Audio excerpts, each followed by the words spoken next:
Tongzhou City. People were shocked by the announcement that was posted in broad daylight. It was written that due to the merit of Zhao Dan, the senior princess of the Liqinghe dynasty would marry him. The wedding will take place tomorrow. People began to discuss how the two gods of war of the Qing family died because they went too far into the desert lands. And Qing Yu, the best warrior of Tongzhou and the ruling dynasty, became disabled. The man standing at the pillar was surprised that the princess would marry so quickly, to which the woman nearby replied that any woman would want to become Zhao's wife. People also discussed that Prince Zhao and Miss Li were to be admired, as they would personally go to visit Qing Yu, the courtyard of the Qing family. The crippled Qing Yu lay in his bed. Chowden and Miss Li, who were standing nearby, spoke with malicious smirks that since childhood, he had been the pride of Tongzhou. At the age of 3, he knew the essence of great perfection. At 9 years old, he began to master this great technique. At 13, he reached great perfection. And at 18, he almost entered the realm of spirituality. Saying this, Zhao Dan immediately grabbed Qing Yu by the neck, then said that he was helpless like a dog, because all his muscles and veins were torn, and at the same time, his divine consciousness dissipated. Now he is just a cripple. Leaning towards Qing Yu, Zhao Dan began to talk about how he was called a great hero for saving Qing Yu alone. Then he laughed out loud with the words that now he will marry his bride. Standing next to Li Qingha with a grin, told Qing Yu that the blood of the imperial family flows in her, and she was destined to take the path of conquering this world. After that, she added that the Qing family only received unimaginable favor because she was given to Qing Yu at the request of her father. She then yelled out that the Qing family were only dogs of the imperial dynasty, and that only a person with truly outstanding qualities would be able to get her. Shouting out this, she raised her hands and said that just one small trick led to the death of Qing Jiang and Qing Heng while Qing Yu became disabled, and she was destined to become great. After these words, Liqinghe hugged Zhao Dan, saying that their couple was created by heaven itself because she is beautiful and talented, while Zhao Dan is a descendant of an immortal clan. Hearing this, Zhao Dan called Liqinghe a truly great person and said that he would love her with all his heart. Then they laughed together and left. Suddenly, Qing Yu was filled with powerful energy, leaving a mark on his forehead. And an entity appeared in his mind asking if he wanted to live. After that, the entity filled Qing Yu's body with energy and said that she would like to see Qing Yu's abilities. Qing Yu opened his eyes and stood up abruptly. Looking at his hands, he could not understand what happened and how he returned. Remembering his grandfather and father, Qing Yu regretted that he could only get up now and not earlier, because he could still save his grandfather and father from death. After saying this, Qing Yu got angry, calling Li Qinghe and Zhao Dan vile creatures for setting up his family by killing his grandfather and father and making him a cripple. And now they want to play a wedding because of which his family was completely destroyed. At that moment, he woke up. After thinking, Qing Yu got up and immediately ran to Zhao Dan and Li Qinghe to talk to them before the wedding. Seeing Qing Yu, Zhao Dan laughed angrily and beat him, after which Zhao Dan, together with the servants, took Qing Yu to the desert lands, hoping that he would not survive. "Everything will be fine," the girl said, trying to cheer up the exhausted Qing Yu, after which she gave him water to drink. It was Li Qinghe's sister, Li Qingyao. After rescuing Qing Yu from the desert, she came out of him. After 10 years of training, Qing Yu was able to take advantage of the chance given to him by the desert lands and receive the right to inherit. But he did not expect that. During his practice, Li Qinghe would kill his sister. Picking up Li Qinghe, Qing Yu screamed out in grief as he went straight to the imperial palace for revenge. Upon arriving at the place, Qing Yu recognized Li Qinghe, and Zhao Dan had already left, after which Qing Yu had no choice but to embark on the path of cultivation again. After Qing Yu managed to become the supreme devil, he again began his hunt for Li Qinghe and Zhao Dan. In those days, Li Qinghe had already become the empress of the entire continent, and Zhao Dan had become the head of the immortal clan. They allied with the monarchs of the whole world in order to kill Qing Yu. After that, they entered into a deadly fight. But since Qing Yu was in the minority, he was able to be wounded and surrounded. Zhao Dan ordered Qing Yu to accept his death, saying that he could not escape, to which Qing Yu filled his heart with energy and said that if he died, he would take them with him, shocking Li Qinghe and Zhang Dan. Then there was an explosion that took the lives of everyone who was on the battlefield.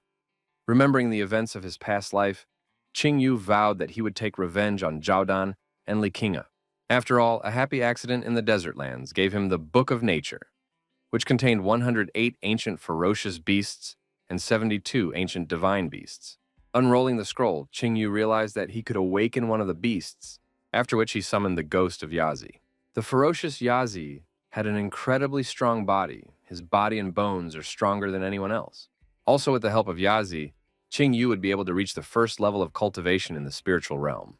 Remembering the faces of Likingha and Zhaodan, Qing Yu said that they would soon know the strength of his anger. Suddenly, the door to the room opened, and a man entered the room who was immediately surprised that Qing Yu woke up. Seeing him, Qing Yu immediately clenched his teeth, because it was Qing Shuang, the elder of the Qing family, who was like a brother to his father. But he secretly teamed up with Likingha to send Qing Yu with his grandfather and father to the desert lands, after which he became a dog Zhaodan and killed Qing Yu's entire family. Seeing Qing Yu, Qing Shuang was glad that his veins were torn, because now he's just a non-entity, after which he laughed out loud. He was glad because of how, from the incomparable genius, Qing Yu fell onto the altar, becoming just trash. Hearing this, Qing Yu called the head of the dog, which thinks that it ceased to be an empty place only by changing the owner, and that even if he fell on the altar, Qing Shuang would not be able to break it. Hearing the insolent words from the cripple, Qing Shuang immediately ordered the cripple to close his mouth. After all, he did everything he could for the Qing family, but received nothing in return, forcing him to betray his family, after which he added that from now on the Qing family is Qing Shuang. Hearing this, Qing Yu stood up, and inflamed with anger, began to go to Qing Shuang, who said that everything that had happened was Qing Yu's fault. Angry Qing Shuang said that today he would send Qing Yu to the underworld, and asked him to tell Qinging that he had killed him. Immediately after these words, a fist flew into his face, breaking the floor with his body. Holding Qing Shuang by the throat, Qing Yu said that a dog that bites has only one fate, after which he took Qing Shuang's life. After the killing, Qing Yu immediately got dressed and went to the exit, capital of the Divine Sword Dynasty. The guards at the entrance to the capital are discussing rumors that their princess is marrying a man from the clan of Immortals, after which one of the guards added that people from the clan of Immortals are simply terrible, and no one dares to anger them. Hearing this, a higher-ranked guard ordered them to keep their mouths shut, as they discussed the princess's husband, after which he advised them to focus on the service. The maids approached the princess's quarters and bowed to her, asking her to disturb her. Li Qingha, dressed in her wedding attire, allowed them to enter. Entering the room, the maids reported to her that the ceremony would soon come, and it was time for her to go to the palace. Hearing that the hour had come, Li Qingha immediately went to the palace. The trumpeters blow their horns announcing the arrival of the prince and princess. The prince and princess were walking up the steps to the imperial hall. The messenger reported to the emperor that they had arrived, after which they approached and bowed to the emperor of the Divine Sword Dynasty, Li Qingha.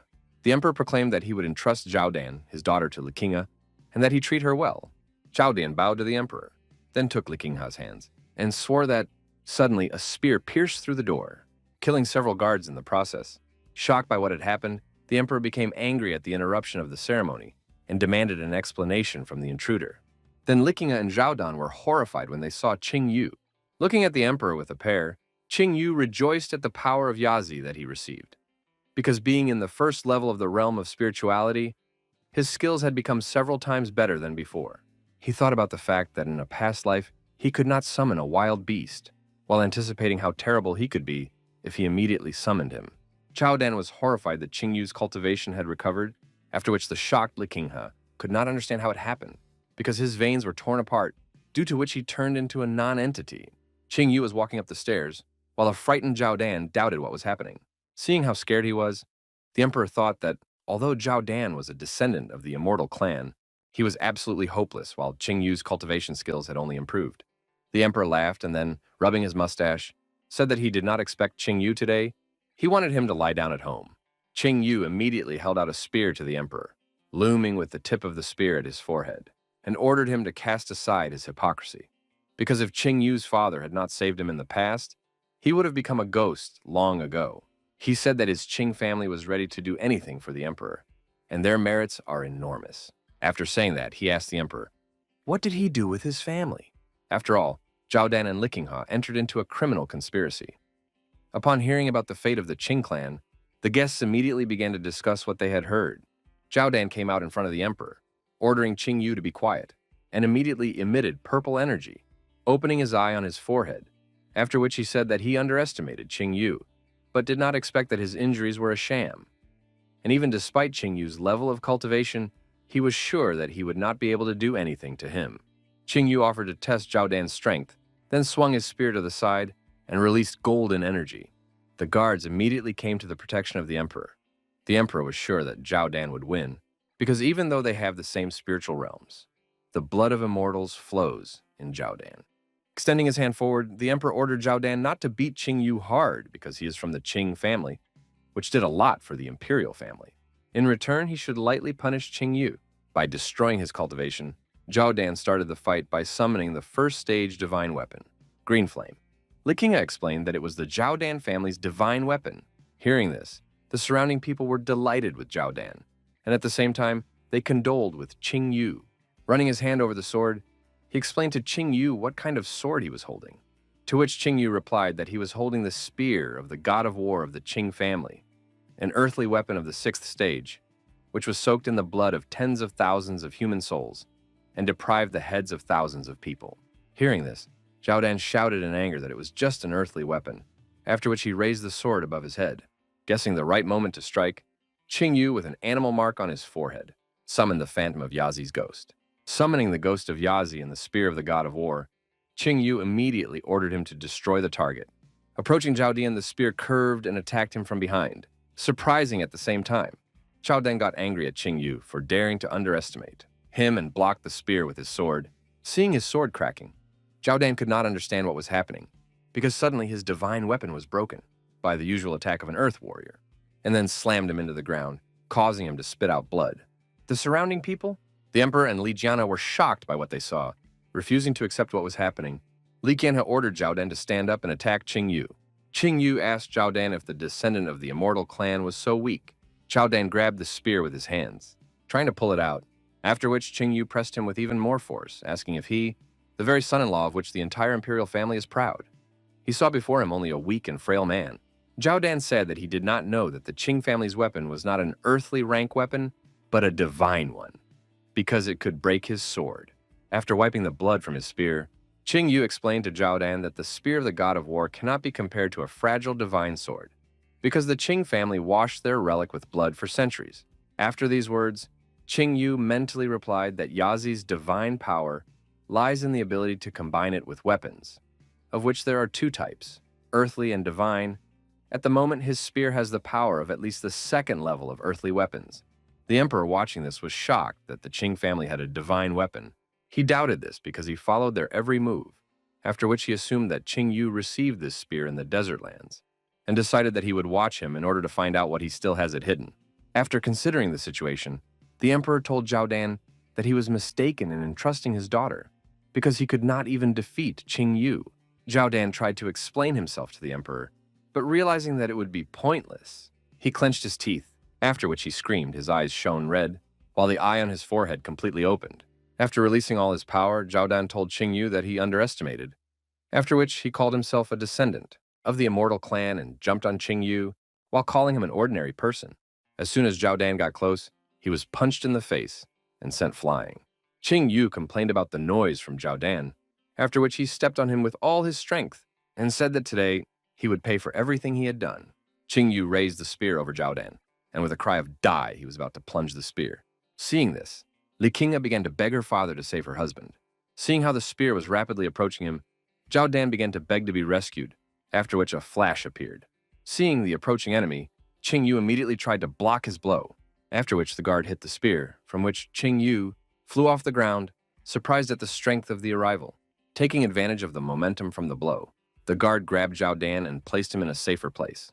Standing up to his full height, the guard recognized Qing Yu as talented, but he dared to rampage in the imperial city. Qing Yu remembered this guard. It was Bai Wudi, Liching personal guard, who had almost become a level 2 spiritual realm master. While raising her husband, Likinga ordered her guard to kill Qing Yu, after which the emperor added that Qing Yu had disrespected the law, behaved arrogantly, and harmed many members of the imperial dynasty, and for this he should be punished. But since Qing Yu is from the family Qing, Bai Wudi must break his arms and legs. Hearing this, Bai Wudi smiled maniacally as he accepted the order, and immediately jumped towards Qing Yu while laughing insanely. Qing Yu was shocked by his speed, after which he received a blow and was sent flying. Not intending to let the victim go, the distraught guard continued to strive for the victim. Ordering him to stand, Qing Yu summoned the power of the dragon Yazi and then repulsed the guard's attack, surprising him at the same time. Seeing Yath's silhouette, Bai Wudi fearfully asked what it was. Qing Yu grabbed Bai Wudi's hands and jumped off the ground and told Bai Wudi that he should stop here, after which he kicked him with the power of Yazi, sent the guard flying who could not understand how he could lose. Qing Yu took his spear and said that his next target would be Liginghe. Hearing this, the emperor became angry and reminded Qing Yu that he forgot something well. Under the protection of the Qing family, surprising Qing Yu, the emperor reminded Qing Yu that he had forgotten how powerful the imperial family was. Immediately after which, Qing Yu was surrounded by the imperial guards. Seeing the guards, Qing Yu asked if this was really all the power of the imperial family, after which he reminded the emperor that he did not seem to understand what power he wielded, and in an instant passed all the guards, and then grabbed the emperor by the neck. Likinga and the guards immediately panicked upon seeing this. Trying to save his life with the emperor, Likinga advised Qing Yu to think about what he was doing, because he was surrounded by guards who were in the second level of the spiritual realm. Smiling slyly, Qing Yu told the emperor not to worry about him, after which he looked around and thought that everything was like in a past life. The guards are dressed in heavy armor, the damaging effect of which is incredibly high, but because of it they become very slow. Qing Yu squeezed the emperor's throat, causing him to only scream softly. The emperor begged for mercy, but Qing Yu was not going to let him go. Suddenly a beam of light pierced the heavens, causing Qing Yu to experience incredible pressure. The man who appeared after the flash told Qing Yu that he should be able to forgive, hoping that he would let the emperor go. Qing Yu was shocked by the strength he felt the peak of the spiritual realm. He remembered that in a past life this person was not so strong. It was a winged celestial man in white robes and with 3 eyes on his forehead. The arrival decided to introduce himself. It was the head of the immortal clan. Zhao Huan explained to Qing Yu that the immortal clan and the imperial family had a common origin, after which he requested that Qing Yu let the emperor live. Seeing the arrival, Zhao Dan asked the arrival to kill Qing Yu while calling him his uncle. Seeing that the situation had come under his control, the emperor laughed at Qing Yu since he would not be able to kill him today. Standing in a stupor, Qing Yu thought that now he could not kill Zhao Huan. Zhao Han warned Qing Yu that until now, they had taken care of people, and that they were ready to forgive him even today's misdeed, after which he turned to Zhao Dan and scolded him for his despicable act, warning at the same time that when he returns he will be punished according to family laws. After scolding Zhao Dan, Zhao Huan told the emperor that the imperial family was to blame, and that he confessed to Qing Yu, to which he only agreed. After talking to everyone, Zhao Han opened his third eye. While ordering Qing Yu to let the emperor go, Qing Yu fell into a stupor, unable to move due to the celestial's aura, and immediately realized that it was the overwhelming power of the 9th level of the spiritual realm. Understanding what was happening, Qing Yu released his power, telling the celestial that he could not be controlled using only suppression, after which he squeezed the emperor's neck even more tightly. Chao Can wondered how Qing Yu could suppress his power with only the 1st level of the spiritual realm. Free from the shackles, Qing Yu said that since the immortal forces him to let him go, then he has only one way out, after which he deprived the emperor with a movement of his hand, from which he could only squeeze out a death cry. Likinga was shocked at her father's death, and the people around them were shocked to see Qing Yu kill the emperor. The guards immediately ran towards Qing Yu. Startled by what he saw, Zhao Huan assumed that Qing Yu had obtained something in the desert lands. After killing the emperor, Qing Yu grabbed him by the robe and threw him at the celestial, from which he simply opened his wings to catch him. Qing Yu immediately began to run away, saying goodbye to the head of the immortals. But suddenly he was stopped by an invisible hand forcing him to kneel. Stopping Qing Yu, Zhao Han called him too self-confident, because he tried to run away from the celestial at the peak of spirituality immediately after he killed the emperor. Feeling the pressure, Qing Yu realized that the suppression power was 10 times stronger than last time, after which he summoned the power of Yazi and stood up. Standing up from his knees, Qing Yu raised his spear and threw several energy waves towards Likinga and Zhao Dan. The celestial destroyed the waves halfway, calling them children's toys, after which he realized that Qing Yu was running away. Jumping down the stairs, Qing Yu once again said goodbye. Zhao Dan, spreading his wings, told Qing Yu that he would not be able to escape, after which Qing Yu warned that if the celestial pursued him, Zhao Dan would die from grievous wounds, offering him the choice to decide what he considered more important. Zhao Dan, who was bleeding, immediately asked his uncle to save him, from which he only smirked, and called Qing Yu a funny boy. He then warned Qing Yu that this time he would let him leave. After missing Qing Yu, Zhao Huan healed Zhao Dan, telling him that his injuries were no longer life-threatening.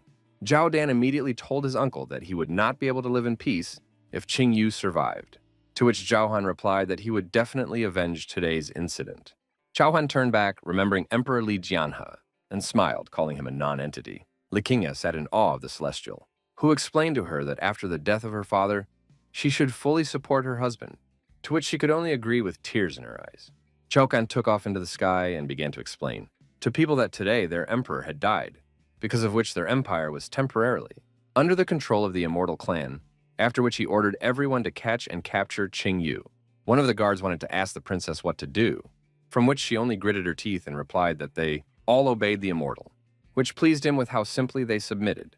Qing Yu ran away from the empire, thinking that in the Divine Sword Empire, only endless persecution awaits him, because they cannot let go of the one who killed their emperor. After that, Qing Yu wondered what Zhao Huan was doing here, because in his previous life, he was not here. Realizing that none of this mattered, Qing Yu decided that he would let Zhao Dan and Li Qinghe live a little longer, after which he jumped off the cliff.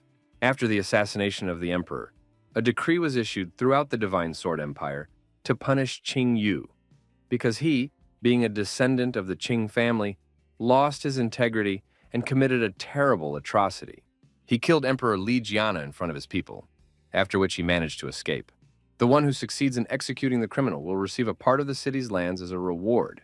Under the supervision of an eagle, a stagecoach rushed through the forest at full speed, inside of which was Qing Yu. Along with fellow travelers, Qing Yu sat quietly without showing any sign, which caused his fellow traveler to watch him suspiciously. Qing Yu was thinking that he needed to leave this state as soon as possible and go to the larger Tianhe Empire due to the decree issued by the Divine Sword Empire.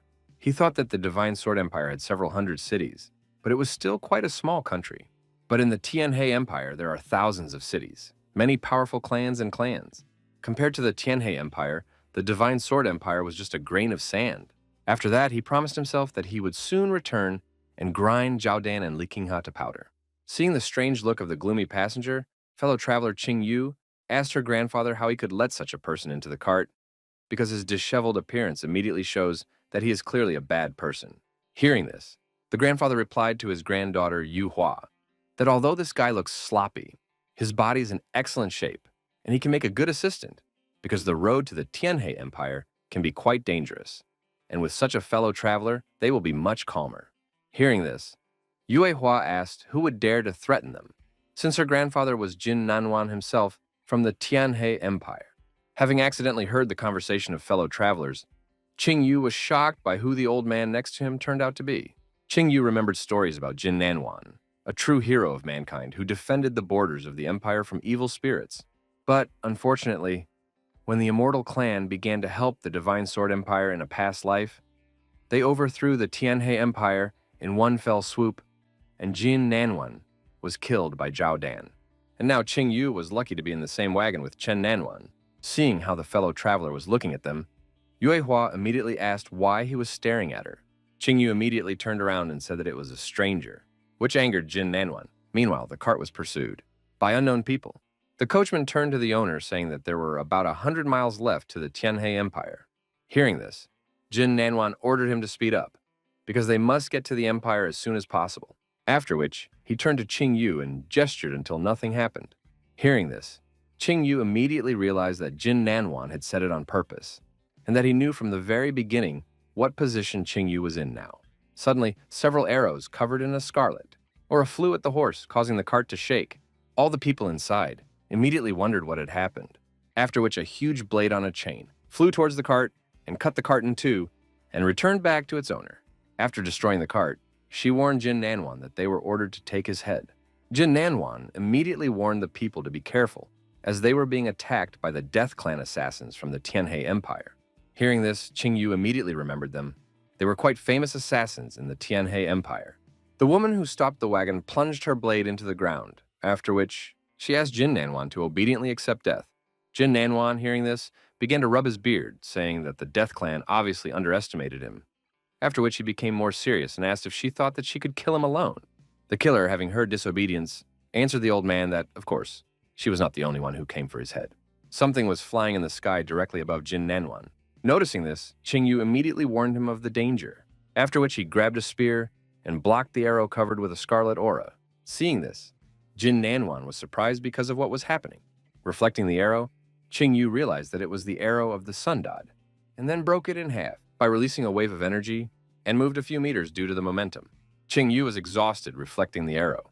The girl who fired the arrow was clearly surprised that someone was able to reflect the arrow of the sun god, after which she jumped from the tree to her accomplice. Hearing about the sun god's arrow, Jin Nanwan was shocked, because the sun god's arrow was one of the Death Clan's 3 high-level lethal weapons. He realized that the killers were ready to go out of their way just to kill him, after which he turned to the killers. Jin Nanwan said that he was ready to meekly accept his death, provided that the killers let his granddaughter and the others go. Hearing this, Yu Hua immediately turned to her grandfather in order to convince him, but the killer with the blade agreed to his terms, because it would only be easier for her. Suddenly, Qing Yu's hand covered Jin Nanwan's face. He told Jin Nanwan that he could help him and not let him die. Then he told the killers that he would protect this old man while giving his name. Realizing who they were dealing with, the assassins agreed to help Qing Yu with his murder, after which he asked them to introduce themselves because he did not want to kill the nameless. The killers decided to introduce themselves to their victim. The archer was called Wu Yue, and the woman with the blade was Wuxi. Hearing their names, Qing Yu immediately remembered the Wuxi's sisters from a previous life. After the collapse of the Tianhe Empire, they went to the desert lands where they managed to become very famous. But unfortunately, they lost to Zhaodan, after which they were deprived of their lives. Remembering this, Qing Yu thought that it would be very good to win over these two to his side. Seeing that the enemy was in thought, Wuxi threw her blade at Qing Yu with all her might, ordering him to accept his death. Seeing that the enemy began to act, Qing Yu threw the spear of the god of war in order to reflect the blade flying at him. From such a strong blow, the audience had to cover themselves from the dust flying into them due to the shockwave. Catching his spear, Qing Yu immediately noticed that there was almost no difference between the spear of the god of war and this blade. But suddenly he saw how Wuxi was already flying at him, swinging a huge blade, after which he could hardly block the blow. That destroyed the ground under Qing Yu's feet, whereupon Wuxi asked Qing Yu if it was the war god's spear. Taking the opportunity, Wuxi pulled the bowstring, saying that last time, Qing Yu managed to catch the arrow of the sun god of 30% strength only by pure chance, and that this time the arrow fired with full strength would definitely be able to take his life. Qing Yu deflected Wuxi's blade by throwing her into the air, surprising her that her blades were repulsed by a person in the first level of the spiritual realm, which made her think that there was some kind of divine genius in front of her. But preparing for a new attack, she said that the gap between them was too great, after which she used the offensive ability of her yellow-level high-class weapon, Blade of the Scorching Sun. Reacting instantly, Qing Yu summoned the ghost of Yazi to block the blade of the soaring sun, while barely holding it back. Seeing how Qing Yu could not hold back her onslaught, Wuxi told Qing Yu that he could not even deal with her alone, after which she broke through Qing Yu's defenses. While throwing him away, Qing Yu was able to get his bearings in the air and landed, trying to stop the momentum from kicking and free-handing, and then thought that even though he had summoned the ghost of Yazi, he could not use powerful martial techniques in front of Wuxi right now. Qing Yu got to his feet and then laughed at Wuxi's inferior fighting techniques, to which she replied that he was talking nonsense. Qing Yu explained to Wuxi that her martial arts were not complete, and that she was trying to use black-level techniques on the condition that she only had yellow-level weapons in her hands. Hearing this, Wuxi attacked Qing Yu with a series of attacks, but he closed his eyes, after which he was able to easily dodge all attacks. Dodging Wuxi's series of attacks, Qing Yu timed the moment, and was about to stab Wuxi's neck with a spear, but he stopped right before the strike, shocking Wuxi in the process. Then he repeated that her combat techniques were not complete, and this technique was full of flaws. Seeing her sister being held hostage, Wuxi called Qing Yu a bastard while demanding that he let her sister go. Qing Yu thought about it, and then suggested that Wuxi improve her techniques, but with one condition. Upon hearing this, Wuxi interrupted Qing Yu by shouting to him that she did not need help with the improvement of techniques, because if her techniques were worse than those of the enemy, then she must die. Whereupon Wuxi turned to her sister and ordered her sister not to think about her, but simply kill her along with the enemy to complete their mission. Wuxi trembled as she prepared to shoot. Qing Yu knew that the bond between the Wu sisters was very strong, and therefore Wuxi could be ignored. While watching the fight, Yehua unexpectedly accepted that Qing Yu was really strong, and her grandfather thought that he had rightly bet on the boy from the Qing family, because he was very good, after which he suggested that the trip to the desert lands was for him very useful. Qing Yu clutched the spear in his hand, after which he put its tip closer to Wuxi. Seeing this, Wuxi asked him to stop and throw the bow and arrows on the ground, after which she bowed with a request that Qing Yu let go of Wuxi and killed only her.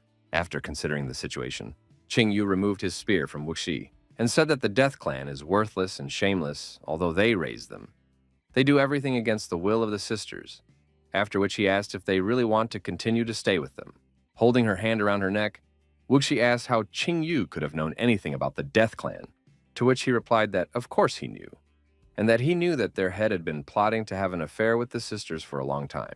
Shocked by what she heard, Wuxi shouted that this could not be, after which Qingyu continued to talk about their clan, saying that all the people who were killed by the sisters, and even their relatives, they were all secretly controlled by the Death Clan. They were turned into puppets, after which they were tortured and mocked.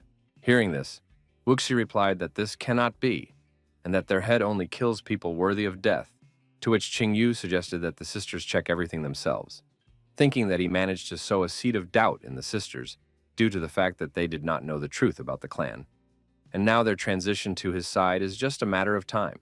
Looking at the discouraged sisters, Qingyu offered them something. He suggested that they renounce the clan and serve it.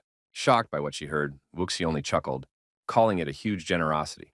Wuxi asked Qingyu if he knew how strong the Death Clan was.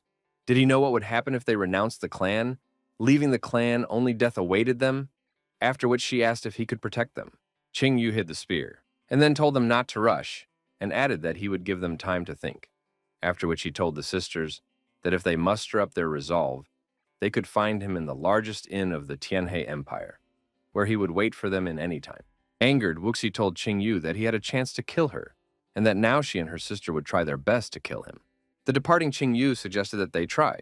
Hearing this, Wuxi lost her zeal for battle, and Wuxi's sister said that the Wuxi sisters were never indebted, and that she would definitely kill him next time.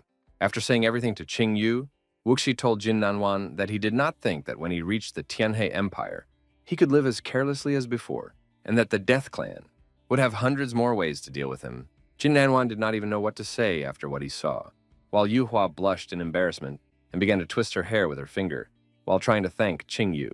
Seeing this scene, Qingyu leaned towards Yuhua and said that it was a great honor for him that Jin Nanwan's granddaughter personally thanked him, after which he turned to her grandfather and asked him if he could give his granddaughter to him as a wife. The sudden question made Yuhua even more embarrassed, causing smoke to come out of her. Hearing this question, Jin Nanwan replied to Qingyu that from the point of view of cultivation, Qingyu can be called a leader, and he does not have the courage, and if you think about reputation, then this will already be too much. Yuhua turned to Qingyu with an interest in what kind of reputation her grandfather was talking about. Reputation, after which she realized that he was the same Qingyu who killed the Emperor of the Divine Sword Empire, and whom everyone was looking for. She realized that grandfather knew everything from the very beginning, to which he replied that she was thinking too slowly. Jin Nanwan put his hand on his granddaughter's shoulder and said that if Qingyu's brother really wants this, then he is ready to take on such a responsibility.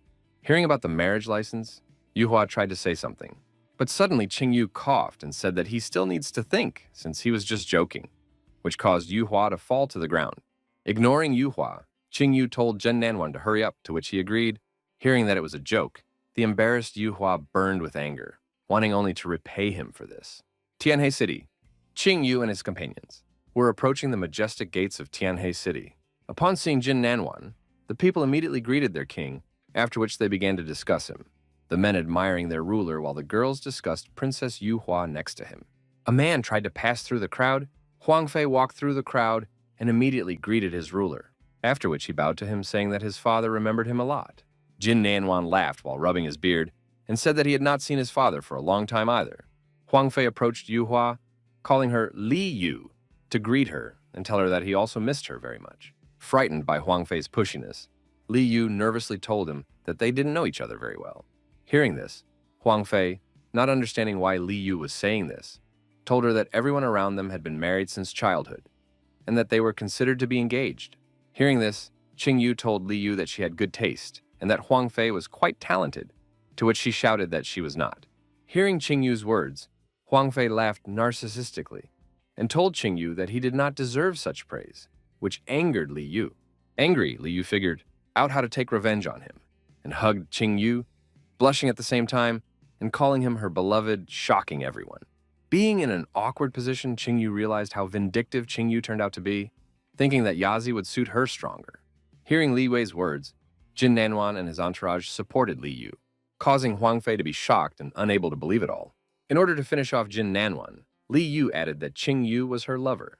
After these words, the ground under Huang Fei's feet cracked with his anger. after which he released an angry aura, asking Li Yue not to make him laugh. Seeing how angry Huang Fei was, Li Yu told him that they had been together for a long time, and that they would soon get married. Huang Fei boiled with rage, which broke his fan, and told Li Yu that she was probably just tired from the road, and he even arranged a banquet for her. After which he turned to the king with a bow, and added that the banquet was also in his honor, from which he, pleased with what was happening, agreed to the banquet and rubbed his beard. Tianhe City. Huge riding dinosaurs walked around the city, admired by people on the streets. On the back of one of the dinosaurs, Li Yu told her grandfather that they had not been here for a long time. Qing Yu and Huang Fei on the opposite side only remained silent with their arms crossed. Unable to restrain his emotions, Huang Fei turned to Qing Yu and warned that, although he did not know him, Li Yu belonged only to him, after which he advised Qing Yu to get out of Tianhe as soon as possible, and that he get out of the city the very next day, and if he does not get out, he will skin Qing Yu alive. Hearing this question, Qing Yu smiled and agreed to leave the Tianhe. But Huang Fei would have to wait a bit. After all, first he wants to marry Li Yu, give birth to a son and daughter, and only after that he will be ready to return and talk about it. Huang Fei introduced Qing Yu and Li Yu with a child, from which he grabbed his heart and decided that this would not happen, after which he threatened Qing Yu with death, calling him an insolent person and saying that Li Yue would not protect him. Qing Yu apologized, then added that he could be both arrogant and talented, and asked Huang Fei to keep his word. Hearing this, the enraged Huang Fei still let go of Qing Yu, saying that his time would come. Qing Yu brushed off the dust from the place where Huang Fei grabbed his clothes and thought that Li Yu had caused him too many problems as soon as she appeared. Tianhe City Blacksmith Clan. At the entrance to the clan were artifacts of the Blacksmith Clan, including a burning furnace. Huang Fei jumped off the dinosaur, and then addressed the king and his daughter, saying that they had arrived. King Jin Nainwan and Li Yu descended, after which Jin Nainwan, rubbing his beard, admitted that the Blacksmith Clan was famous throughout Tianhe for a reason. Only the gates were decorated with a huge amount of yellow metal, which only disgusted Li Yu. Huang Fei bowed to the king while thanking him for his praise, and told him that all the decorations at the entrance were forged by his father, after which he invited them to go inside. Living room. Huang Fei escorted the guests to the banquet hall. Going inside, he explained that his father would not be at the banquet because he had important business, and that today he would receive the honored guest of King Jin Nanwan, after which he asked to give him a minute to arrange dinner. Looking at the Blacksmith Clan from the inside, Qing Yu admitted that it was indeed very luxurious. On the table were many dishes prepared in honor of the return of the king and his daughter. Huang Fei invited the guests to the table, after which he took out the main dish, underground dragon meat, and offered it to Li Yu. Because it perfectly strengthens the body, he said that he had prepared it personally for Li Yu and that it was quite difficult to get it. Seeing this meat, Qing Yu immediately grabbed it, which made Huang Fei surprised and tried to return the meat back. But suddenly Qing Yu fought back with his hand, surprising Huang Fei with his brute strength. Sifting the underground dragon meat, Qing Yu immediately felt his body suddenly strengthened with increased strength, and satisfied with the result, he immediately began to clear the table of food. Taking the opportunity, Huang Fei decided to tell the king the news. He told him that he had recently been able to awaken the sacred fire of the 5th rank 5, with which his divine ancestor congratulated him, which surprised Jin Nanwan and Li Yu. After that, he said that the master had learned about Huang Fei's desire to marry Li Yu. So in a few days he would personally visit Tianhe to woo them, which made the king and daughter gloomy. Qing Yu was also surprised that Huang Fei was able to awaken the sacred fire, because the sacred fire is a unique magical power that a martial artist can develop, and it is divided into 9 ranks, from the weakest one to the strongest 9. As soon as a warrior awakens the sacred fire, he can get the most honored position on the continent, become a tempering master. Qing Yu thought that even though Huang Fei was lucky to awaken rank 5, even he was a rarity. While Huang Fei's ancestor, who was an outstanding personality, not only was able to reach rank 6, but was also able to bring his cultivation level to the peak of the spiritual realm, which proves that he has quite a lot of power in the Tianhe Empire. Surprising those around him, Huang Fei added that his mentor also promised that he and Li Yu would arrange such a magnificent wedding, which the world had not seen for a long time. While remaining silent, Jin Nanwan realized that now they would be in trouble after dinner. After taking Qing Yu to the largest inn in the Tianhe Empire, Li Yu asked why he was leaving for the end, since he could stay in the king's palace. Qing Yu turned around and asked Li Yu if she would miss him, after which he saw Li Yu pursing her lips with a gloomy look, and abruptly turned around, rubbing her face with her hand, telling Qing Yu that she had left. Qing Yu mentally supported Li Yu, telling her not to worry about Huang Fei because he was not as good as he could show himself, and that in fact Qing Yu and Li Yu were made for each other, after which he promised himself that he would not let him get hit into Huang Fei's clutches. In the room, Qing Yu was meditating in his room, summoning the ghost dragon Yazi into his body. In this way, he tempered his body. While meditating, he thought of faster methods for self-improvement, which is the consumption of natural treasures or the flesh of mutated beasts. He said that he would find something suitable tomorrow, and then he could enter the second level of the spiritual realm and be able to subdue the second beast, the nine-legged golden raven. Qing Yu wanted to look at Huang Fei's face after summoning the nine-legged golden raven, which is in charge of the fire of heaven and earth, which is a rank 9 sacred fire, after which Qing Yu mentally left. Blacksmith Clan. A spy came to Huang Fei standing alone on the balcony and found out the information he needed. He found out that the stranger Li Yu was with was called Qing Yu, and that he came from the Qing family of the Divine Sword Empire. After hearing the report, Huang Fei remembered the rumors about the Qing family, and then asked the spy if it was Qing Yu who was horned with an immortal, to which the spy answered with confirmation. Huang Fei clenched his teeth and began to laugh maniacally, saying that he was trying to understand what kind of person was next to him all this time, and he turned out to be just garbage, after which he decided that he would still give him time to live, because he once Qing Yu personally saw Li Yu become his wife. At the same time, Qing Yu took out a scroll saying that describing the martial art is rather tedious, and thought that in a past life, he had obtained the Thunder Palm, and although it is a low-level, black-level commodity, it can be exchanged for many nature jewels. Qing Yu got up from the bed and left the room putting on his cloak. Auction House Tian. Upon entering the auction house, Qing Yu was delighted to be back at this place. He immediately began to feel nostalgic looking at the interior of the auction house. Seeing the visitor, the hostess asked Qing Yu what he would like, to which Qing Yu replied that this did not concern him and demanded to call Miss Warner, after which he apologized and ran away, asking Qing Yu to wait a bit. After some time, a three-headed snake crawled to Qing Yu, on the back of which sat the beautiful Miss Warner. The hostess from the auction house led Warner to Qing Yu, after which he immediately greeted her saying that they had not seen each other for a long time, causing her to wonder who it was. Qing Yu immediately said that he wanted to participate in today's underground auction, surprising Warner and the attendant, after which Miss Warner asked Qing Yu to follow her. Having reached the empty room, the escort let Warner and Qing Yu inside, after which they locked themselves inside. Going inside, Qing Yu said that it would be nice for him to come back here again. Miss Warner lit the pipe, after which she told Qing Yu that they did not know each other and asked how he knew her. Qing Yu only replied that she did not need to know, and added that he was already familiar with the rules of the auction. Qing Yu took out a scroll that he had recently written and asked Warner how much it would cost. Opening the scroll, Warner asked Qing Yu what it was, after which she realized that it was a black-level technique. Qing Yu confirmed that it was a black-level technique as if it was worth nothing to him, after which Miss Warner asked if he was sure he wanted to put it up for auction, because black-level techniques were very expensive. Warner told Qing Yu that by selling the technique he could get 1 million gold, after which she said that if he trusted him, the auction house could give him 1.5 million. Qing Yu thought that a tempering pill cost about 10,000 gold, and that with 1.5 million, he could buy 150 pills, after which he accepted the offer, saying that he wanted to exchange this money for the corresponding amount of tempering pills. Overjoyed at the successful deal, Warner agreed with Qing Yu and thanked him. After that, Warner lit a pipe and thought about how unexpected it was to receive a black-level technique from such a person, after which she suggested that he might be a follower of some strong spiritual current who came to Tianhe to train, and asked Qing Yu if he wanted more participate in today's auction, with which he agreed because he came to the auction for one extraordinary jewel. That will be exhibited today. Warner offered to escort Qing Yu to the underground auction hall. Warner brought Qing Yu to the auction and greeted him upon arriving at the arena. The people around them were shocked as they had never seen Warner smile so sweetly, causing them to become interested in the person she was accompanying. Sitting in his seat, Qing Yu turned to Miss Warner and said that the view from this place was excellent, to which she replied that only the dearest guests of their auction house could sit in this place. Suddenly, someone began to call Warner, greeting her from afar. He told her that he had come to her after hearing this voice. Warner became alert and greeted Mr. Huang.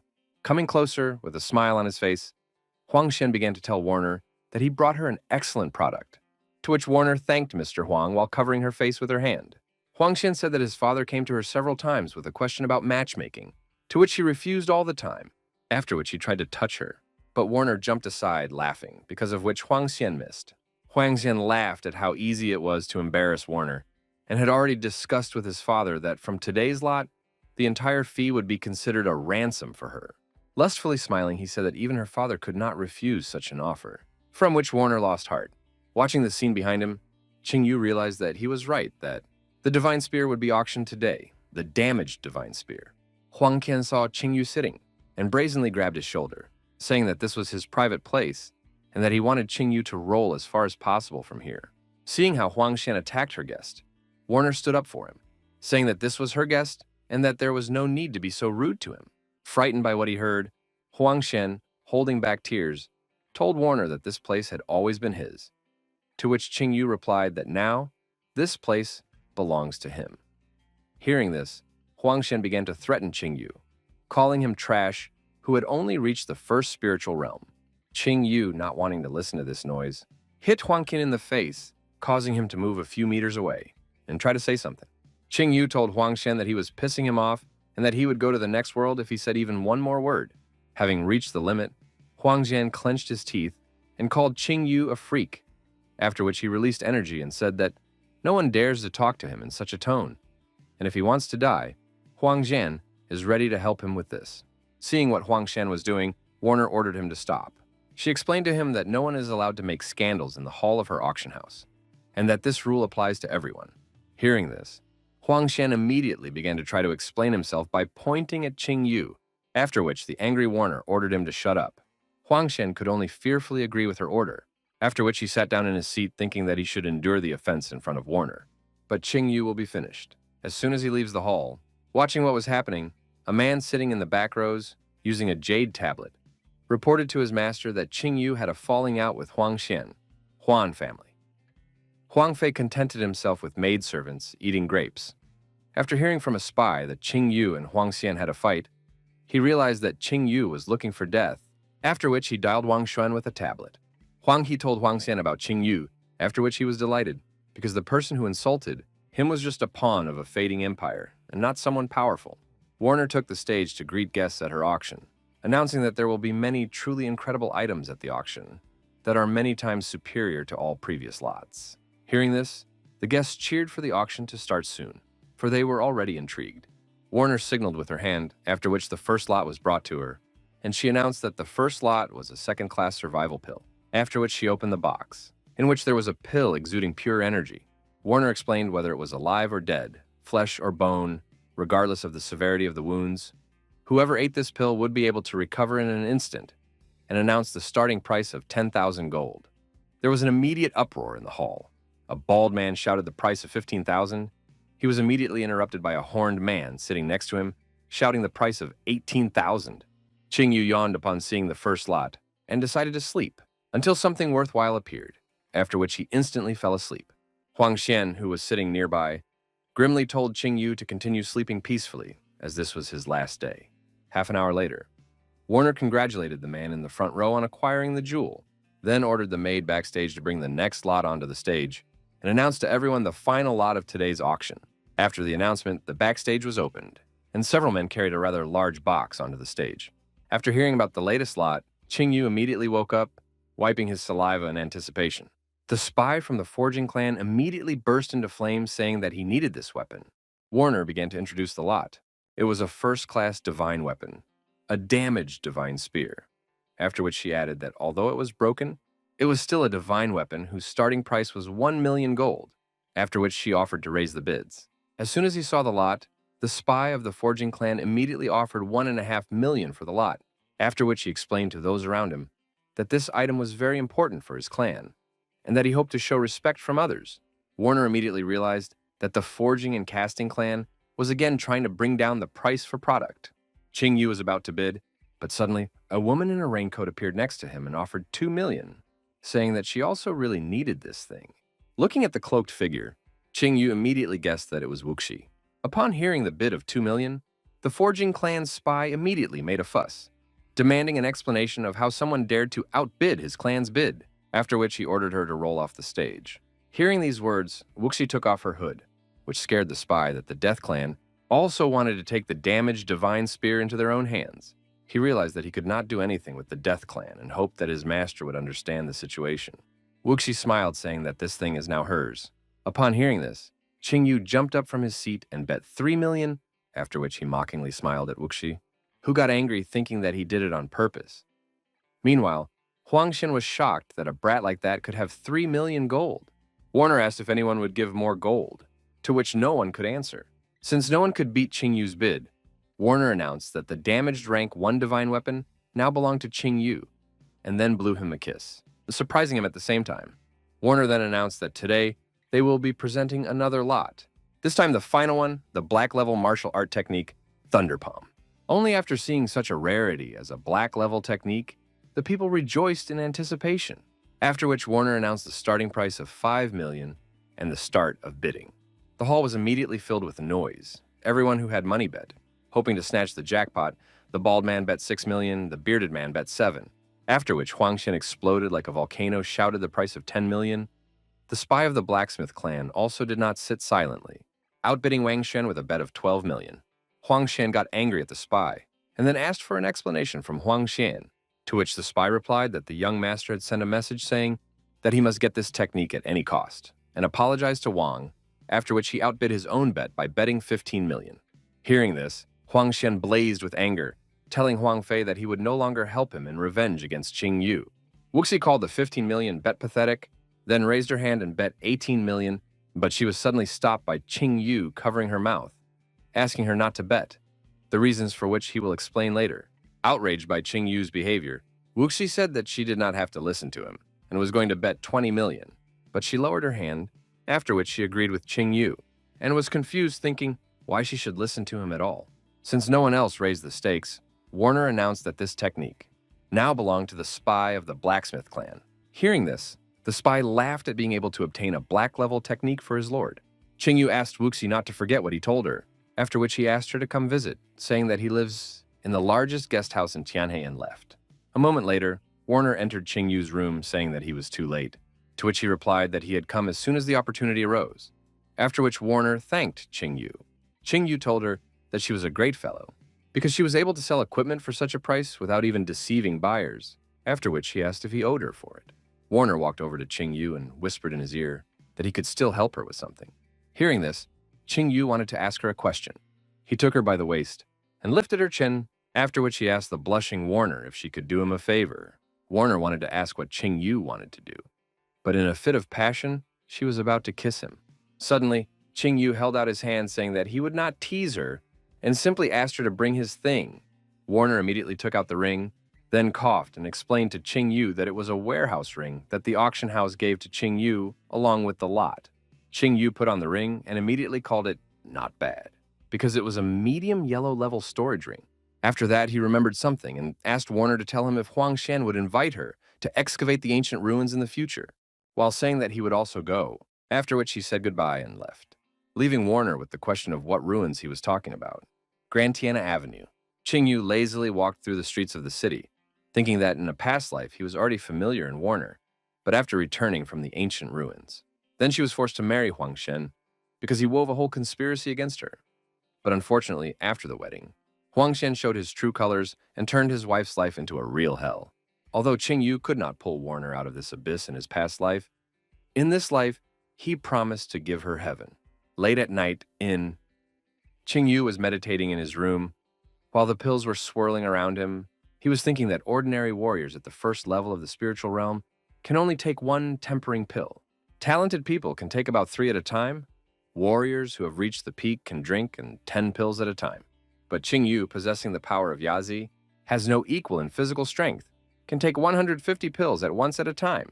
Yu began to absorb the pills, during which he saw the silhouette of a 9-legged golden raven, and absorbed all their energy at once, from which he shouted, and all his outer clothes were torn to shreds. Yu was tired from swallowing 150 pills, but the 9-legged golden raven symbol appeared on his forehead. Looking at his hands, he confirmed that 150 tempering pills were indeed enough for him to break through to the second-level spiritual realm. Yu took a small flame from the 9-legged golden crow with his fingertip, after which it bypassed him and went to the finger of his second hand. Yu greeted the heavenly flame, after which he shook off the satisfied flame from his finger and took out the damaged divine spear, and the spear of the god of war of the Qing clan, from the inventory ring, after which he sent a flame to the weapon, thinking that the heavenly mysterious fire could give strength to all things, and that with it will be easy to connect the broken spear and the spear of the god of war with it. The sky was lit up with a flash from the creation of a new divine weapon. While Qing Yu looked at the improved spear of the god of war, he grabbed the spear with the thoughts that he could improve his spear into a divine weapon of the first stage.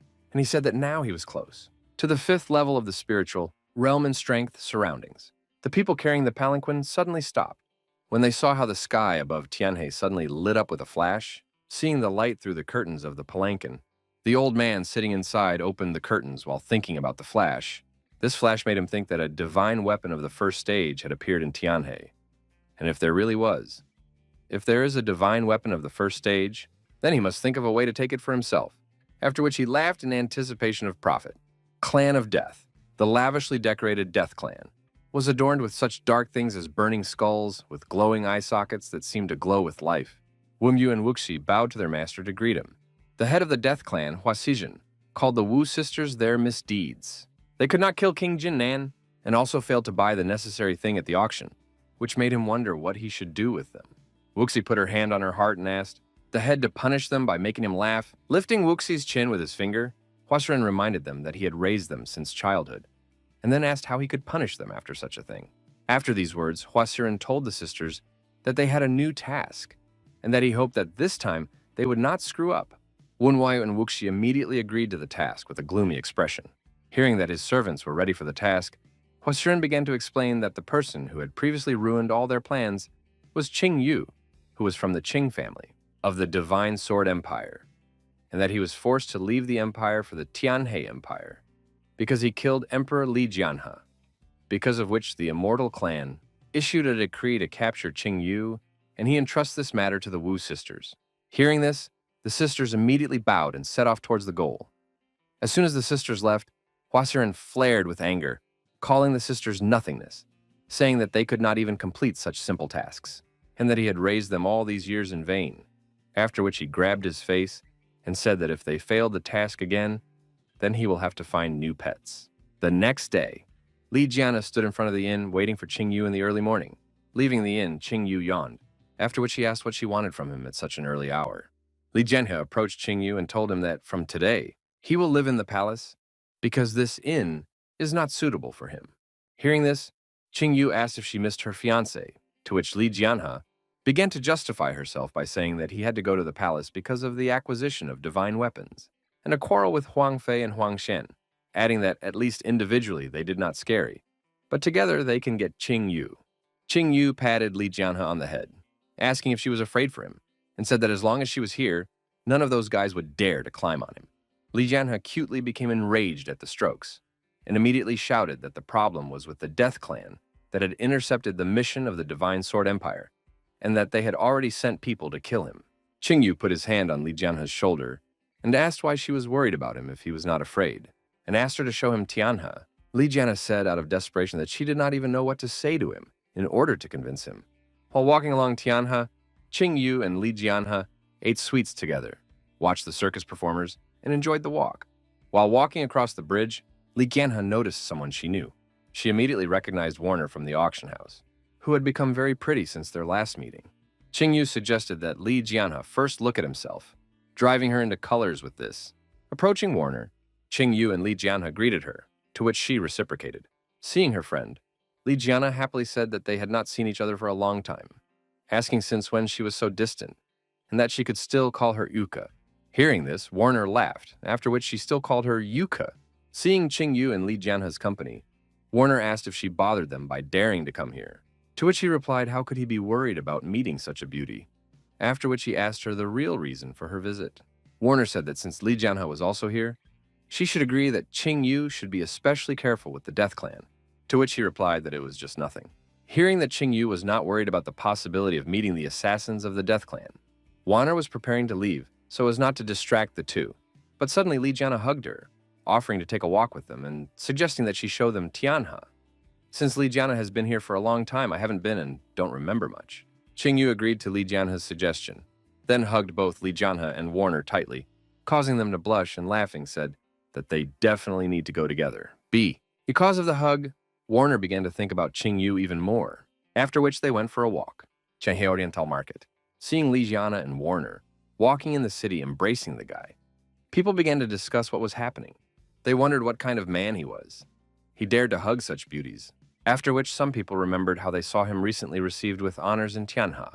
Hearing these discussions, Qing Yu could only sigh at how great their popularity is. Warner asked Qing Yu not to worry about the crowd, while Li Jianhe realized that he was in a panic. Suddenly, Qing Yu heard the sound of a whip, from which he immediately went towards the hustle and bustle. The slave trader punished the slave for trying to escape by beating her with a whip. His slave could only moan in response to this, holding back her tears. The slave trader said that he did not ransom her, so that she would simply run away, saying that he could kill her if she tried to escape again. Warner immediately recognized the slave trader, calling him Fadi Li, and saying that he had started torturing the slave again. Seeing this scene, Li Jiana's spirit was inflamed, and she decided that one day she would definitely rid the empire of the slave trade. Warner explained that Fadi Li is a very arrogant and domineering person, and that he can do whatever he wants due to the fact that he is a relative of the Huang family from the blacksmith clan. After which she added that every month or fortnight, he humiliates his slaves in public. Meanwhile, the fat man Li dealt another blow to the slave, again knocking her to the ground, and again asked if she would run away from him because he feeds and sings her. And she, like an ungrateful one, runs away from him. The slave girl was gathering her strength when Fadi Li demanded an answer from her. Unable to hold back her tears, she turned to the fat man and said that if he kills her, then she will get him from the other world, because he killed her and her entire family. Hearing the slave snarl, Fadi Li kicked her, asking what it was that he cut out her family, because he was just garbage like her, and said that he would have killed her if not for her pretty face. He shouted that he gave 2 million of silver for her, which is a huge sum, and that now he is her master and the sky. Having said this, the fat man stomped on the ground and grabbed the slave by the chain on the collar. Hearing the name of Jiurayu, Qing Yu immediately asked the girls if he really called the slave that way, to which Warner gave an affirmative answer. Hearing the answer, Qing Yu smirked and said that he did not expect to see this here. Seeing how Qing Yu smirked at Li Yu, she realized that he was going to do something that did not bode well. Qing Yu moved towards the fat man, saying that this slave needs to be saved, while remembering how in a past life people encountered something terrible. Fadi Li let go of the chain and began to choke because he was too tired, after which he turned to the people and demanded that they disperse, asking if they had never seen the beating of a disobedient slave. After these words, Jiroyu looked gloomily at Fadi Li. Seeing this look, he asked himself why he was frightened by the look of a miserable slave, after which he waved his whip and was about to strike again. Suddenly, Qing Yu grabbed Fadi Li's hand. Surprised by what was happening, Fadi Li asked the stranger who dared to interfere in his affairs. Qing Yu replied that he was ready to buy this girl if he named the price, to which the fat man replied that she was not for sale. While ordering Qing Yu to leave here, Qing Yu reminded Fadi Li of the words of the slave that she was sold against her will, and said that in this case, he would redeem her by force, which made the fat man laugh. Fadi Li asked if this brat knew who he was, after which he again ordered him to leave. Hearing the refusal, Qing Yu said that he had no other choice. The arrogant fat man Li wanted to tell Qing Yu that he would not dare, but at that moment Qing Yu struck the fat man's face, knocking him back 10 meters. The people around them were shocked that someone dared to hit Fadi Li. They understood that this kid would come to an end because of the blacksmith clan. Only Jiroyu watched Qing Yu in awe. Rising from the ground, Fadi Li was as angry as ever. Fadi Li summoned a ghost boar, yelling that he would kill Qing Yu, and then use the yellow level technique. While Barhoof, Qing Yu meekly stood while Fadi Li was flying towards him. Suddenly his eyes flashed, and Fadi Li crashed into an energy wall, which sent him flying into the neighboring streets. After sending the fat man flying, Qing Yu thought about the name of the fat man's technique, and then said that it suits a pig like him. Qing Yu approached the slave girl and stroked her head, telling her that she belonged to him now, and then used his flames to break the chains holding her down, causing him to admire him. Nearby, Warner and Li Yu were talking about how unusual this boy was, and that Huang Fei would be pissed to death if he found out about this. Qing Yu picked up the sleeping Jiroyu, and together with the girls left this place. When they saw Princess Yu Hua and Warner, people became interested in who this guy was, after which the guy in green clothes suggested that Fat Li offended a big man, to which the guy standing next to him with a basket replied that the blacksmithing clan would not leave it just like that. Walking the streets, Li Yu asked Qing Yu what he was going to do with this girl, while Warner offered her to live in the auction house if he couldn't find a place for her. Qing Yu smirked as he said that he was organizing everything himself. He realized that it was exactly who he thought of because of the ancient demon aura she exuded in her blood. Thinking about the wrong thing, Li Yu twisted her face, saying that she didn't think that he liked it. Qing Yu turned to Li Yu and said that she did not understand anything because this little girl had an incredible future, which led Li Yu to think that Qing Yu was only throwing dust in everyone's eyes. Qing Yu remembered that Jiroayu would be a demon lord in the future and that in a few decades, she would already be able to lead an army of thousands of evil spirits, dooming humanity to a terrible existence. After which he realized that she hated people so much because the years of slavery left an indelible mark on her heart. Suddenly, he realized that she should not be allowed to walk in this rag, to which Warner offered to go to the largest trade union, Yanulu. A little while later, Yanulu. Qing Yu with the girls entered the territory of the union, where they were immediately greeted by a merchant. Warner explained to him that they wanted to buy a dress for Jiroayu. After listening to Warner's request, the merchant told Qing Yu to follow him. The girls left alone decided to take a walk while waiting for Qing Yu. Huang Fei was strolling through Yanlu Trade Union, excited to see the colorful eagle feather dress that was about to arrive. Suddenly, he saw Li Yu and decided to greet her, saying that he was looking for her, but she had found herself. Surprised by the sudden encounter, Li Yu asked Huang Fei what he was doing here, to which Huang Fei wrinkled his nose and began to talk about how he had heard that high-quality clothes would be brought here soon. So he thought about looking at them and possibly buying them for Li Yu. Huang Fei explained that it was a colored eagle feather dress made of 9 colors of eagle feathers. This dress was very expensive and it was very rare even in Tianhain. After saying that, Huang Fei offered Li Yu to go with him, but she immediately refused. Suddenly, there was a noise on the floor above. Huang Fei was interested in the source of the noise, and then the people nearby started telling everyone to look at it. Qing Yu walked down the stairs with Ji Zhou, telling her how good she looked in that dress. When Huang Fei saw the girl, he couldn't stop himself from shouting that she was beautiful. Li thought that she didn't even think that Ji Zhou would look so beautiful when she changed her clothes. And then she sharply asked Qing Yu why they were going so fast, to which he replied that it was of course fast, because they had only bought one thing. Suddenly, Huang Fei realized something. He shouted that this was the dress he wanted to buy, and immediately shouted to Qing Yu that he was the first to see it. Qing Yu asked if Huang Fei thought the dress belonged to him because he was the first to see it, to which Huang Fei shyly agreed. Qing Yu asked Huang Fei how he liked the dress, and Huang Fei demanded that Qing Yu give it to him, saying that he would pay any price for it. Qing Yu agreed with Huang Fei, but in return, he would have to give him the entire forging and throwing clan. Li Yu and Huang held back their laughter at how Qing Yu was trying to make Huang Fei angry. In response, Qing Yu stroked Jiroyu's head and asked Huang Fei not to scare the child, then whispered in his ear that he was really bullying him and asked him what he was going to do to him for it.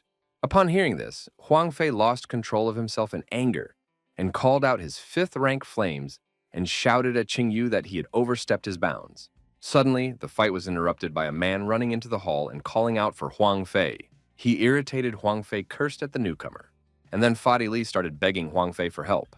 Fadi Li started to talk about how he was beaten and his slave girl was stolen. Then he reminded that he was his servant, and to beat a servant was to insult his master.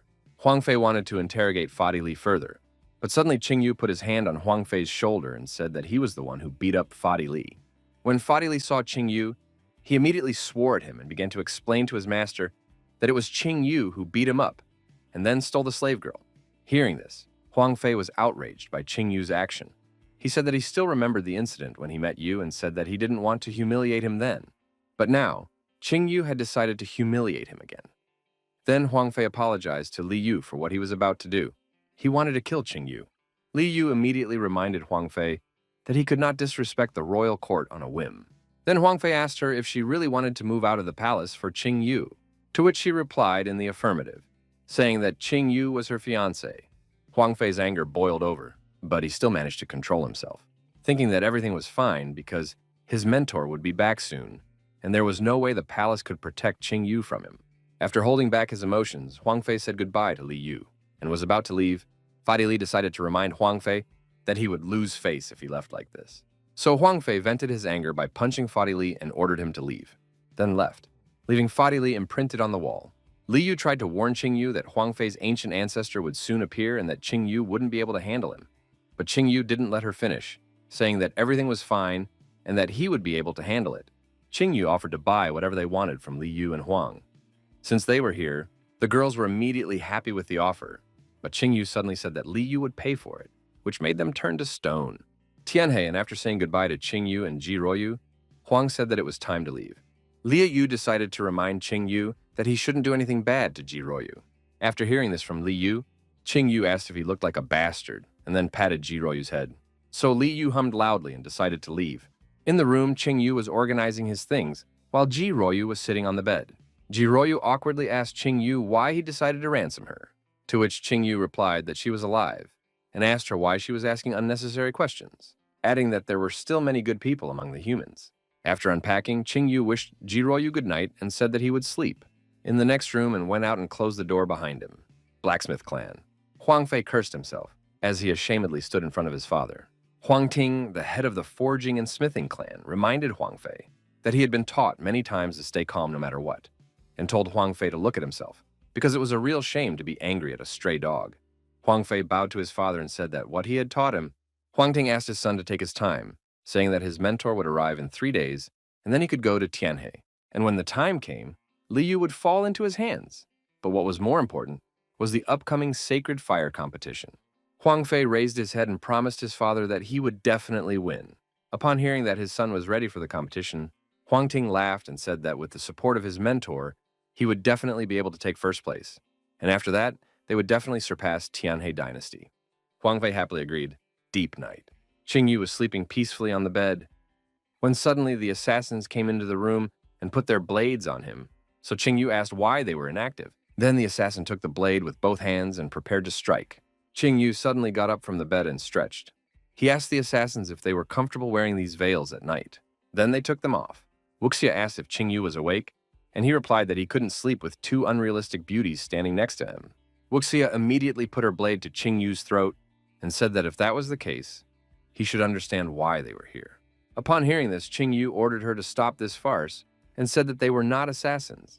Wuxia asked Qing Yu how he was able to get this information about the Death Clan, removing the blade from his throat and saying that from the looks of them, they were already able to find out something. The assassins chose to remain silent, and Qing Yu said that it was none of their business, where he got what he knew and how he knew it, and all they needed to know was that the Death Clan was obviously not a good place to be. Qing Yu got serious and said that it was not too late for them to get on the right path, to which Wuxia replied that it was easier said than done, because she and her sister had had the Death Clan seals for a long time, and they could not leave the clan as long as they had the seals on them. Wuxia added that they haven't looked for ways to remove them on their own, but they know that a holy fire of level 6 or higher would be able to help them. Qing Yu got up from the bed and asked Wuxia to come closer. The assassins were suspicious and asked him what he wanted from them. Then he grabbed Wuxia's hand and pulled her towards him. Wuxia blushed in surprise and asked what Qing Yu wanted to do to her, and Qing Yu replied that he could free her from the Death Clan's seal, touching Wuxia with 2 flaming fingers. Wuxia immediately felt the 9-legged golden crow touching her, and then stabbing into her, causing her to groan as the seal on her forehead disappeared and she collapsed to the ground. The Ian energy in Wuxia began to dissipate. She felt relieved. Wuxia said that she didn't expect Qing Yu to hide a rank 6 holy fire. He replied that she clearly underestimated him. He summoned a holy flame and declared that he actually possessed a rank 9 holy fire. Wu Yu and Wuxia were shocked. After removing the flame, Qing Yu said that it was now Wu Yu's turn. Moments later, her seal was removed, leaving her slightly confused. Qing Yu explained that he had freed her from the seals, and from now on, the Death Clan would no longer be able to control her. The sisters hugged each other, happy to be free of their shackles. Not wanting to disturb the sisters, Qing Yu asked them if they were willing to follow and serve him. The sisters nodded to each other and bowed before Qing Yu while taking the oath of allegiance. Upon hearing this, Qing Yu told Wuxia that her technique had a flaw, and that it was definitely at the beginning black level, but she could only use it at the yellow level. He extended his finger to Wuxia's forehead, and then used rune magic transfusion to help her learn the technique. After pulling his hand away, he said that her current level of refinement was at the 2nd spiritual realm, so she could train more powerful sword techniques, and when she reached the 3rd spiritual realm, he would be able to give her a medium black level technique. After helping Wuxia, Qing Yu asked Wu Yu if she had the sun god arrow with her, and she immediately took it out. As she grabbed the weapon, Qing Yu began to teach her an initial black level technique that would fully unleash the potential of her weapon. After receiving the gifts, Wu Yu asked Qing Yu if he had really received all these gifts in the desolate lands, to which Qing Yu replied that they would know the answer when the time came. Qing Yu smiled and reminded the sisters that it was late. Then he smiled grimly and suggested that they go to bed. The frightened sisters blushed and didn't dare to reply. Qing Yu laughed and said that he was only offering them a room. The sisters agreed with Qing Yu and immediately bowed out. As soon as they left the room, Qingyu fell on his bed and sighed. He thought that according to his estimation, the Taoist old man should arrive soon, and then the sacred fire competition would not be far away. The sacred fire competition is held in Tianhe City every 3 years. It is jointly organized by the 4 major sects that guard Tingyu from the 4 sides, and the purpose of this event is to select the best disciple to then train him to the level of a tempering master. The 4 major sects are Buddha Heart Temple, Polar Sun Clan, Ruthless Sword School, and Jade Fairy Clan. They are constantly competing with each other, but they are roughly on the same level.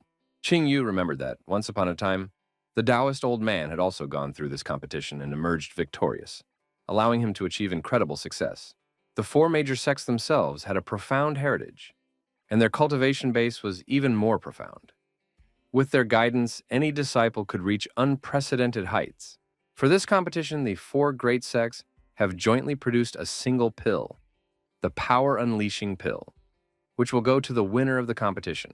Qingyu thought that the energy contained in the pill was enough to allow him to instantly break through to the 5th spiritual realm. And once he broke through to the 5th spiritual realm, he could immediately subdue the 3rd beast, the Swami Lion. Once Qingyu possessed the spirit of the Swami Lion, he would have access to endless energy techniques. And at that time, he would already possess a power that was not inferior to the peak of the spiritual realm. After possessing this power, Qingyu would return to the Divine Sword Empire and take revenge on all his enemies. After thinking about it, Qingyu raised his fist and told his enemies that they did not have long to live. Tongzhou City. The crowd could be heard rumbling in every part of the city. Qingyu realized that it was all because of the upcoming competition, and even though the event was still a few days away, there was no place for an apple to fall in the city. The clatter of hooves could be heard, and people began to discuss whether it was a representative from the Buddha Heart Temple, with some people saying that it was rumored that the Temple Maiden herself was coming to town, and they hoped to catch a glimpse of her. Suddenly, a hand appeared from the window of the stagecoach and immediately pulled back the curtain, revealing Temple Maiden Ling Qinchuan. Seeing her, everyone around her immediately began to admire her beauty and wanted to talk to her. When she saw Qingyu, Ling Qinchuan snorted at the way he looked at her, and then greeted him by name, saying that it had been a long time since they had seen each other. The passersby who saw this scene were shocked by Qingyu. At that moment, Qingyu remembered that he still didn't know Ling Qinchuan in this world. Ling Qinchuan wondered who this person was and how he knew her. Then Aunt Yu closed the curtain and said that there were only cables around. Aunt Yu told Ling Qinchuan that everyone in their temple hoped that she could convince the next winner of the competition to join their clan. And Ling Qinchuan agreed, saying that she would do her best to fulfill her father's order. Aunt Yu tried to encourage Ling Qinchuan, saying that only a very outstanding person could win first place, and that if he was a boy, he would become her son-in-law. Hearing this, Ling Qinchuan mentally apologized to her aunt because she wouldn't let herself be sold like that.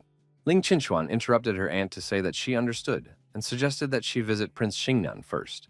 After a while, the carriage stopped. Ling Qinchuan and Aunt Yu got out of the carriage, and then they were immediately greeted by the spiritual son of the Polar Sun Clan, Chulin, who said that the rumors about the Buddha Heart Temple trying to recruit the winner in exchange for the Temple Maiden were true. Upon seeing Chulin, Ling Qinchuan told him to shut his filthy mouth or she would teach him a lesson like the last time. To which he replied that he had given in that time because she was just a fragile girl. But after hearing her words, he realized that she had mistaken his nobility for weakness. Ling Qinchuan abruptly turned around and suggested that Auntie go somewhere else. Seeing this scene, Chulin was angry at her for daring to ignore her, as he was suddenly distracted by the whistle of a person nearby. Chulin greeted Qinchuan, making Chulin wonder who this person was. Qinu asked Qinchuan if she happened to be visiting Prince Xingnan, and he offered to escort her since he knew his residence like the back of his hand. Aunt Yu mentally called Qinu a slut for following her all the way here. Aunt Yu laughed out loud and put his hand on Qinu's shoulder, saying that he had clearly underestimated Qinchuan, not even thinking that she would be able to pick up such a poor guy just by coming to town. When Qinchuan heard this, she turned around and angrily told Chulin that he was making the same mistake over and over again, and then asked him if he thought her patience was limitless. When Qinchuan suggested that Chen Shuang attack him, Qinu suddenly released his aura and ordered Chulin to cover his mouth, causing Chulin to move away from Qinu in horror, and Qinu angrily asked him who he thought he was. Seeing this behavior, Chulin told Qinu that he was the spiritual son of the Polar Sun Clan, calling him an impudent person, which only made Qinu's aura grow stronger. Qinu warned Chulin that if he insulted Ling Qinchuan again, he would turn from a spiritual son into a dead son.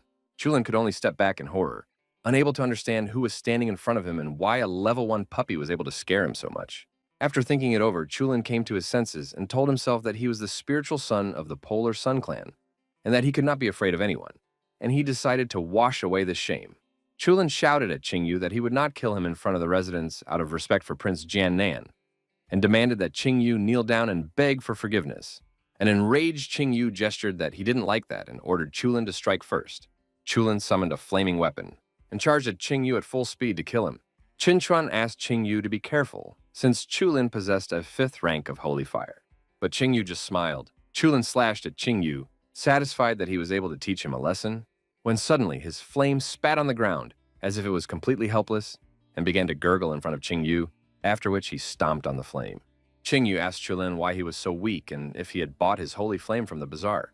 Chulin scaredly began to ask what Qingyu had done to his fire, and why his holy fire was so easily defeated. Qinchuan and her aunt, who were standing nearby, were surprised to see this. Qinchuan asked if Qingyu had defeated a rank 5 sacred fire wielder so easily, if he possessed rank 5 sacred fire, or if he naturally possessed a fire element. And he hummed, and realized what had happened. Qingyu was simply shaking with rage. Chulin demanded that he answer how a scum of the first spiritual realm could suppress his rank 5 sacred fire, and then accused him of cheating. The Prince of Jinnan suddenly appeared and told Chulin to stop, warning him that they were in his residence, not the bazaar. Seeing the prince, Chulin and Qinchuan immediately bowed to the prince and said that they had come to visit him, to which the prince nodded.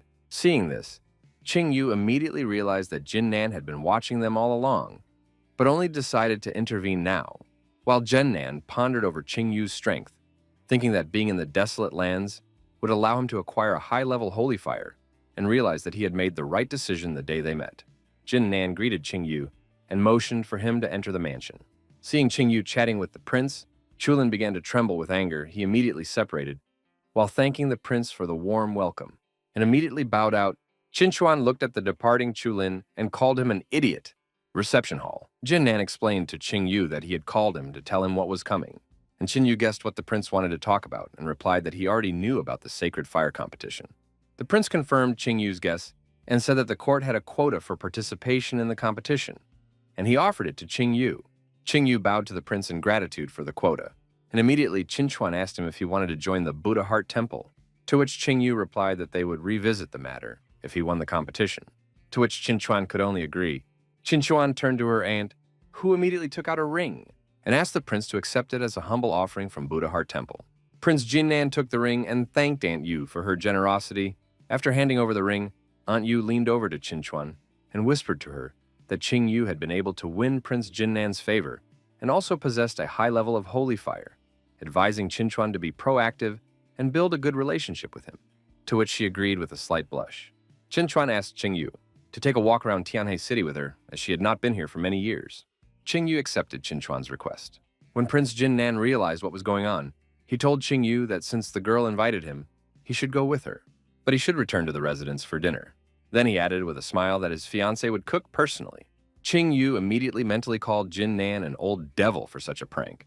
While Chen was upset that Qingyu already had a fiancée, after informing Qingyu about the dinner, the prince let the guests go, not wanting to take up their precious time.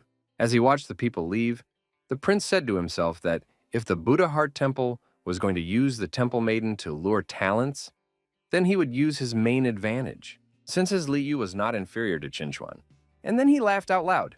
Forging and smelting Qingyu, the reception hall Chulin sat on the throne while Huangfei bowed to him, saying that he hadn't expected Chulin to come to them personally, and that it was a great honor for their clan. Chulin asked Huangfei if he believed he could become the best in the upcoming Sacred Fire competition, and Huangfei agreed, saying that he was determined and that his mentor would be arriving soon. And with the support of Chulin and his mentor, it was unlikely that anyone would be able to challenge him. Chulin gloomily said that he had just met a person who was only at the first level of the spiritual realm, but even with him he was able to suppress his holy fire. Huangfei was immediately shocked. He asked if there was really someone so strong in Tianhe.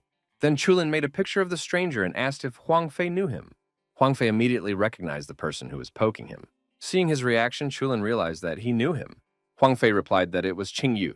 Hearing this name, Chulin immediately asked if this was the same Qingyu who had killed Emperor Li Jianhe and was wanted in the Sacred Sword Empire, which Huangfei immediately confirmed. Chulin told Huangfei that it was rumored that Qingyu had gone to the desolate lands and that his journey was incredibly fruitful. Huang Fei immediately realized that it was at that moment that Qing Yu was able to strengthen his holy fire. Chulin also added that Qing Yu's fire was incredibly strong. It was at least 2 levels higher than his flame, and he feared that Qing Yu would be able to emerge victorious in the upcoming competition. Upon hearing this, Huang Fei immediately shouted that he couldn't allow that to happen and asked how soon his mentor would arrive, to which Huang Fei replied that the Taoist elder would arrive tomorrow. Chulin was pleased to hear this and said that they would wait for the old man and discuss the matter thoroughly, then allowed Huang Fei to leave. Left alone, Chulin thought about Qing Yu's flame.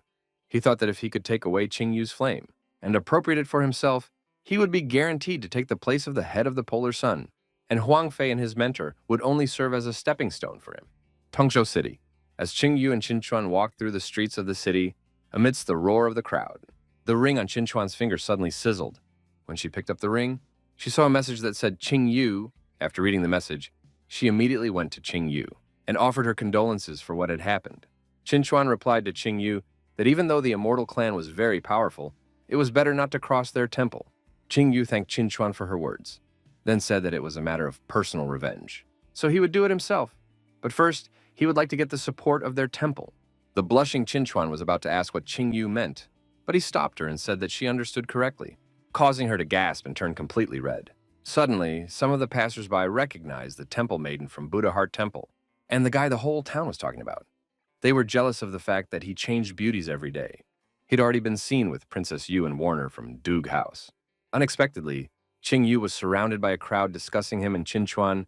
He coughed and immediately pulled Qin Chuan's hand, suggesting that they go for a walk somewhere else. To the next street, Fadi Li followed Mr. Wang and asked him to join them. Wang Chilan asked if he was sure, and the fat man replied that he had served the forging and smelting clan for many years, without sparing himself. But they had treated him like trash, and if Mr. Wang did not refuse, he would be killed. Then Fadi Li whispered in Wang Qian's ear that he had recently acquired about 10 slave girls, all of them from the succubus race, which made Wang Qian blush and start drooling as he imagined the succubi. And Fadi Li added that he had personally selected each one. Wang Qian accepted Fadi Li's offer, saying that he was his man from now on, and ordered him to have the succubi at his residence that evening. Suddenly, Fadi Li noticed a familiar figure and recognized Qing Yu. He immediately told Mr. Wang that he was in trouble because of Qin Yu. Wang Qian only looked at the temple maiden next to Qin Yu and called her charming. Fadi Li began to say that it was Qing Yu who stole his slave girl, who was also very pretty, and in that respect, she was not inferior to his new companion.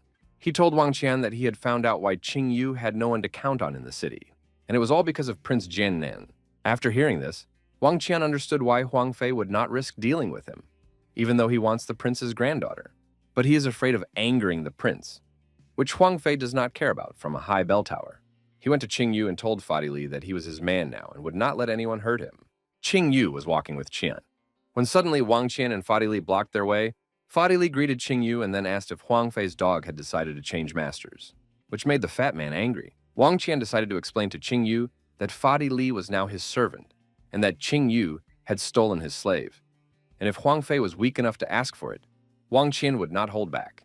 Qin Chuan was shocked that everyone she met was Qing Yu's enemy. Qing Yu asked how he planned to do this, and Wang Qian replied that he would first return the slave girl, then give up his charming companion, and from that day on, she would belong to him.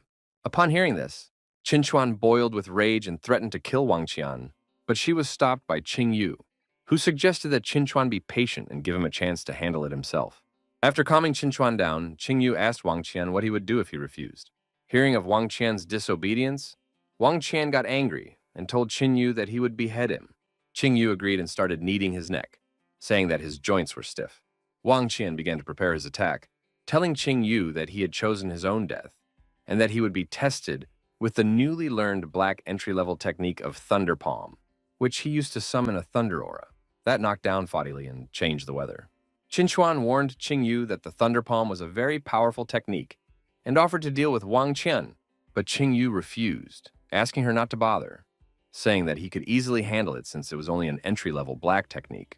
Wang Qian, who was mad with power, cheered and said that he had bought this technique from Huang Fei for a huge amount of money, and now was the perfect chance to test its power. Wang Qian gathered the thunderstorm energy into a ball and shot the thunderbolt at Qing Yu, but Qing Yu, instead of dodging, took a lungful of air and summoned the dragon ghost Yazi, roaring loudly, smashing the enemy's technique, and sending it flying. Seeing how easily his new master had lost, Fadi Li panicked. Qingyu sighed and told Qinchuan that this technique was worthless, which shocked her. Qinchuan thought that Wang Xuan's cultivation level was at the 4th spiritual realm, and he had used an initial black-level technique. But he still couldn't repel an attack from Qingyu. She thought that Qingyu had also used a black-level technique. After dealing with the obstacle, Qingyu approached the panicked Fadi Li and threatened him, telling him that it was his turn. Afraid of being killed, Fadi Li immediately hit his head on the ground and begged for mercy in exchange for all his possessions. Qingyu asked him if he had all of his possessions, to which he agreed, and upon hearing this, Qingyu offered Qinchuan a look at him, and she agreed. After receiving her agreement, Qingyu kicked Fadi Li and ordered him to lead them. Fadi Li's leaves Qingyu walked around the house and looked at Fadi Li's belongings, then asked if these were all his belongings, to which Fadi Li nervously agreed. Not getting the answer he wanted, Qingyu glared at the fat man and said that this was not enough to trade for his life. Fadi Li started to beg for mercy again, saying that this is really all his stuff and he has nothing else. But Qingyu was not enough and prepared to attack. But suddenly, Fadi Li remembered that he still had a slave market. Qingyu demanded Fadi Li to show him the slaves, and Fadi Li immediately started to open the secret door by pressing the right tile. After pressing it, a huge door opened, from behind which came a source of stinky smell.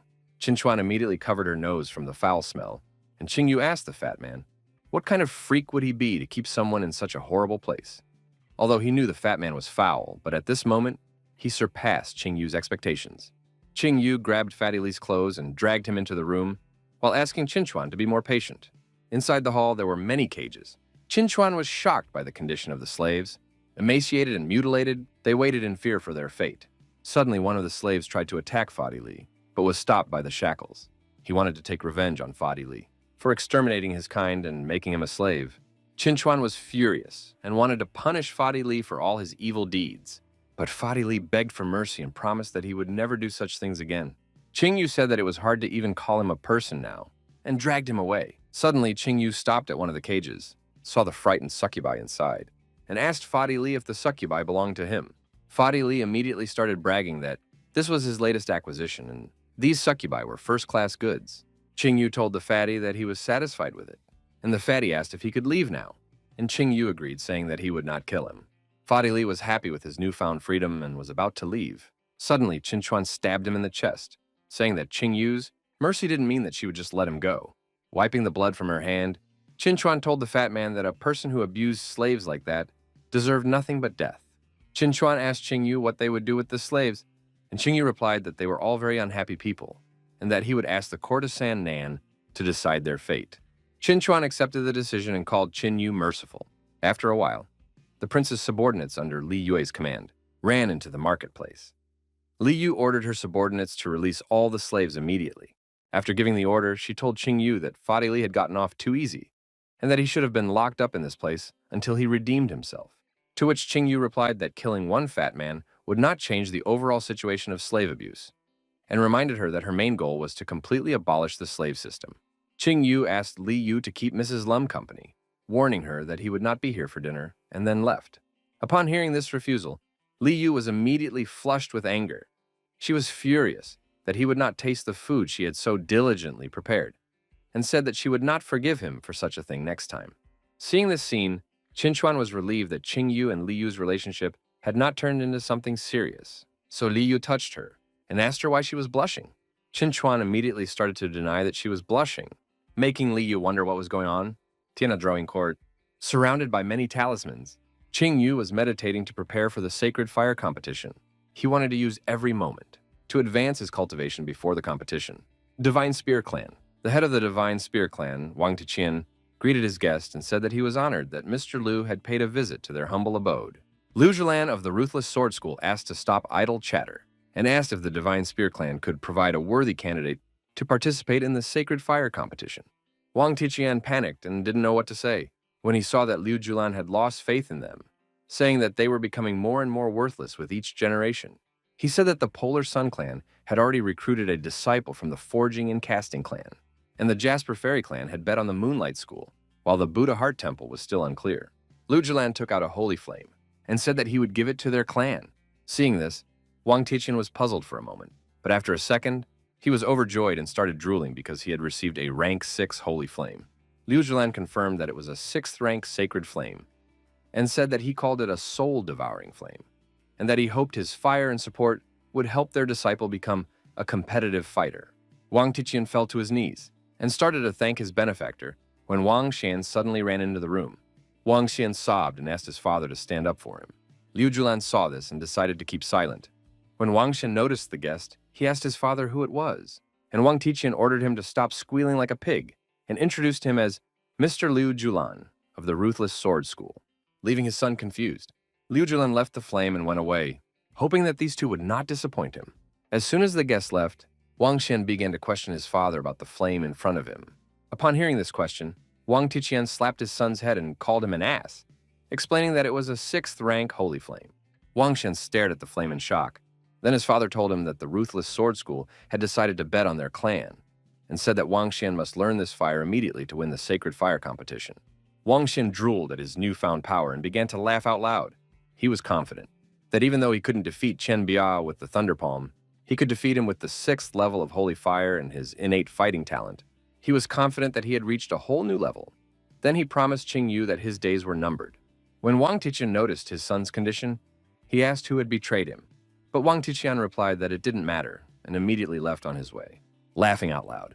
Thinking about what had happened, Wang Tiqian was happy that his son was able to obtain the holy fire, and he was happy that his clan would soon be well. In Tiana City, Huang Fei was waiting for his mentor to arrive when he saw the palanquin. He immediately greeted his mentor and then invited his disciple to get into the palanquin, that they immediately go to the Prince of Jianan, which Huang Fei immediately agreed to. The mentor explained that he had only returned for 2 things. First, to marry Huang Fei to Li Yu, and second, to help Huang Fei win the sacred fire competition. Huang Fei decided to tell the mentor about Qing Yu of the Divine Sword Empire, and this time, the mentor was immediately interested in him. A short time later, after listening to the disciple, the mentor realized that the rumors were not false, and that Qing Yu had indeed gained something during his time in the desolate lands, and began to ponder about his strength. Suddenly remembering the flash he had seen on the way to the city, he assumed that it was Qing Yu's divine weapon. Huang Fei warned the mentor that Qing Yu possessed an incredibly powerful holy fire, and that not even Chulin could defeat him, saying that Qing Yu should never participate in the holy fire competition. The mentor told the disciple not to worry, as he had methods to prevent Qing Yu from winning, and took out a blue sacred fire, explaining to the disciple that it was his 6th ranked sacred fire, the chilling underworld flame, and telling him that he had cultivated it for many years, and now it was just short of the 7th rank, and with his sacred technique, Huang Fei would be able to absorb the fire in the shortest possible time. Huang Fei was shocked to hear about the 7th rank holy fire. The mentor began to explain to his disciple that sacred fires above the 7th rank were very rare, so he assumed that Qin Yu's sacred fire was also at the 6th rank, which meant that with his chilling underworld flame, victory was guaranteed. After accepting the flame, Huang Fei immediately began to quickly assimilate it using a secret technique, and after assimilating it, he thanked his mentor and promised not to disappoint him. But mentally, he mocked Qing Yu, who had nothing, and promised himself that he would destroy him in the upcoming competition. Prince Jin Nan's residence. Li Yu was crying and begging her grandfather to do something, because Huang Fei and his mentor would be here any minute. Jin Nan said that Qing Yu should go to Qing Yu, which made him spit out his tea in surprise. He was exhausted from always having to stand up for Li Yu. Li Yu went to Qing Yu and asked him to show himself to Huang Fei so that he would not interfere with her anymore, which made Qing Yu sigh. Huang Fei and his mentor entered the mansion and immediately greeted the prince. Qing Yu looked at Huang Fei and wondered what had happened to his sacred flame, because recently he had been the 5th rank and became the 6th rank and was very close to the 7th rank, and then realized that it was the Taoist elder. Huang Fei approached Li Yu and greeted her, warning her that the mentor had come to marry her today. Li Yu immediately grabbed Qing Yu and pulled her towards him, reminding Huang Fei that she already had a fiancé, and said that she didn't really know Huang Fei, and although they had played as children, nothing more, then asked him to stop coming here with this proposal. The Taoist elder asked Qing Yu if he was indeed the same Qing Yu from the Sacred Sword Empire, and Qing Yu confirmed that he was. The elder immediately asked Qing Yu if he really thought he was worthy to marry Li Yu. After all, he was just a foreigner, a member of a defeated family. The elder pointed at his disciple and described his bright future as the winner of the Sacred Fire competition, then asked who Qing Yu was. Li Yu decided to stand up for Qing Yu, saying that he too had a holy fire, and that he would be the winner of the competition. Yu doubted Li Yu's stamina, because he knew that this was the reaction the old man was waiting for. He had deliberately provoked Li Yu to say this, and he also hoped to undermine Yu's morale. Yu was sure that they would want to take his life in this competition, so he thought that they would see who was who.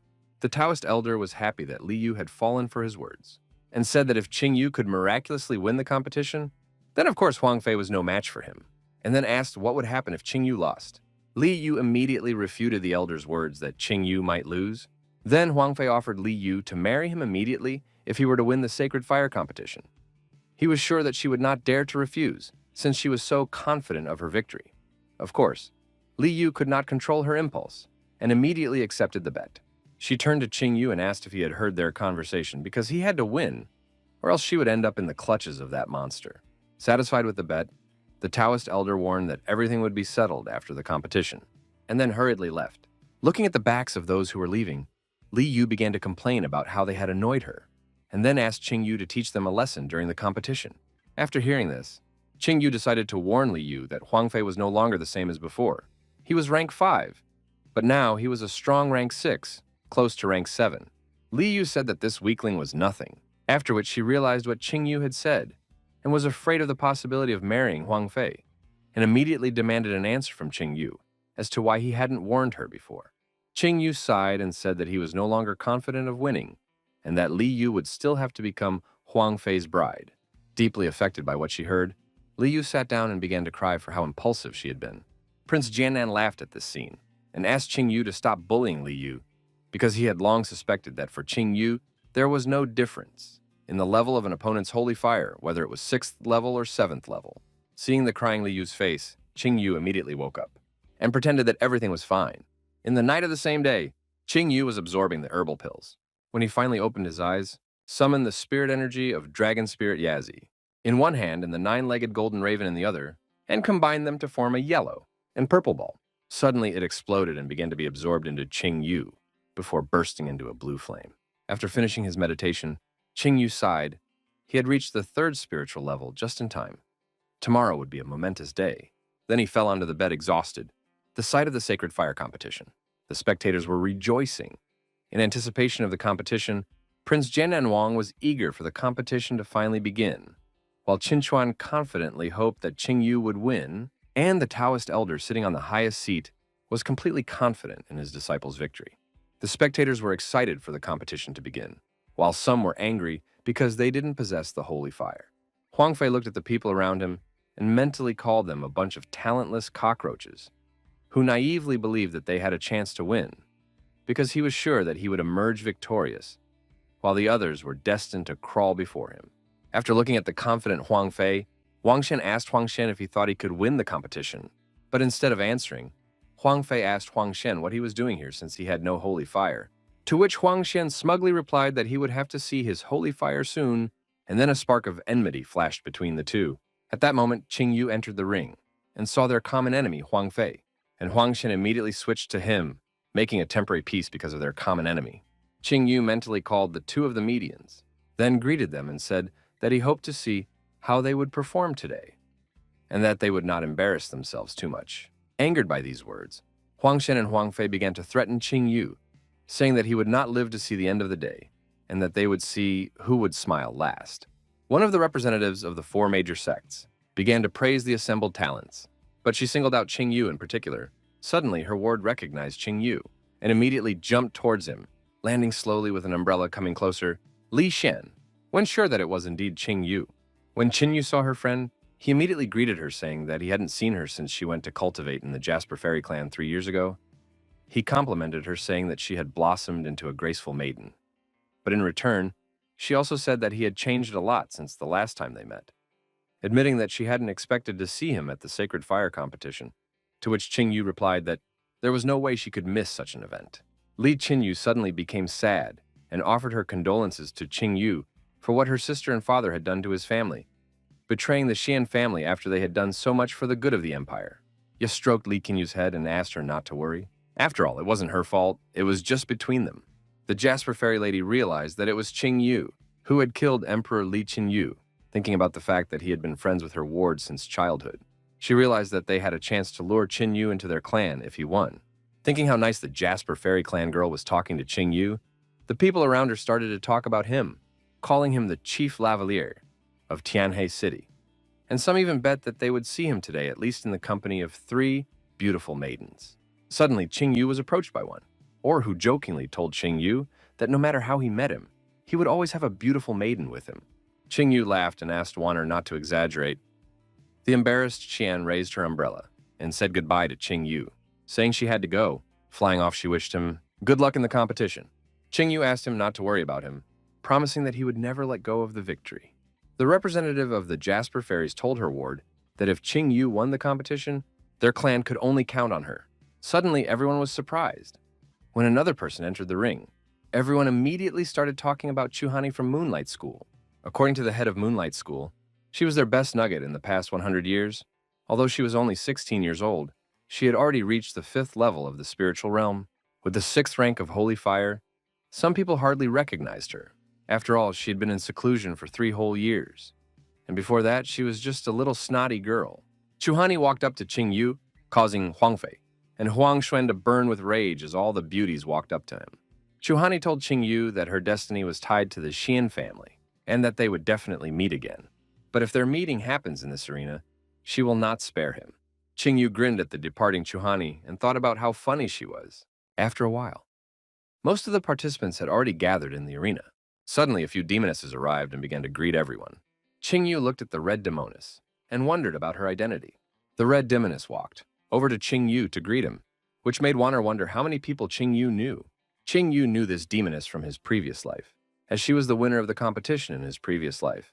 All he knew is that her past was unknown, and she called herself a free cultivator.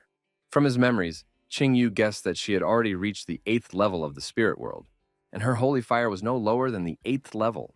And the strangest thing about her was that no one had seen her after her victory. So Qing Yu decided that he would definitely find out who she was in this life. Suddenly, the Taoist old man announced that the competition was about to begin, stopping the roar of the crowd, and then stepped into the ring with Prince Jin Nan.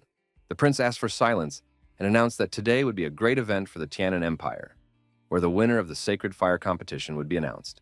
The prince wished the participants good luck and then invited the representatives of the 4 major sects to come out. Jumping onto the stage, they immediately began to call for a huge stone. Huangfei was shocked to recognize the heavenly fire stone. Huangxian began to describe it, saying that this stone was the most mysterious object in the entire Tianan Empire, and perhaps as old as heaven and earth. He said that just being close to it helps to concentrate its holy fire, and some even managed to increase their rank. Because of its incredible value, this stone belongs to all 4 major sections. While the people around him were astonished at this treasure, Qing Yu laughed inwardly at the fact that such a small stone could cause them so much awe. He wondered what would happen if they knew that there was a whole mountain of this stone in the desert lands.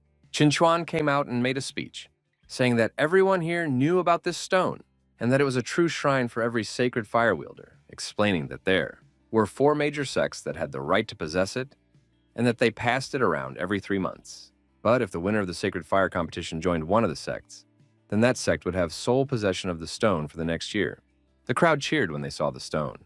While Qin Chuan prayed for Qing Yu to win, Chulin drew the attention of the crowd and began to explain that the rules of the competition were quite simple, saying that there would only be 3 rounds.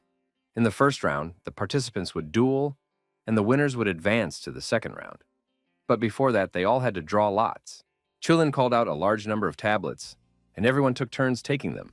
When it was Qing Yu's turn, he greeted Chulin and asked if Chulin had cheated on the lottery since he was responsible for it. And Chulin told Qing Yu not to look down on him and to communicate more respectfully. Qing Yu said that even if he cheated, it does not guarantee his victory. Chulin agreed with Qing Yu's words, but suggested to see what round Qing Yu can reach first. Qing Yu taunted Chulin, saying that he would have to watch Qing Yu's victory with his eyes open. Holding back his anger, Chulin told the participants to look at their boards and began to explain that each board had a number on it, and those with the same number would fight. Looking at his tablet, Qing Yu saw the number 5 and was interested to see who would fall under his hand in the first round. Chulin announced for those with the same number to enter the arena, while the rest should leave the arena immediately. The first duel. In the first round, a metamorphic-clad Cyclops clashed with a bald man. They immediately bowed to each other, after which the Cyclops released a flame from his mouth, throwing his opponent out of the arena, and laughing viciously with an easy victory. Huangfei was annoyed and said that the idiots with first-class holy fire had come to take a chance. To which Huang Xian replied that their empire had an unlimited supply of idiots. The next 3 rounds were just as fast, with the people with stronger holy fire easily defeating the people with weaker holy fire. The 5th duel. It was Qing Yu's turn. His opponent was a tall man with chains on his body. The big guy mockingly admitted that Qing Yu had a pretty face and that he should give up early if he didn't want to lose his life. Qing Yu insulted the big guy with a gesture and told him to stop talking and attack. The big guy got angry and summoned a phantom tiger and prepared to kill Qing Yu, which Qing Yu couldn't agree to. Huang Shuang evaluated the big guy and realized that he could have gone far if he hadn't been caught by Qing Yu. The big guy jumped at Qing Yu and tried to swat him like a fly, but Qing Yu kicked him away, sending him over the edge of the arena. Shuhani was surprised, as she had expected Qing Yu to be much weaker. Qing Yu said that he was bored and left the arena, while Huang Shuang looked at his back and said that he didn't have much time left. The 6th round was won by Huang Fei, who burned his opponent instantly. And in the 7th round, Huang Shuang, the unnamed contestant, and Shuhani also had no trouble fighting. Chulin was bored watching these one-sided fights, so he suggested to the Taoist old man to play spits. The old man agreed, but he was curious what the other esteemed gentlemen would decide. The representatives of the Ruthless Sword School and the Jasper Fairy clan supported this idea. Chulin decided to give Huang Fei a 3rd-rank bone and muscle strengthening pill, and the Taoist old man also wagered on Huang Fei, giving him his own forged sword of inflexibility. Qin Chuan praised the gentleman for betting quite valuable items, and decided to make a corresponding bet from the Buddha Heart clan. Her bet would be the Heavenly Crystal Strengthened Armor, which she would bet on Qing Yu's victory. Lu Julin wagered a 3rd-tier Ruthlessness pill on Huang Xian, and the Jasper Fairy representative wagered a lower black-level Floating Clouds technique on Shuhani's victory.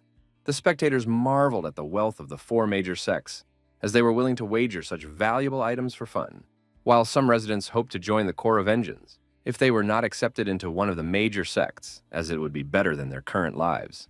When the free cultivator heard about the bounty, she asked the gentleman what would happen to the bounty if none of their candidates won, and Chulin told her that they would give everything to the winner of the competition.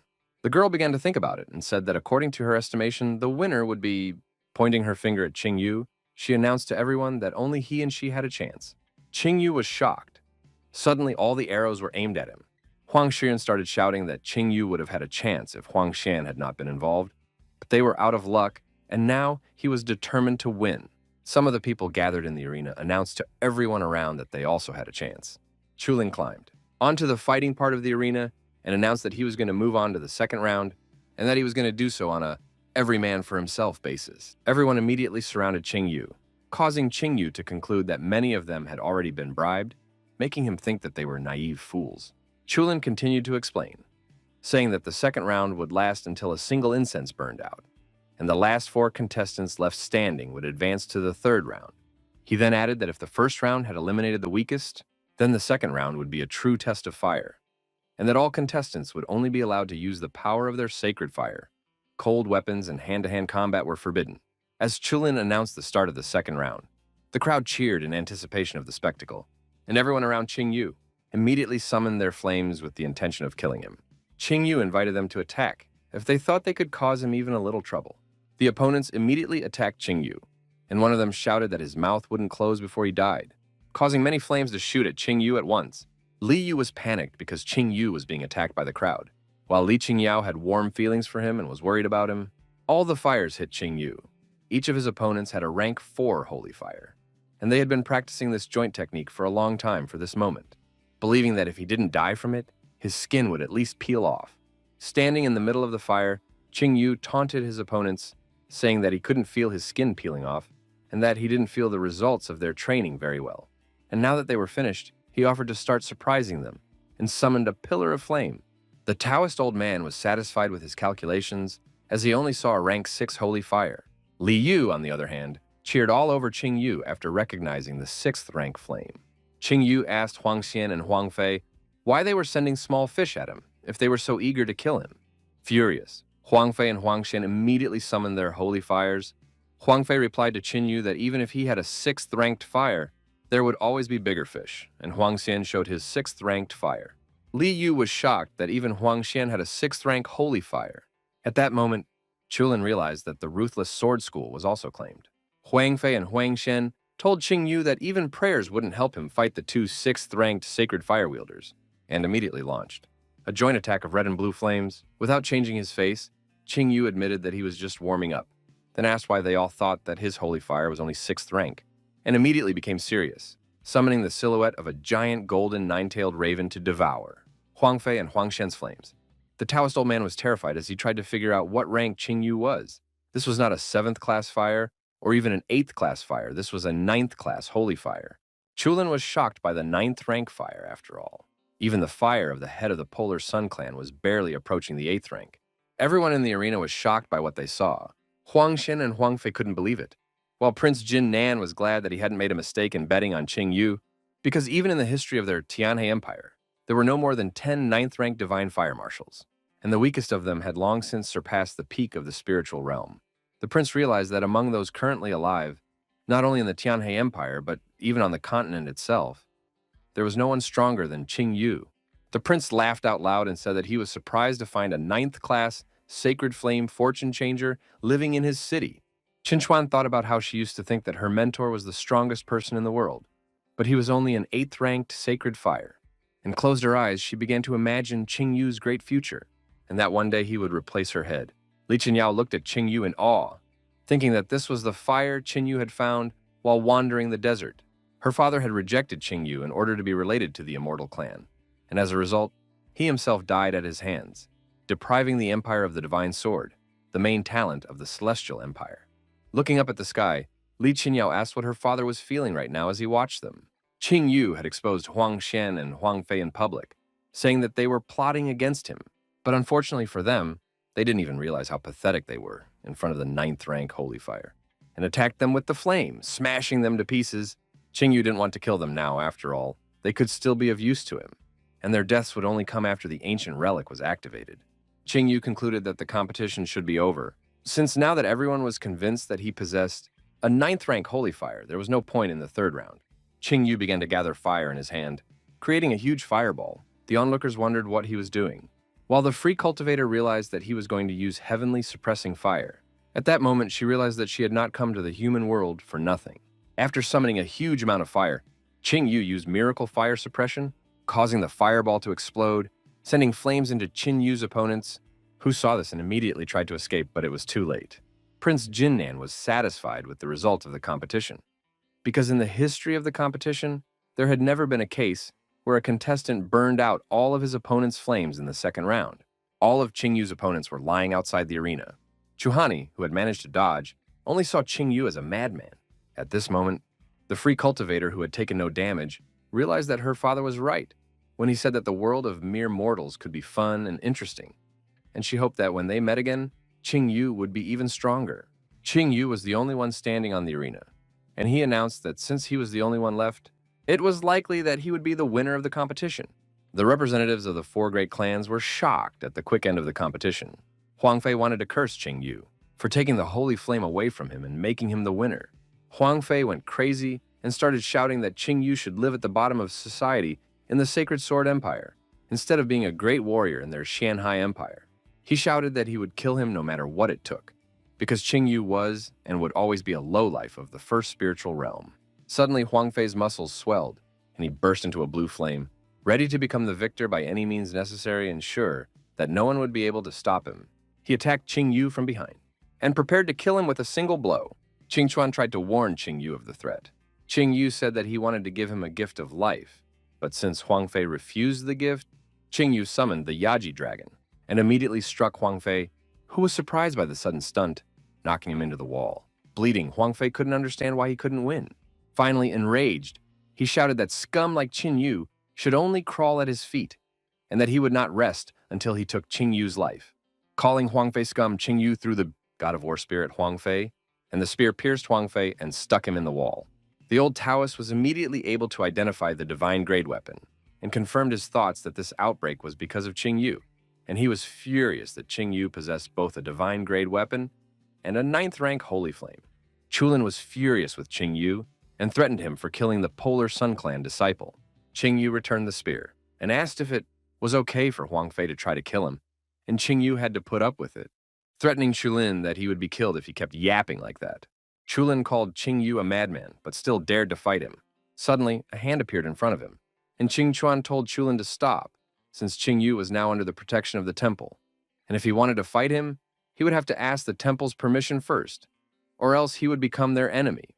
Qing Yu asked Qing Chuan not to interfere in their battle, after all. He didn't mind if Chulin went to the afterlife after his disciple. Hearing Qing Yu belittle him, Chulin became furious and flew into the air, after which he folded his hands in Namaste and used the black mid-level technique of polar sun at the zenith, summoning a huge sun. Qing Chuan was surprised to see this technique, as only the top 3 disciples of the Polar Sun clan could master it, and when used properly it was just as destructive as the top black techniques. Chulin was sure that even with the 9th level Holy Fire, Qing Yu would not be able to resist the mid-level black technique, so she directed the sun at Qing Yu. Seeing the sun flying towards him, Qing Yu grinned, because this was the perfect opportunity to use the War God Spear to its full potential, and use the earthly high-level heavenly Thunder Spear technique to pierce through the huge Sunday. Chulin was shocked to see Qing Yu's strength. Then he was hit by Li Shenyao and Huang Chuan's attack, and immediately realized that it was an earth-level technique, while Li Yu wondered how many more tricks Qing Yu had hidden. And the Taoist old man was furious that Qing Yu kept fighting back. After Qing Yu's attack, Chulin was defeated. Qing Yu put the spear of the god of war around his neck and prepared to send him to Huang Fei. Qing Chuan tried to warn Qing Yu not to kill Chulin, but Qing Yu plunged the spear into him. On his deathbed, Chulin told the Taoist old man to deal with Qing Yu, or he would have no way to explain himself to the Polar Sun clan. The Taoist old man demanded that Qing Yu let Chulin go, and threw a jade ring at him, but Qing Yu blocked him by summoning Dragon Yazi and shattered the ring. Chulin begged for mercy one last time, and was then killed by Qing Yu, who kept his word and sent Chulin to his protege in the afterlife. The Taoist old man was furious. First, Qing Yu killed his favorite disciple, and then the spiritual son of the Polar Sun clan. He would not let Qing Yu go, claiming that even the 9th rank Holy Fire would not help him. When Qing Yu heard this, he laughed and became serious, suggesting that the old dog should make sure that he himself was not destroyed. Clutching his spear tighter, Qing Yu told the old man that he had harmed his beloved, mocked her in every way, and said that he had long considered him his sworn enemy.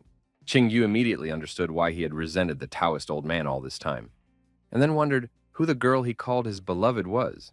The Taoist old man had no idea how he had provoked such hatred towards himself. Although he was young, he was able to kill Chulin easily.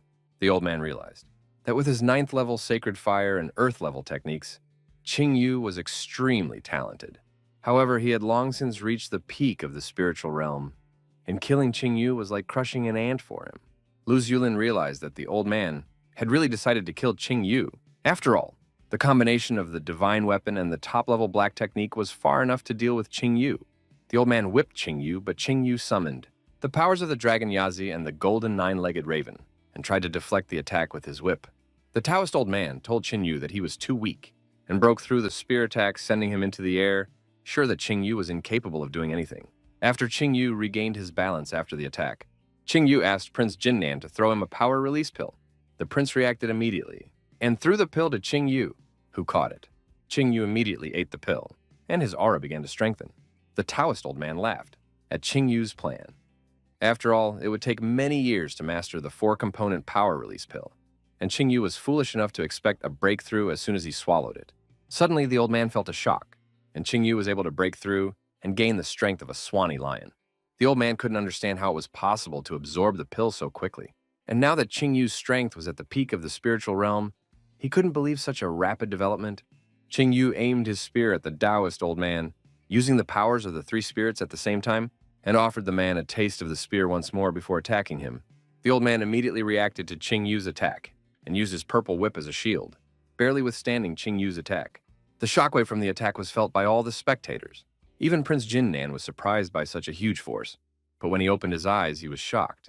There was a huge hole in the arena, and the Taoist old man was bleeding.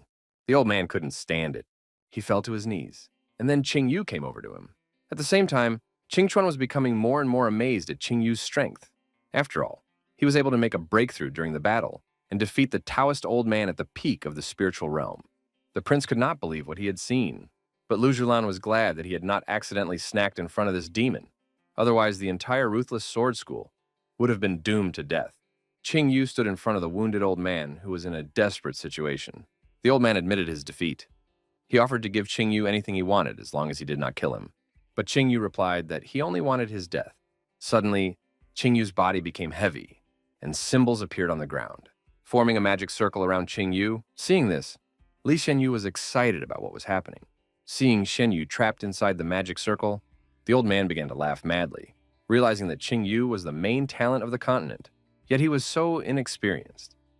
The old man began to explain to the trapped Qingyu that he had spent many years to create this magic circle. The essence of the circle was that once someone was inside, their soul would immediately begin to decompose into a shell. The old man told Jianyu that he had lived in this world for over 100 years and had managed to destroy many lives with this technique, while Qingyu was just a young boy who had yet to see anything in this world, but had time to be proud. After that, the old man activated the magic circle, causing Qingyu's soul to burn, killing Shenyu, and the old man wanted to take his holy fire. Suddenly, the magic circle was damaged, and the old man was shocked that the magic circle he had used for so many years could not work on Shenyu. Shenyu grabbed the old man and told him that he had seen things in the desert that he had never dreamed of, but his magic circle was fine. It was just that Shenyu's techniques against the soul did not work. Shenyu called the old man a miserable old dog because he thought he had everything under control, since he had been trampling this land for over 100 years, and most people had no idea how much evil he could do in that time. But Shenyu knew much more about him. The Taoist old man began to beg for mercy, promising not to raise his hand against Qingyu again, saying that by killing Chulin, Qingyu had insulted the Polar Sun clan. But by killing him, the clan would never rest until they took revenge. The old man begged Qingyu not to kill him, and in return he even agreed to be his messenger, and was even willing to help the immortal clan take revenge. Qingyu launched a series of attacks on the old man's arm, shredding it to pieces. But the old man asked Qingyu to be smarter, because even the protection of Buddha Heart Temple would not save him from the wrath of the Polar Sun clan, and by saving his life, Qingyu would be saving his own life. Qingyu stepped on the old man's foot and said that he did not need to save his life because it belonged to him alone, and no one could take it away from him. And he certainly could not rely on the old man who set such conditions, and then broke the old man's leg. The old man started shouting that Qingyu was a real demon, and Qingyu was a little surprised that it was the old man who called him a demon. He told the old man that he didn't even know how Qingyu was able to stop himself from attacking him when they first met at the prince's residence. But at that moment, he was too weak and kept telling himself that he had to be patient for a little longer. But now, Qingyu punched the old man's arm again, telling him that his anger could not be contained. The old man on his deathbed laughed softly. After all, dying at the hands of a great warrior is not so shameful. But before he dies, he just wants to know what he could have done to make Qingyu so angry. Qingyu kicked the old man with all his might, and said that in the first year of his reign, on the orders of Likingha, he had captured Likingha, and not only crushed all her bones, but also chained her in the death pit of the desolate lands. The death pit is known as one of the worst places to torture people, as even the slightest touch to the skin there turns into excruciating pain, a fate far worse than death. Qingyu's tears flowed as he told about the old man torturing Likingha.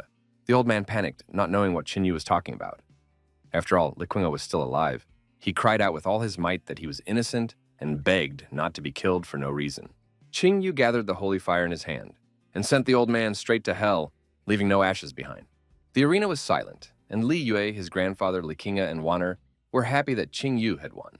Qingyu raised his head to the sky and said that the Taoist elder was dead, and the next in line would be this couple, the Sacred Sword Empire. Xiaodan performed a blood ritual on Qingyu under the supervision of his Xiaohuang. Xiaodan realized that everything depended on his ability to awaken the immortality seal, so he ordered it to appear. Suddenly, Xiaodan's body was enveloped by a powerful energy.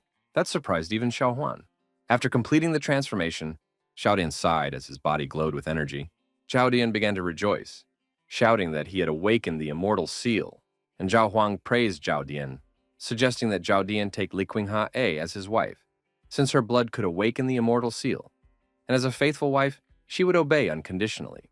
However, he could not imagine that instead of the immortal seal, Zhao Dian could awaken the almighty seal, so he laughed, because he had never heard that anyone from the Zhao family had managed to do so in the past 10,000 years. In fact, among all the immortals, one could count on one's fingers those who had managed to awaken the Supreme Seal, while Zhao Dian had managed to awaken the Supreme Seal.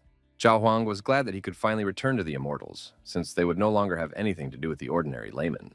Zhao Huang suggested that Zhao Dian return to the immortals to further develop his strength, saying that they would be able to unite all the immortals, and the members of the Zhao clan would become their rulers.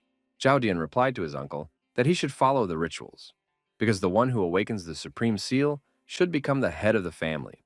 When Zhao Huang heard this, he was indignant for a moment, but he had to agree anyway. But Zhao Dian was dissatisfied with his uncle's behavior and ordered him to kneel down. Zhao Huang immediately understood everything and could not contain his laughter. He liked Zhao Dian's determination and was sure that this was what their ruler should be, a cold-blooded tyrant. Zhao Huang kneeled down and introduced himself as Zhao Huang, an immortal of the Zhao family in the 147th generation, and welcomed Zhao Dian as the new head of their family. Zhao Dian ordered his uncle to spread the news of the new ruler to all the members of the clan so that they would come down to this world to bow before him, and Zhao Huang accepted this order without hesitation. Zhao Dian let his uncle stand up, and then Zhao Huang asked what they should do with Li Qingha, to which Zhao Dian replied that although she was a mere mortal, she was able to get into his heart because she could be affectionate, so he wanted her to stay by his side. Zhao Huang agreed and looked at his consort, Prince Jinnan's residence. Prince Jinnan praised Li Qinghe, saying that he had lived in this world for many years, but no one had ever been able to defeat him like Qing Yu, because before he was 18 years old, Qing Yu was able to defeat the Taoist old man. Then the prince warned Qing Yu that the Taoist old man was closely related to the Polar Sun clan, and since Qing Yu had killed both the old man and Chulin, the clan would never stop until he took revenge. Qinghe offered Qing Yu to join the Buddha Heart Temple, guaranteeing him complete safety, because even though their temple was slightly inferior in strength to the Polar Sun clan, they would never dare to declare war on them. The Jasper Fairy envoy intervened and said that the Jasper Fairy clan was also capable of protecting Qing Yu, so he didn't need to join the Buddha Heart Temple.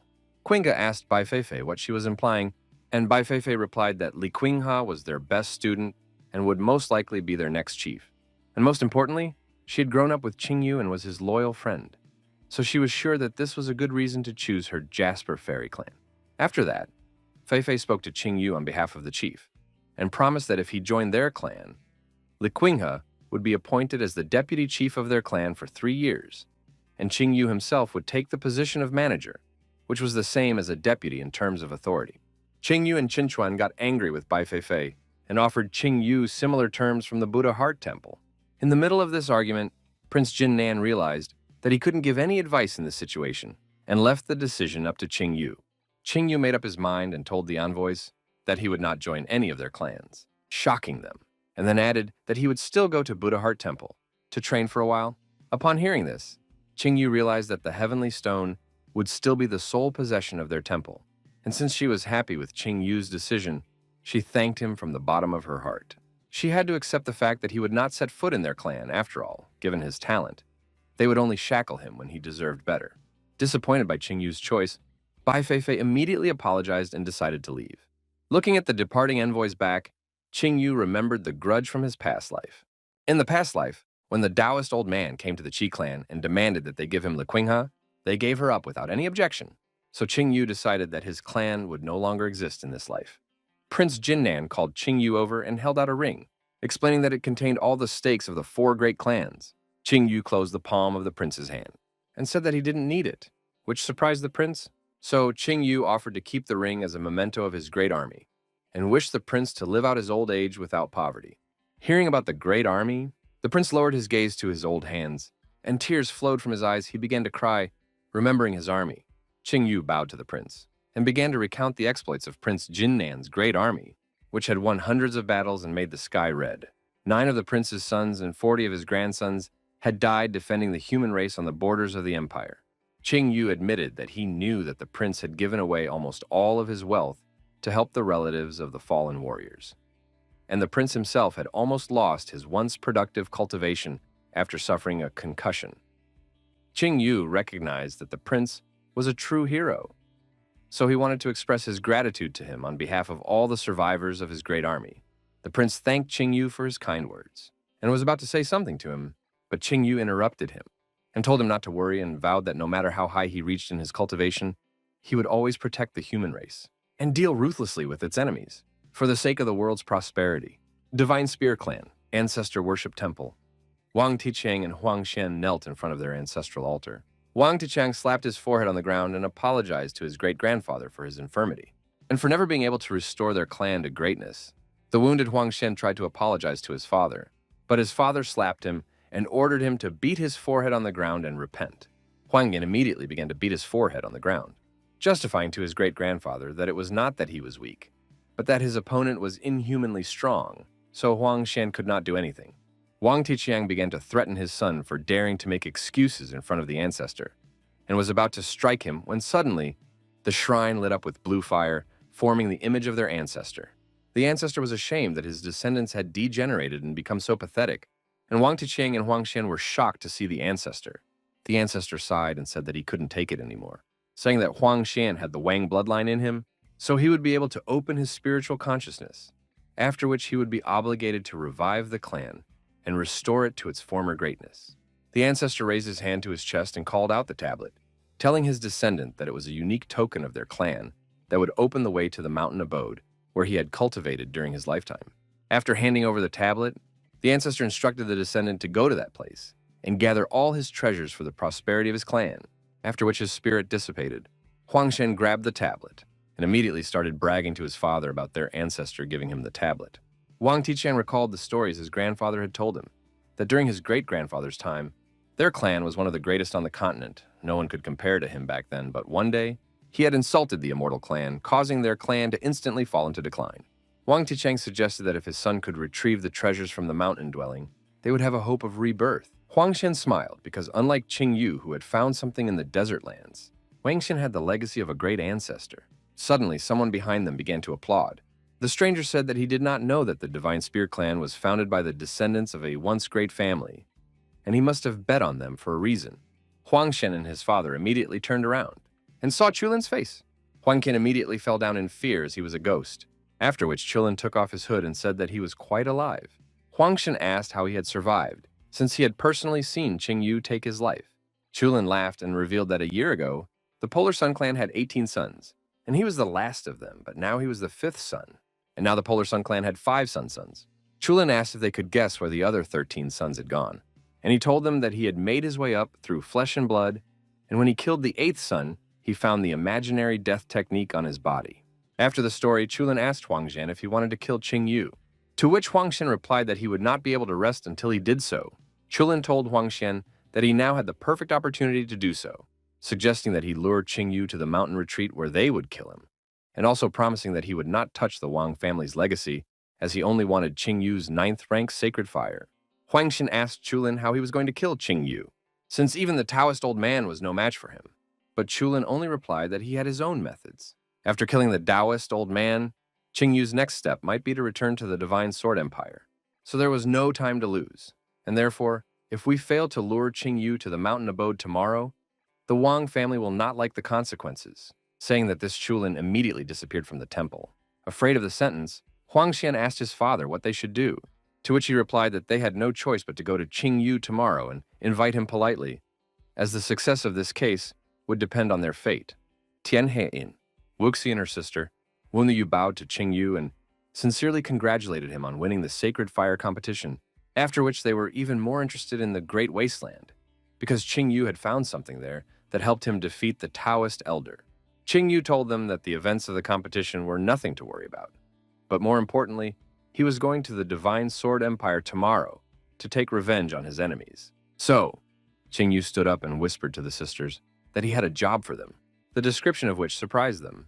The next day, Prince Jinnan's residence, Qing Yu and his friends gathered at the prince's residence to see Qing Yu off. Warner wished Qing Yu a safe journey. Li Yu asked him to be careful on the way, because even though he killed the Taoist old man, Zhao Dian has more powerful patrons. Qing Yu asked her not to worry, promising that Zhao Dian would not escape death this time. Wan Shuang told Qing Yu that she had decided to go with him. After his revenge, they would return to Buddha Heart Temple. Suddenly, a messenger ran into the residence, saying that the prince was visited by Mr. Wang Tiqiang and Huang Xian from the Divine Spear clan. Hearing the unexpected news, the prince allowed them to enter. Qing Yu, on the other hand, began to guess the purpose of their visit. Wang Tiqiang and Huang Xian entered the palace and bowed to the Lord. The prince asked about the purpose of their visit, and Huang Xian knelt down and bowed, saying that he had come to apologize to Qing Yu, then admitted that he had thought too much of himself and had been too rude to him. Wang Tiqiang put his hand on his son's head and began to beg Qing Yu for leniency, so that Qing Yu would not take revenge on his son. Huang Xian raised his head and offered to share with Qing Yu as compensation for his inappropriate behavior. Suddenly, Huang Xian began to look around for additional years, But Qing told him to continue. After all, everyone here was his own. Huang Xian continued, revealing that he and his father had accidentally discovered the ancient mountain abode of a prominent warrior, after which he offered Qing Yu to share the treasures left there with him. At that moment, Qing Yu was convinced of his hunch, but he clearly remembered that this had happened much later in his previous life. Qin Chuan assumed that Huang Xian wanted to lure Qing Yu into a cave where they would be ambushed, and then asked if he thought Qing Yu was greedy and stupid enough to fall for this trick, which made Wang Tiqiang and Huang Xian terrified as their fate was sealed. Wang Tiqiang started to say that it was completely wrong. They just wanted to apologize. Huang Xian at that moment mentally prayed that Qing Yu would fall for it, but Li Yu intervened and demanded that they stop this cheap divorce and offer it to someone else. Suddenly, Qing Yu agreed to go to the mountain retreat, saying that he believed in their sincerity. Wang Tiqiang rejoiced at these words and said that the place was in the Chimen mountain range, west of the city, and the sooner they went there, the better, because if they left tomorrow morning, they could reach their destination in about a day, to which Qing Yu agreed without hesitation. Wang Tiqiang made his son bow. Before they hurriedly left, Li Yu started to point her finger at Qing Yu for agreeing to go with them because it was obvious that they were setting a trap for him. To which Qing Yu replied that even if she realized it, how could he not understand? And if he agreed, then he shouldn't have any problems. Qin Chuan offered to go with Qing Yu, but Qing Yu replied that he could handle it on his own. Finally, the prince told Qing Yu that they all knew about his strength, but he should still be careful because his self-confidence could lead him to his grave. Qing Yu took the prince's advice. The next day, at the foot of Chimen Mountain, after arriving there, Qing Yu jumped down from the dinosaur and began to think about his past life. Warner had a hard time here because she was the one who was summoned to this place in his past life. So Qing Yu thought that his victory in the Sacred Fire competition could change the course of future events. Wang Tiqiang interrupted Qing Yu's thoughts by informing him that the ancient abode was at the foot of the mountain and that there was a cave ahead of them, which they were about to enter. Qing Yu ordered them to show him the way, wondering if they had a plan for retreat or if they were prepared to die if they failed.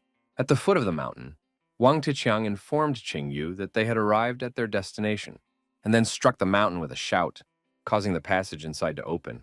Wang Tiqiang motioned for Qing Yu to go ahead of him, inside the mountain dwelling. Upon entering the mountain abode, Qing Yu and his companions saw a huge statue of Ancestor Wang and 3 pedestals of relics. Upon getting closer, Huang Xian was shocked to recognize the relics as first-class divine weapons. But to his regret, Wang Tiqiang offered Qing Yu to take all 3 treasures. After looking at the statue of Wang's ancestor, Qing Yu realized that there was a soul inside, which probably belonged to the master of the abode. And all 3 items on the pedestals had a magical seal on them, so only those who were recognized by the statue could take the weapons. If an outsider tried to take the weapons, his body would be torn to shreds. But Qing Yu was already at a level where he was not afraid of such tricks. Qing Yu reached out his hand and picked up the divine spear, and immediately a fiery aura began to surround him, threatening to burn him to death. As the aura began to gather, Qing Yu began to inhale a lungful of air, and then exhaled with such force that the aura dissipated. After solving the problem, Qing Yu hid the divine spear in his ring. He planned to use the power of these 3 divine weapons to strengthen the spear of the god of war. Wang Tiqiang and Huang Xian were shocked to see that Qing Yu had overcome the trap. Suddenly, a space opened. At the feet of the statue, and a token flew out. Qing Yu immediately recognized it as an immortal seal token, and the immortal seal could only be awakened by immortals or their descendants. After awakening the immortal seal, the power of the one who awakened it would increase depending on the original level. At worst, the body would be 10 times stronger, but for a mere mortal, there was only one way to awaken this seal: kill the immortal and use a secret technique to peel off the seal. Qing Yu remembered that in his previous life, Huang Xian had acquired a seal and wanted to unlock the immortal seal. However, his seal was not complete. Huang Xian was surprised to see the token, as his ancestor had left him a terrifying opportunity for development. Qing Yu reminded Huang Xian that he had a similar token and demanded that he return it. Suddenly, 5 sinister figures appeared. The head of the Death Clan, Hoshijin, surrounded by servants demanding that Qing Yu give him his life first. Qing Yu immediately recognized the head of the Death Clan, who haughtily asked Qing Yu about these rumors, to which Qing Yu replied that few people in the Tianhe Empire had not heard of such a freak, who was neither a boy, a girl, a man, or even a devil. After insulting Hoshijin enough, Qing Yu decided to thank him for giving him 2 beautiful female warriors, the Wu sisters. Angered that Qing Yu was proud to have won the Sacred Fire competition, Hoshijin admitted that he had heard about the recent killing of the Taoist old man and some other lowlifes. but he decided to tell Qingyu that the Death Clan was much more dangerous than he thought. Hoshijin decided to introduce his servants. They were the best fighters of their clan. Each of them was at the peak of the spiritual realm, and together with him there were 5 of them. Hoshijin was sure that Qingyu had no chance of survival, and even if he had escaped from their clan once, that trick wouldn't work a second time. Hoshijin ordered his servants to kill Qingyu, and the 4 of them immediately pounced on him. Qingyu took out the spear of the god of war and decided to tell the assassins that the fact that he was able to kill the Taoist old man should indicate to them that he could kill several fighters at the peak of the spiritual realm. Then he swung the spear and summoned the spirit powers of Dragon Yazi and the 9-legged golden raven, scattered his enemies, shocking Huangxian and Wang Ticheng. Qingyu asked Hoshijin if he had any other tricks, and Hoshijin laughed and told Qingyu that their Death Clan was actually famous for possessing the secret art of making puppets. As the 4 assassins stood behind the head, Hoshijin explained to Qingyu that he had long ago turned them into controllable puppets that were almost impossible to destroy, and that although Qingyu was strong, he had no way to kill immortal beings. As soon as the assassins tried to attack Qingyu again, he summoned the dragon spirit Yazi once more, who grabbed the assassins, squeezed their hands into a ball, and threw it next to Hoshijin. Hoshijin shouted, outraged that Qingyu had destroyed the puppets he had used a huge amount of spiritual energy and blood to create, and was then punched in the face. Qingyu grabbed Hoshijin's collar and began to question him about the blood he had, demanding to know how many lives Hoshijin had ruined for this. Qingyu stabbed Hoshijin in the stomach, calling him a monster who could not be forgiven by humans or gods. Hoshijin coughed up blood from the blow, and Qingyu stabbed him with the spear of the god of war, vowing that he would avenge all the innocent souls ruined by the Death Clan today, and used his holy fire on him, causing an explosion. After inspecting the Death Clan chief's body, Qingyu asked Wang Ticheng and Huangxian if this was all they had prepared against him, causing them to be horrified. Suddenly, Hoshijin's hand moved. Hoshijin stood up and asked Qingyu how dare he. Hearing these words from behind, Qingyu was confused. Hoshijin continued to repeat his question without stopping as he suddenly began to absorb a huge amount of dark red energy, turning him into a puppet. Qingyu called Hoshijin pathetic for choosing to turn into a puppet, but Hoshijin immediately dodged and shouted that he was only half a puppet, and immediately begged Qingyu to kill him. Qingyu raised his god of war spear and hit Hoshijin, but he was too strong, causing Qingyu to fly back from the blow. Qingyu thought about the fact that Hoshijin's body had become much stronger after his transformation into a puppet, and he was now as strong as the first level of the destruction realm. Hoshijin once again jumped at Qingyu and threw a few slashes at him, then continued to overwhelm him, asking him what he could do now. Hoshijin threw Qingyu away once again and congratulated him, saying that Qingyu would be the first puppet in history to possess a 9th rank of Holy Fire. Thinking that Dragon Yazi's strength was not enough to resist the destruction realm at this moment, Qingyu stood up and told Hoshijin to get ready, as he had something to show him. Qingyu summoned all 3 animal spirits, and then absorbed the energy of the 9-legged golden raven and the lion swanee into the dragon spirit Yazi. Hoshijin was panicked by the fact that Qingyu possessed the body-strengthening technique, and immediately attacked him to prevent him from using the technique. As soon as Hoshijin approached Qingyu, he disappeared as he hit the ground, and threw Mr. Wang away. After the attack, Hoshijin looked at his hand, and regretted that he didn't know that killing Qingyu wouldn't be that easy. He decided that even though he had wasted a lot of resources, it was worth it to finally put an end to the matter with Qingyu. Hoshijin suddenly felt an unusual aura and was shocked. He couldn't understand how this could be. Qingyu, who was partially covered in scales, asked Hoshijin if he liked this kind of reception. Hoshijin was shocked that Qingyu seemed to be a werewolf instead of a human, while Huangxian wondered if Qingyu was half dragon. Qingyu thought about it. He had only strengthened his body with the power of Dragon Yazi, but since his cultivation had limits, the power of all his legendary beasts was only enough to strengthen his right arm. But the final result was equivalent to the 3rd level of the destruction realm. Qingyu slashed at the air with his right hand, causing Hoshijin to be hit by the terrifying power of the Yazi dragon's energy, sending him flying into the distance. After being defeated, Hoshijin returned to his original body, spat out the blood, and admitted that this was the end of his life, saying that he had used the blood of thousands of people to create a puppet body, but he couldn't take the blow. Qingyu raised his hand and was about to finish off Hoshijin. Suddenly, Hoshijin called out to Chulin to save him. Chulin informed Hoshijin that he had disappointed him, then told Qingyu that this was not the end, and that they would definitely meet again. Chulin immediately left the mountain dwelling and Hoshijin shouted at him how he dared to leave him. Qing Yu told Hoshijin that he was finished now, and Hoshijin replied that Qing Yu would not be able to kill him, because after that, he would not be able to take revenge on Zhao Dian. Qing Yu was interested in the reason for this, and Hoshijin told him that Zhao Dian had been able to awaken the Almighty Seal, and that he was now preparing to ascend to heaven. Hoshijin admitted that Qing Yu himself could find the place of ascension, but it might take him weeks, and by that time, Zhao Dian would already be in the realm of immortals. Hoshijin promised to tell Qing Yu about the ascension place if he would keep him alive and let him go. Qing Yu agreed to the deal, but Hoshijin demanded that Qing Yu swear on his soul that he would not kill him. Qing Yu raised his hand and swore on his soul that he would not kill Hoshijin. Then Hoshijin sighed and said that according to the information obtained by his clan, the ascension procedure would take place on Mount Chifeng, in the southwest of the Divine Sword Empire. He said that Qing Yu had a maximum of 10 days, and if he did not make it in time, Zhao Dian would be in the heavenly realm, and Qing Yu would not be able to take revenge in this life.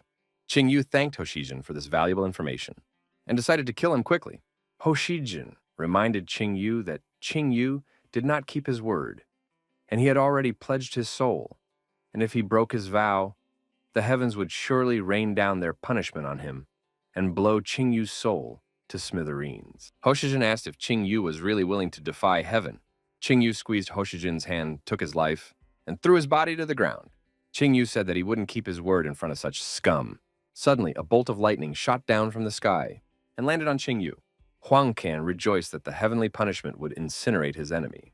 But the lightning dissipated, and Qing Yu appeared out of the smoke, covered by Lian Swanee without a scratch. Qing Yu thanked Lian Swanee and immediately asked Huang Xian for a token. Huang Xian gave the token to Qing Yu and asked Qing Yu to repel him, promising that he wouldn't tell anyone about what happened here and that Qing Yu was a werewolf. Huang Ticheng sat down on his knees and muttered that he would not touch his son, but rather kill him, because after Huang Xian's death, their entire lineage would be broken. Qing Yu decided to annoy Mr. Wang by telling them that he would not spare them. Especially Yazi was very angry with them, and there would be no mercy from him. Qing Yu raised his hand and shot energy at Huang Xian and his father Wang Tiqiang, killing them after solving all the problems. Qing Yu decided to test what these tokens could do and connected them, causing them to dissolve into a stream of energy and be absorbed into Dragon Yazi's scale-covered right hand. Qing Yu asked the dragon if it would absorb the power of the immortality seal, and the dragon agreed. So Qing Yu told the dragon that it was ready to be absorbed. The tremendous energy began to be absorbed into the dragon's hand, increasing in size, and Qing Yu realized that Dragon Yazi could not absorb all of the energy of the 7th-ranked immortality seal, so he decided to use the remaining energy to increase his own spiritual power. Under the pressure of such a huge amount of energy, even the ground collapsed. After Qing Yu finished absorbing the energy of the seal, he looked at his hand and estimated that the strength of Dragon Yaji's hand had increased by leaps and bounds, and his cultivation had now reached the peak of the spiritual realm. Qing Yu analyzed that his fighting strength was enough to defeat an opponent at the 3rd stage of the destructive realm, and with Dragon Yazi's hand, he would be able to defeat an opponent even at the 5th stage. With this strength, Qing Yu didn't care what seal Zhao Dian had awakened. His days were numbered. Qing Yu calculated that his journey to MT would take 9 days, and he would not have time to return to Tianhe. So he decided to go directly to Zhao Dian, and then he wrote a letter in the air for Wu Yu, telling her to tell Prince Jinnan and the others that Qing Yu had gone to take revenge alone, and that he would return to Tianhe once he killed Zhao Dian. After sending the message, Qing Yu set off on his journey. Chiefing Mountain, Zhao Dian, Liquinia, and Zhao Huang stood on the cliff. Liquinia asked her husband if she would be laughed at in the heavenly kingdom, and he replied that no one would dare laugh at her because he would be with her. Zhao Dian promised Liquinia that when he became the Lord of Immortals, he would make her the Empress of all humans. Upon hearing this, Liquinia thanked Zhao Dian, while Zhao Huang stood behind him with a serious face in anticipation. Suddenly, the sky lit up and a passage opened at the spot of the lightning. An energy ladder appeared, and 2 immortals emerged from the passage. Zhao Shanner greeted her lord, and then explained to him that she could not enter the world of the living because her cultivation was too strong and would bring chaos to the world of the living, so she would not be able to descend personally.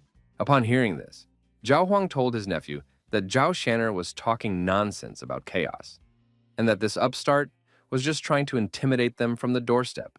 Zhao Dian asked his uncle not to get upset, because he would not let her live after such an insult, and then told Liquin how to go to the immortal world with him. Suddenly, someone flying in from far away called out to Zhao Dian, and when Zhao Dian His wife and his uncle turned around. They saw Qing Yu landing next to them. Recognizing Qing Yu, Zhao Dian looked at him haughtily as if he were scum. But Qing Yu would not let him go until their differences were resolved. Zhao Xian'er immediately assumed that it was the same Qing Yu from the rumors, and realized that she thought this day would be special for a reason. Then her brother confirmed that it was indeed him, and offered to kill him. Zhao Xian'er told him that there was no point in interfering, since Zhao Dian had awakened the almighty seal, and it should be no problem for him to deal with a mortal. And if Zhao Dian still could not kill a mortal, then he was not worthy to rule her Zhao clan at the top of the world. And her brother had to agree. Qing Yu and Liquinia were ready to fight Zhao Dian. But Liquinia was in a panic because her father's killer had caught up with them. After testing Qing Yu's strength, Zhao Dian praised him, saying that only a few people could reach the peak of the spirit world. In such a short time, and Qing Yu said that he did not like him anymore, but roared and begged his uncle for help. Zhao Dian laughed out loud because Qing Yu was trying to annoy him and asked him if he thought he had become worthy of challenging an immortal just by reaching the peak of the spiritual realm. Zhao Dian confessed that he used to be jealous of Qing Yu for what he was able to achieve in the desolate lands. But now it was all trash to him. Zhao Dian ordered his uncle to kill Qing Yu, and Qing Yu immediately jumped on him. Zhao Huang advised Qing Yu that it would be better for him to sit in a corner like a scared mouse after being expelled from the Divine Sword Empire instead of coming here to die. To which Qing Yu replied that Zhao Huang thought too much of himself, and then struck back. Zhao Xian'er asked Zhao Fengqing how many blows he thought Qing Yu could take, to which Qing Yu replied that he could not take a single blow because he could easily deal with not only Zhao Huang, but also Zhao Dian. Hearing this, Zhao Xian'er asked her brother how Zhao Dian, who was in the destruction realm with the supreme seal, could be inferior to Qing Yu. Zhao Fengqing explained that although Qing Yu was only at the peak of the spiritual realm, his body possessed a fierce power of an unknown nature.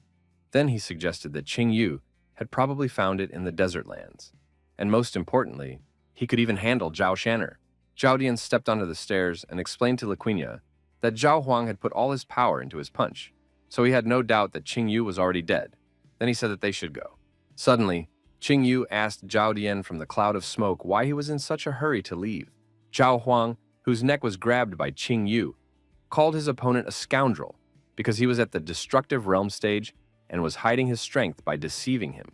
At this point, Zhao Huang regretted not killing Qing Yu when he still had a chance, to which Qing Yu replied that unlike Qing Yu, Zhao Huang had no second chance and took his life by breaking his neck. Qing Yu threw Zhao Huang's body and told Zhao Dian that his uncle was a weakling. Zhao Dian was furious at his uncle's death and immediately released his seal energy while Qing Yu prepared for battle, anticipating the power of the immortal seal. Zhao Dian pulled out his divine weapon and told Qing Yu that things had changed a lot since his defeat. Qing Yu immediately realized that Zhao Dian's strength had surpassed the peak of the spiritual realm, that he had entered the stage of destruction, and that the immortal seal also strengthened his divine weapon, making him harder to deal with than puppets. Zhao Dian attacked Qing Yu and ordered him to die, causing Qing Yu to use the heavenly Thunder Spear technique to block the attack, but he was thrown back by the power of Zhao Dian's strike. As he approached Qing Yu, Zhao Dian told him that he was no longer his opponent, and delivered a horizontal blade strike that Qing Yu managed to dodge. Then Zhao Dian swung his leg in preparation for a vertical strike, but Qing Yu grabbed his leg and knocked Zhao Dian to the ground, telling him that it was too early to celebrate victory. Qing Yu and Zhao Dian pushed off the ground with such force that small craters formed and came together in a series of collisions. Qing Yu hit Zhao Dian with his knee, sending him into the air, and jumped at him with his second technique, the second strike Heavenly Thunder Spear, knocking him down. Spirit of Fury, knocking Zhao Dian to the ground.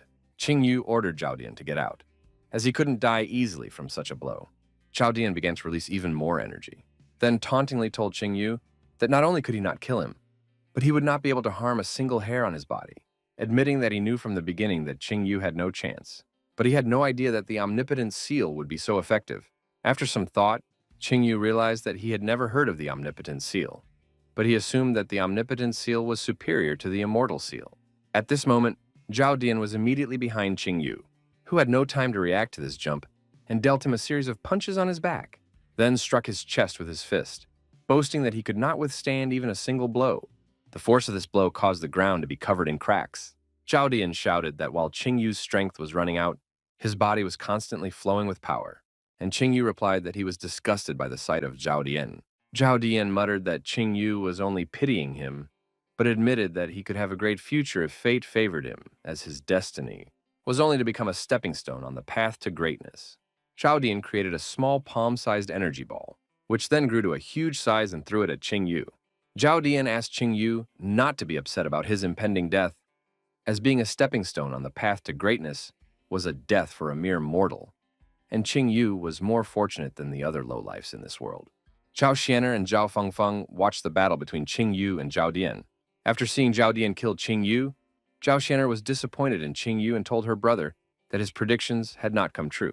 Not hearing an answer, Zhao Xianer asked what had happened and looked at her worried brother, to which Zhao Fengfeng replied that it was not the end. Zhao Dian rejoiced at Qing Yu's death, for at that moment, he realized that he had truly ended the hustle and bustle of this world, and that he was about to become an immortal king in the world of immortals. Suddenly, a huge dragon hand appeared at the site of the explosion, followed by the silhouette of the dragon spirit Yazi, whose aura frightened Zhao Dian. Qing Yu asked Zhao Dian where he was going. Since it was time for the second round, Zhao Dian wondered where the feeling of unbridled fear that made his hands tremble came from. For the almighty seal holder could not be in awe of an ordinary mortal bug. Shocked by what she saw, Zhao Xianer removed the broken staff from her mouth and asked her brother what was going on, for she felt a chill from Qing Yu's strength. And even if he had gained strength in the desert lands, it shouldn't affect immortal seal holders like that. Zhao Fengfeng replied that the strength of the legendary desolate beasts was comparable to that of the immortals. But he himself was confused, after all. He shouldn't be in awe of them. Whereupon he speculated that Qing Yu was able to subdue one of the strongest beasts from the desolate lands. Zhao Fengfeng advised his sister to let him finish off Qing Yu, as he might evolve to the point where it would be a disaster for them. Zhao Xianer smiled mischievously and told her brother that Zhao Dian and Qing Yu's feud was their own business, and that only fools oppress young talents while wise men draw them to their side. She explained to her brother that, from her point of view, it would be good for them if Qing Yu could kill Zhao Dian. Zhao Fengfeng suggested that she think it over, because even if she was right, she could not guarantee. Zhao Xianer interrupted Zhao Fengfeng with an angry expression and told him that they were not debating here and that she was only informing him of her decision, which Zhao Fengfeng did not dare to disagree with. Qing Yu walked over to Zhao Dian and asked him if he was afraid as his hands trembled with fear.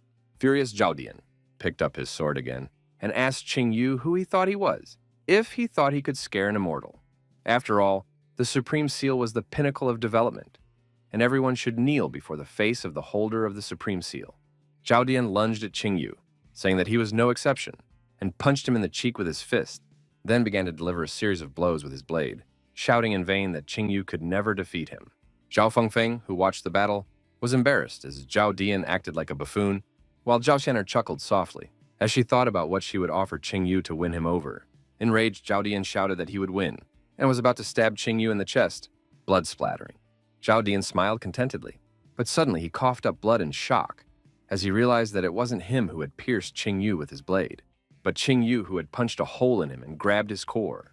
Zhao Dian shook and tried to threaten again, but Qing Yu snatched his soul away, causing Zhao Dian to fall to the ground exhausted. Qing Yu admitted that he had realized many things that day. For example, he understood why great warriors like to play with their victims like cats with sparrows. After all, these sensations are the sweetest. Saying this, Qing Yu crushed Zhao Dian's core, after which the core energy began to form the almighty seal. Zhao Dian wondered how he could lose. After all, he possessed the almighty seal. So Zhao Dian reached out to Zhao Xianer and Zhao Fengfeng and ordered them to help him. Qing Yu glanced at the immortals, but Zhao Fengfeng remained indifferent, and Zhao Xianer replied to Zhao Dian that she couldn't help him even if she wanted to. Hearing this refusal, Zhao Dian started to threaten Zhao Xianer, but abruptly groaned at Qing Yu's blow, after which he turned to dust. After killing Zhao Dian, Qing Yu walked towards Liqinghe. She couldn't move for fear. Qing Yu approached her and asked her if she regretted her decision. Liqinghe cried and replied that she didn't regret it. She didn't regret it because all she did was to become stronger. She wanted to become the ruler of this world, to rule over all people. After saying this, Liqinghe asked Qing Yu to end it soon. Qing Yu confirmed that Liqinghe was right. After all, everyone has their own choices, and she was not wrong in her choice. Qing Yu said that she was able to succeed and still become the empress of this world. After hearing that she had made the right choice to become the empress of this world, Liqinghe started laughing madly, while shedding tears. But at that moment, Qing Yu took her life, and her body fell at his feet. Qing Yu closed his eyes and said that it was over, looking at the immortals standing above him. Zhao Xianer asked Qing Yu if he knew the consequences of killing Zhao Dian, to which Qing Yu replied that he would like to know. Zhao Xianer sighed and explained to Qing Yu that Zhao Dian had awakened the almighty seal and was destined to become the head of all the immortals of the Zhao family. So logically, she should avenge Zhao Dian. When Qing Yu heard this, he said that besides him, only Zhao Xianer wanted to kill Zhao Dian so badly. So he asked her to not hold back and rejoice that Zhao Dian was dead. Zhao Fengfeng shouted that this was nonsense and that Qing Yu didn't know anything. To which Qing Yu replied that Fengfeng hadn't changed and still reacted to everything with the same sour face. Zhao Xianer and Zhao Fengfeng blurted out, and then Zhao Xianer began to think about how Qing Yu knew Zhao Fengfeng's name, because he couldn't have overheard the Immortals' conversation, because the Immortals' conversations were protected by a magic barrier. And Zhao Fengfeng was trying to understand why Qing Yu was talking to him as if they had known each other for a long time. Qing Yu thought that he was lucky to kill Zhao Dian so easily, because if these two weren't here, the battle would have been much bloodier. He remembered that in his past life, Zhao Xianer was the leader of the Immortal clan with at least an 8th level Immortal seal. But she was not evil in temperament, and she almost never killed innocent people. In his past life, it was only because of her support that he was able to resist Zhao Dian for a long time. But unfortunately, in the end, Zhao Dian killed her. As for Zhao Fengfeng, before he died, he had begged Qing Yu to kill Zhao Dian, but Qing Yu was unable to do so at that time, and only fulfilled his request now. Qing Yu raised his head and ordered the immortals to go down. Zhao Xianer called him curious, but decided to go down, with his brother anyway. Qing Yu held out his hand with the supreme seal, and said that since he had killed Zhao Dian, the seal belonged to him. Zhao Fengfeng protested, and Zhao Xianer explained that the heavenly seal would be of no use to him. And although people could awaken the immortal seal with secret techniques, the heavenly seal was something else. The supreme seal is much more valuable than any immortal seal, and those who can awaken it are only born once every 1,000 years, and it can only be absorbed by the immortals of the Zhao family. And if Qing Yu doesn't believe it, he can try it himself. Qing Yu tried to absorb the seal, but it did not yield. Zhao Xianer said that he had now personally verified that she had not deceived him, and Qing Yu thought that he could not absorb the seal, but if he could awaken the 5th son of the Dragon Taod, he might be able to absorb the seal, which would become stronger. But Taode would not appear until he reached the peak of the destruction realm. Zhao Xianer smiled slyly and offered Qing Yu to give up the omnipotent seal in exchange for a 3rd-level divine weapon and a 7th-level immortality seal, but Qing Yu immediately refused, saying that these things were not even close to the omnipotent seal. Zhao Xianer said that Qing Yu knew the whole story of his feud with Zhao Dian and asked what he thought about it. Qing Yu replied that she was heaven's favorite, whereupon Zhao Xianer smiled and offered to become Qing Yu's fiancée and later his wife. When Qing Yu heard this, he was stunned, but after a moment his face fell in disgust. Zhao Fengfeng immediately protested to his sister not to do it, and then asked Qing Yu why he had a frown on his face when he heard the proposal. If it was because he didn't like her. Qing Yu asked if Fengfeng wanted him to accept, but he immediately refused. Zhao Xianer said that she was completely serious, then pointed her finger at Qing Yu, and said that although he was not strong enough to be her husband, he had great potential, and she was willing to personally help him develop, and when he became strong enough, she would marry him. With a slight blush, Zhao Xianer promised Qing Yu that she would not hide their relationship during the premarital period, and that she would immediately announce her decision to the Zhao family. Fengfeng wanted to stop his sister, but he didn't dare because it was her decision. Zhao Xianer said that even though he had lost Liqinghe, she was still better than her. Qing Yu mentally praised Zhao Xianer for being determined to do such a thing to win her over. But Qing Yu grabbed Zhao Xianer's hand and apologized, saying that her offer was very tempting, but he still refused. Zhao Xianer asked Qing Yu to directly answer what he was afraid of, to which he replied that he wasn't afraid of anything, he just wasn't interested in her. Zhao Xianer became angry and asked Qing Yu not to test the limits of her kindness. After all, she had personally opened her heart, and although he was strong, he would hardly be able to defeat her and her brother. Qing Yu replied that he was willing to fight them to the death, which made Zhao Fengfeng furious that Qing Yu refused to take his sister as his wife. Qing Yu reminded them that they wouldn't be able to kill him. And although they had some trump cards, he wasn't that easy either. And if they didn't kill him, the Zhao immortal bloodline would have another hidden threat. Upon hearing this, Zhao Fengfeng could only tiptoe with restraint. Qing Yu reminded them that he had an all-high seal, and said that he could pass it on to another immortal clan.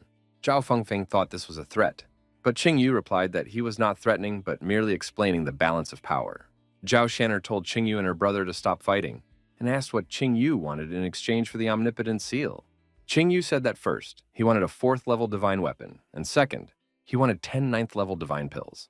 At this moment, Qing Yu thought that the omnipotent seal was not of much value to him, and keeping it to strengthen the dragon a bit in the future was useless, since one could get something useful right now. And thirdly, Qing Yu asked for 3 7th level immortality seals. Upon hearing this, Zhao Fengfeng immediately started screaming and called it robbery, to which Qing Yu replied that he was glad that Fengfeng realized this, but it was pointless to say it out loud. Zhao Xianer explained to Qing Yu that she could give him a 4th level divine weapon, but the 9th level pills were too valuable and she didn't have that many. But in exchange, she was willing to give him 1 rank 9 pill, 10 rank 8 pills, 50 rank 7 pills, and of course 3 7th stage immortality seals.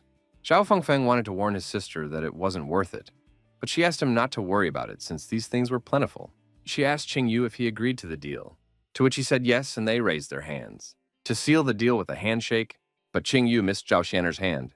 Qing Yu replied that he thought she was going to give him something, but for some reason she held out her hand. At that moment, Zhao Xianer held back as much as she could to avoid getting angry. The immortals were climbing the stairs to return to the immortal world. Zhao Xianer held the almighty seal in her hand, happy that she had managed to get it, while Zhao Fengfeng, who was walking behind her, said that he could not let Qing Yu go unpunished for his arrogance, and that he was not willing to swallow this insult so easily. Zhao Xianer replied to her brother that he would have to hold on to his grudge after all. It was nothing compared to getting the seal. Zhao Xianer turned around and told her brother that Qing Yu was more cunning than he seemed, and thought about his next move much further than others. She reminded her brother of the rumors that he had gained something incredible in the desolate lands that made him so strong, but she was sure that it wasn't that simple. Upon hearing this, Feng Feng asked what she meant, and Zhao Xianer replied that this Qing Yu might not be the same as before. As soon as the immortals disappeared, the free cultivator came out from behind the cliff, happy that she had seen something interesting, namely that Qing Yu had skillfully used the wasteland beast, and that he had reached an agreement with the Zhao family immortals. She was sure that her parents would be very pleased and that they would soon have another great warlord. Then she laughed in anticipation of her upcoming meeting with Qing Yu, and she left by jumping off the cliff. 10 days later, Qianhe City, Qin Chuan was standing at the city gate waiting for Qing Yu. When she suddenly saw a familiar silhouette, she greeted Qing Yu and congratulated him. Qing Yu confirmed that he had indeed settled the old matters and suggested that they go to see Prince Jin Nan together. Qin Chuan tilted her head sadly and replied that Prince Jin Nan and his granddaughter had already left, leading Qing Yu to believe that it was because of the werewolf attack.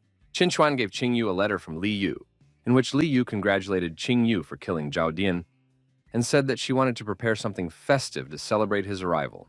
But the situation at the border had become very difficult, so she and her grandfather had to leave immediately.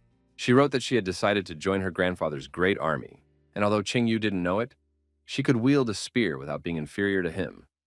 Li Yu wished Qing Yu good luck in the Buddha Heart Temple, as she was sure that he would be even stronger by the time they met again. But she would definitely be, as she had no other choice. At the end of the letter, Li Yu said goodbye to Qing Yu, as she had to leave. After reading the letter, Qing Yu prayed for her to come back alive. Qin Chuan asked Qing Yu not to worry about the prince and his granddaughter, saying that they would definitely repel the werewolf invasion. Qing Yu said that they should go as well, to which Qin Chuan agreed after a while. The carriage was moving at full speed. Inside the carriage were Qing Yu, Jorayu, Warner, and Qin Chuan. Qing Yu said that he hadn't expected Warner to go to Buddha Heart Temple on business as well, to which she replied that she had long planned to open a branch of her auction house there, and she was happy to share the road with him. After listening to Warner, Qing Yu waved his head in agreement with her. At that moment, Jorayu pulled his sleeve and asked him where Aunts Wu Yue and Wuxi were now. Qing Yu replied that they were already waiting for them in Buddha Heart City. Half a month later, Buddha Heart City. Qing Yu and the girls arrived at Buddha Heart City. Jorayu looked out of the window and marveled at such a big city, and Warner agreed that this city was indeed much bigger than Tianhe. Qin Chuan told them that they would first rest in the city, and after a few days, they would go to the temple. Suddenly, Qing Yu saw something happening nearby. Qin Chuan wanted to say something, but didn't dare. Until Qing Yu asked, she explained that they were free warriors who were recruiting new recruits for their teams. There was no influence of powerful schools or temples behind them. So, in order to make some money in a short time, they have to... Qing Yu was ahead of Qin Chuan and said that they were going to the desert lands. When Qin Chuan heard Qing Yu's sad tone, Qin Chuan wanted to ask Qing Yu about it. But he left the conversation saying that everyone has their own way and suggested that they go on their way. In front of the huge mansion, when Qing Yu and the girls got out of the carriage, Jiruayu waved her hands in delight at the huge mansion. Qinchuan said that the mansion was her property and suggested that Qingyu and Jiruayu stay there, to which Qingyu replied that they would have a good rest today and go for a walk tomorrow. Night in Qingyu's room. Qingyu meditated in his room surrounded by divine weapons, then took out the God of War spear and used heavenly fire suppression to improve the God of War spear at the expense of the other weapons. By sacrificing an extra divine weapon, Qingyu was able to upgrade the War God's spear to a 4th grade divine weapon. After upgrading the spear, Qingyu took out 3 7th grade immortality seals and was about to offer them to the dragon Yazi, but the dragon ate them, all in one bite without listening to Qingyu, and regurgitated them, causing Qingyu to complain that he had left him nothing and Yazi to smile. Qingyu chased away Yazi's dragon spirit, calling it heartless, and thought that after absorbing the 3 7th stage immortality seals, he would be able to use both dragon hands at once. And when the next breakthrough occurred, he would enter the stage of the destruction realm. Qingyu took out the pills he had obtained from the deal with Zhao Shen'er and began to consume them, thinking that an ordinary 7th class pill could instantly raise a 9th class spiritual realm warrior to the peak. And with 50 such pills, Qingyu should at least break through to the destructive realm stage. As soon as Qingyu broke through, a powerful aura of the destructive realm level roared around the mansion. Qingyu was able to break through to the 1st level, and he could rightfully consider that he had taken a big step towards greatness. The path to greatness consisted of 7 stages: spiritual division, destruction, emptiness, fusion, ascension, immutability, and supremacy. After entering the destructive realm, an energy crystal capable of storing spiritual energy is formed in the body, allowing a warrior at the 1st stage of the destructive realm to store 10 times more energy than a warrior at the peak of the spiritual realm. As they moved up to the next level, the amount of energy also increased by 10 times, but Qingyu's energy increased by 100 times instead of 10 times. Qingyu calculated that at this moment, with his strength and Dragon Yazi's hands, he could overwhelm a warrior at the 5th stage of the destructive realm, and even get a head start on the peak of the destructive realm. And if he fought to the death, he could even finish off a warrior at the 1st stage of the void realm. At this moment, there was no one stronger than Qingyu in the entire Tianhe Empire. And after all, in his previous life, he had reached such heights when he was 40 years old, while in this life he was only 18 years old. When Qingyu reached the Desolate Realm, he decided to return to the Desolate Lands. Qingyu remembered that the Wasteland Realm was divided into 7 borders. The first was the border of the Desolate Lands. The border of the Wasteland Realm was mostly filled with wild beasts, the strongest of which had reached the peak of the spiritual realm, but most of them were at the 1st and 2nd stages. The second border is a huge depression. Most warriors believe that there is nothing scarier in life than this. And even Qingyu thought so in his previous life, because then he could not imagine what other dangers lurked in the Desolate Lands. In his previous life, Qingyu's carelessness had caused him to fall through a crevice and end up in a most unusual place, the heart of the Desolate Lands. At that moment, the legacy of the Desolate Lands came to him. Qingyu asked him to wait for his friends for a while, as he would soon awaken and summon them all, and he wanted to see with his own eyes the last 8 wasteland beasts that he had failed to subdue in his previous life. Suddenly, someone knocked on the door, interrupting Qingyu's thoughts. Qingyu allowed the guest to enter the room. Wunyoyu bowed to the master and reported that she and her sister had completed the task, collected all the treasures of the Death Clan, and destroyed all the remaining puppets. After finishing the report, Wu Yu handed the loot to Qingyu, and after looking at the treasures, Qingyu took the 9-tailed phoenix for himself and gave the treasures to his sisters. Wen Yu thanked the Lord for his generosity. Qingyu asked Wuxi, and Wu Yu replied that her sister had already contacted Liqinghai and was currently in a state of stealth. Hearing this, Qingyu asked Wu Yue to tell her sister to be careful, because the cloaking technique he'd given her was very effective, but it still couldn't show its full potential because of Wuxi's cultivation. One mistake and she would be discovered, and once discovered, she would be killed. Hearing this, Wu Yu became nervous and immediately agreed with Qingyu and left, after which Qingyu looked at the moon. The next day, Buddha Heart City. Qingyu and the girls went for a walk. Qingyu remembered that Buddha Heart City's wine was famous throughout the Tianhe Empire, so he decided not to miss the opportunity. Suddenly, Jiraiya started jumping up and down and asked for wine, but Qingyu said that it was too early for her to drink it, so Jiraiya got upset and went to Wu Yu to cry. At the tavern, at the entrance of the pub, Qinchuan recognized a man. Qingyu asked who he was, and Qinchuan replied that she couldn't stand that man. It was Qinchuan of the Ice and Flame sect. Seeing Qinchuan and her companions, Qinchuan immediately realized that Qingyu was standing next to her and suggested that he join their sect. because in the Buddha Heart Temple, he would only waste his 9th rank holy fire. But Qinchuan interrupted Qinchuan, saying that their temple had high hopes for Qing Yu's arrival, and so Qinchuan's face was covered with vessels of anger, and he said that he was most annoyed by people who interrupted other people's conversations. But he would forgive her since he was in a good mood today, and finally reminded her that there would be consequences if it happened again. Qinchuan held a grudge against Qinchuan, so Qinchuan approached Qing Yu and asked him to go with him. But Qing Yu had no intention of leaving and asked who he was.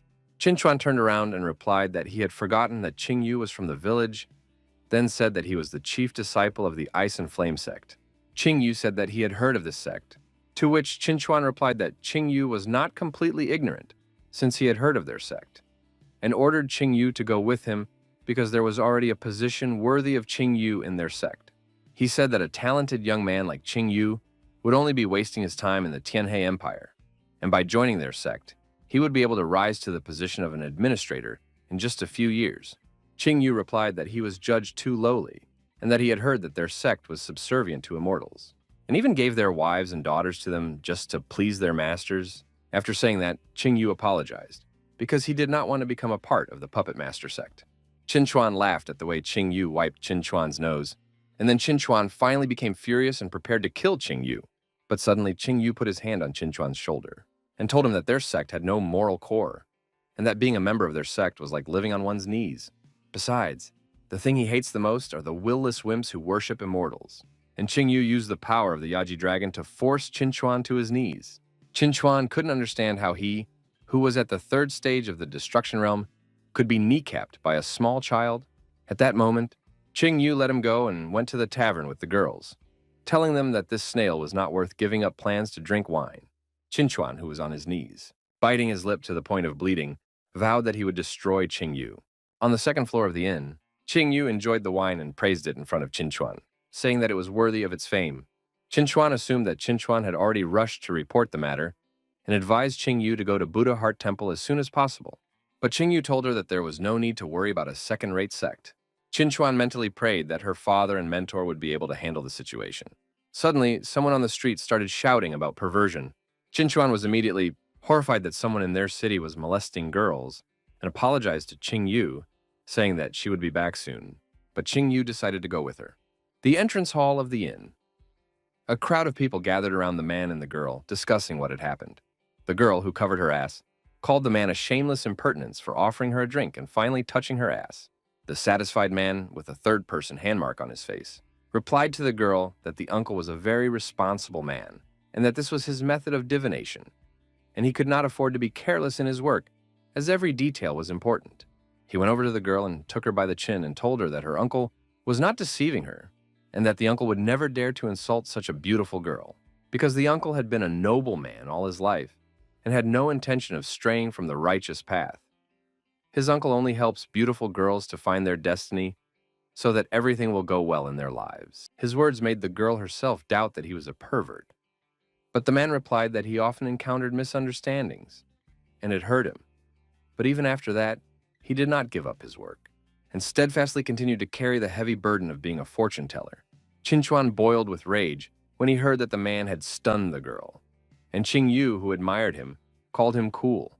Suddenly, the uncle pulled his hand to the girl's chest and offered her a fortune elsewhere. But he was interrupted by Qinchuan, who appeared behind her back and wanted to taste his blood. The uncle immediately moved away from the girl and greeted little Qinchuan, then immediately offered to read her fortune. But his hand was grabbed by Qing Yu, who suggested that he be the one to read the fortune, not Qinchuan. The uncle immediately released his hand and waved Qing Yu away, saying that he wouldn't tell fortunes for people like him, then took out a handkerchief to wipe his hand, shocked that this guy had become a pervert at such a young age. Qinchuan shyly introduced her uncle. It was Shida Jinyu, a freelance employee of Buddha Heart Temple. He was very good in every way except Qinchuan sighed at his behavior. Upon hearing this name, Qing Yu remembered Shita Jinyu, the second son of the Shida family, who had been very talented since childhood, had already broken through to the destructive realm stage at the age of 18, and could have had an illustrious future. But he decided to join Buddha Heart Temple as an ordinary servant. In his own words, only Buddha Heart Temple had a sufficient collection of beauties to bring him joy in life. He was always very open and cheerful, and his favorite pastime was pretending to be a fortune teller to touch girls in various places but he could also be called the greatest of human heroes. After all, the last time the demon race attacked, he single-handedly forced them to retreat, and thanks to him, the Buddha Heart Temple continued to sleep peacefully. In the end, he fell at the hands of the Demon Empress, but just before he died, he managed to pinch her ass. After that incident, the Demon Empress could not get rid of that heavy memory for many years. Although he was not a decent person, he was an excellent warrior. Shita Jinyu asked Qingyu not to look at him with that look, because it scared him.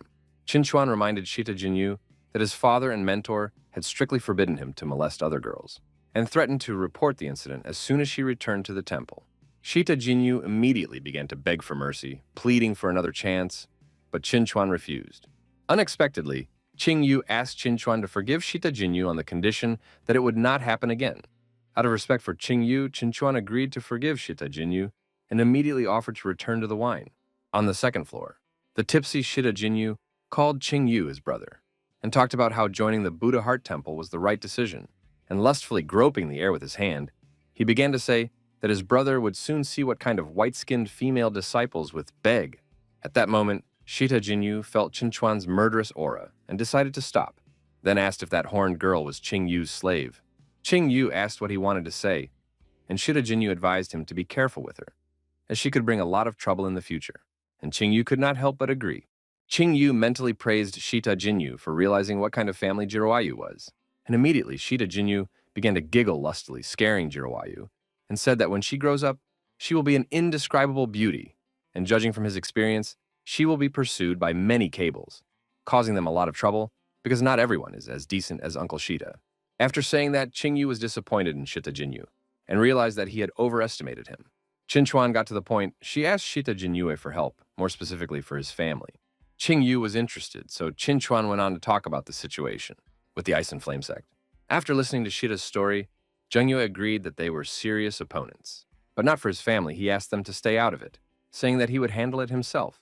Suddenly, Qingyu remembered how he had brought Qinchuan to his knees, shocking his uncle, who then patted Qingyu on the shoulder and praised him for finally finding someone to kick their nose at, and promised that he would definitely protect them. Qingyu thanked his uncle and asked for more wine to be brought to them, as his uncle didn't deserve to go home sober. Sitting next to the elders, Jiruyu complained that she was bored here and wanted to go for a walk. Qingyu suggested that she take a walk with Qinchuan and Wu Yu, so she happily agreed, and the three of them left. Before they left, Qinchuan wondered what Qingyu wanted to talk to Shita Jinyu about alone. Shita Jinyu and Wu Yu immediately understood why Qingyu had suggested that the girls go for a walk, and asked what he wanted to talk about. Confirming his uncle's suspicion, Qingyu said that he wanted to borrow something from him while jabbing his finger on the table. After realizing what Qingyu was hinting at, Shita Jinyu immediately refused Qingyu, saying that he couldn't give someone something so valuable to him. 3 hours later, leaning on Qingyu, Shita Jinyu happily shouted that it would be good to drink some more, and said that from now on, Qingyu was like a brother to him, and that he would do anything for him. Qingyu sighed at the thought of Qinchuan calling him uncle. Suddenly, Qingyu felt something that confused his uncle. Qingyu told him that the girls were in trouble. Shita Jinyu asked if the Ice and Flame sect had attacked them, and Qingyu replied that he didn't know, asking his uncle to stay here for now while he went after them. Shita Jinyu said he would go to the rescue as well, but Qingyu refused, saying that Wu Yu had signaled him that the kidnapper wanted Qingyu to come alone. Situ Zhengyu asked Qingyu to be careful, and Qingyu jumped towards the girls, somewhere in the mountain forest. The free cultivator wondered why Qingyu hadn't arrived yet and called him careless. Suddenly, she saw a silhouette, and Qingyu was walking towards her with a war god spear, and clearly evil intentions. She greeted Qingyu sweetly with her arms crossed on her chest, and started to wave her hand to call him over. But suddenly, Qingyu threw his spear at her, creating a huge fireball that even surprised the free cultivator, and immediately Qingyu jumped through the flames and grabbed her neck, saying that she was obviously looking for death. The free cultivator tried to remind Qingyu that it was her, but he only asked who she was, and she asked Qingyu to loosen his grip. The free cultivator realized that Qingyu had a fiery temperament, but she was really looking forward to meeting him. Qingyu asked her if she was a member of the Ice and Flame sect, and she wrinkled her face and said that the sect was just a bunch of pathetic immortal clan minions, and that Qingyu thought too little of her. Qingyu looked at the girl's condition and asked her why she forced him to come here. But with a slightly flushed face, she asked Qingyu to stop strangling her first. Qingyu let go of the free cultivator's neck, and she immediately explained that she was looking for him to offer to join her clan, since the wasteland beast was a part of it. Immediately surprised by what he heard, Qingyu asked the cultivator who she was. and mentally inquired how she knew about the Yazi dragon. The cultivator asked Qing Yu not to be nervous and began to reincarnate, saying that now that the power of the wasteland beasts was connecting them, she was willing to admit that her father was one of the guardians of the wasteland. He was a black dragon. Qing Yu was surprised by what he heard and asked about the black dragon. After evaluating Qing Yu's appearance, the dragon daughter realized that he was surprised sincerely and really did not know about her father, which confirmed his rebirth. The dragon daughter asked Qing Yu if he knew if the desolate lands were so vast, to which Qing Yu immediately replied that he did not know. She began to explain that the desolate lands stretched for hundreds of millions of kilometers, and that it was larger than the immortal world in area. The desolate lands was divided into 7 natural borders, and each border was under the control of one of the princes, and her father was one of those princes belonging to the 7th border. The dragon daughter explained that her father was no inferior to the head of the immortal clan in terms of his position, and in terms of his cultivation, even the strongest creatures of the immortal race were unable to harm him. Realizing how dangerous he was, Qing Yu asked Yazu if he knew anything about him. Since he had never met him in the 10 years he had been in the desert lands, Dragon Yazi growled at Qing Yu that the Black King was his little brother. So Qing Yu teased Yazi that he was trying to trick him. The dragon daughter told Qing Yu that in his position, it would be natural for him to join her clan, and she was even willing to give him time to collect himself, after which she would take him to her father. Qing Yu thanked her for the invitation, but still declined, as he was used to moving on his own. The black dragon daughter began to lose patience, and asked Qing Yu if he thought she was deceiving him, or if he was afraid of something else. But Qing Yu replied that he was simply not interested. The dragon daughter told Qing Yu that he was no longer of the human race, and that only with them could he feel like he belonged. Then asked if he was rejecting her because he liked Zhao Shan'er. Hearing this, Qing Yu immediately realized that during the fight with Zhao Dian, the dragon daughter was hiding nearby, and he hadn't noticed her. Qing Yu replied that he was not interested in Zhao Shan'er, but he would not join the wasteland beasts either. Realizing that Qing Yu could not be persuaded, the dragon daughter sighed and told Qing Yu that in that case, the doors of her clan would be open to him forever. Qing Yu turned away from the dragon daughter and went to the girls, telling them that he did not like their working methods, and that there would be no mercy next time. The dragon daughter puffed up her cheeks and called Qing Yu a boor. Then she pointed her finger at Jiraiya and asked for permission to take her with her, because this girl had the blood of the ancient succubus race, and if she was not helped, she would not be able to reach her full potential in the future and would grow up to be a mediocre succubus. But if Qing Yu gave her Jiraiya, she would ask her father to purify her blood and get rid of the succubus blood, and she would grow up to be just like her and have a family in the form of her clan. Qing Yu considered the dragon daughter's proposal and asked her how he could trust her, to which she replied that it was very simple because their clan had a special spell to make a contract, and as long as they both kept their word, they would both live. But if one of them decided to betray the other, they would die a quick death. Qing Yu asked Yazi what he thought of this method. Then he nodded and said that it was fine. Qing Yu agreed to make a treaty with the dragon daughter, after which she walked up to him and kissed him on the lips, shocking Qing Yu. Suddenly, radiating energy circles of contract, signing appeared below them. Dragon Spirit Yazi watched from the side with a satisfied face and said that this was all he could do for his brother Blackie. The energy began to dissipate, and the contract signs appeared on the hands of Qing Yu and the dragon daughter, and then they ended the kiss. The dragon daughter explained to Qing Yu that from now on, their lives would depend on each other, and if he ever changed his mind, he could just call out to her with his heart, and she would immediately feel it. And if he got into trouble, her clan would always be ready to help him. Qing Yu was confused by this way of making a contract, to which the dragon daughter said that all they needed to do to make a contract was to touch each other with any part of their skin. Then she picked up Jiroyu and said goodbye to Qin Yu. Qin Yu rubbed his head, realizing that he had probably been tricked, and even speculated that Yaji might be a sent spy. At that moment, the girls woke up, and Wu Yue immediately panicked and tried to find Jiroyu. Qin Yu told her not to worry, as she was fine, but Wu Yue immediately started to apologize for what had happened, and Chen Shuang joined her. Qin Yu made it clear that he didn't blame them for anything, and told them that Ji Ruyu should be fine, then turned around and left. Looking at Qin Yu's back, Wu Yu blamed herself for her failure, and assured herself that if she wanted to keep her reputation in the eyes of her master, she should not let something like this happen again. Meanwhile, Chen Shuang pondered over his words that Ji Ruyu would be fine. Qin Yu's temporary home. Qin Yu, the girls, and Situ Zhengyu gathered in his room. Situ Zhengyu asked his little brother if he was hurt in the recent fight, to which Qin Yu replied that he was fine and the incident was just a misunderstanding. Chen Shuang was surprised to hear Situ call Qin Yu and Zitu Zhengyu laughed and explained that he and Qinyu could now be considered brothers, and from now on she should call Qinyu uncle. Qian Shuang was astonished at what she heard, but Qinyu stood up and explained that Zitu Zhengyu was just joking, and then wished the boys a good night's sleep, as they would be going to Buddha Heart Temple in the morning. Qian Shuang told Qinyu that the temple was already preparing to welcome them, and Qinyu was intrigued by their warm welcome. At the gate of Buddha Heart Temple.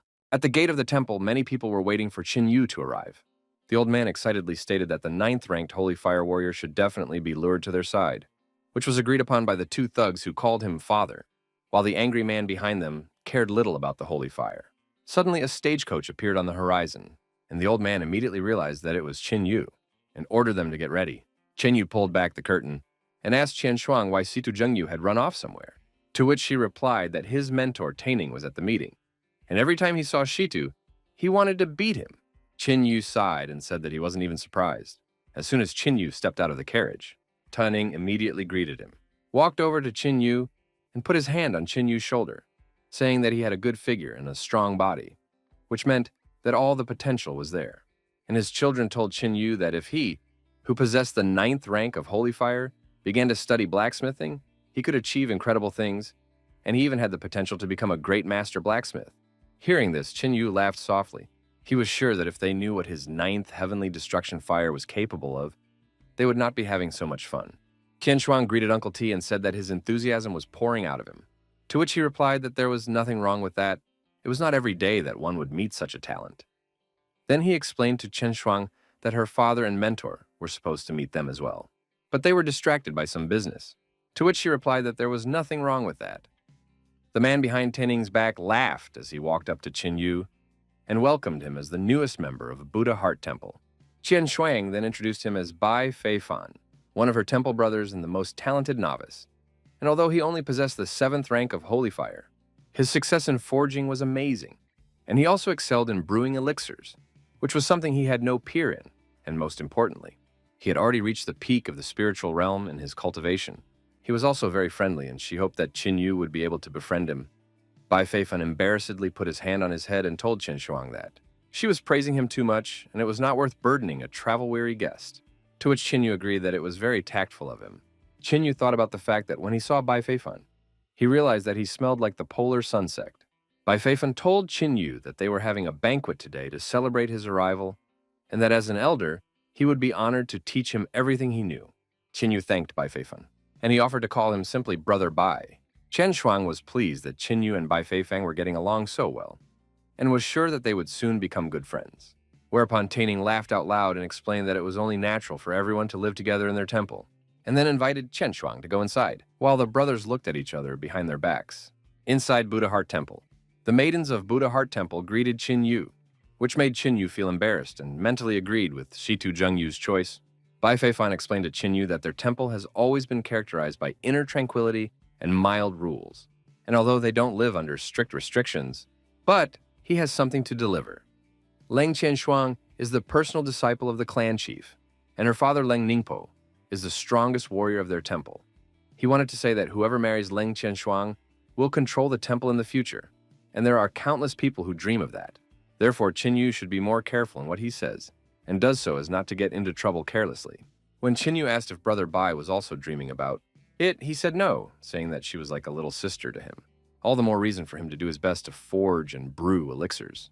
Qinyu praised Brother Bai and said that with this approach, he will definitely achieve great success, and then asked if the Buddha Heart Temple is allowed to train martial techniques from other schools and temples, to which Brother Bai replied that it is forbidden, and they only train what their mentors have given them.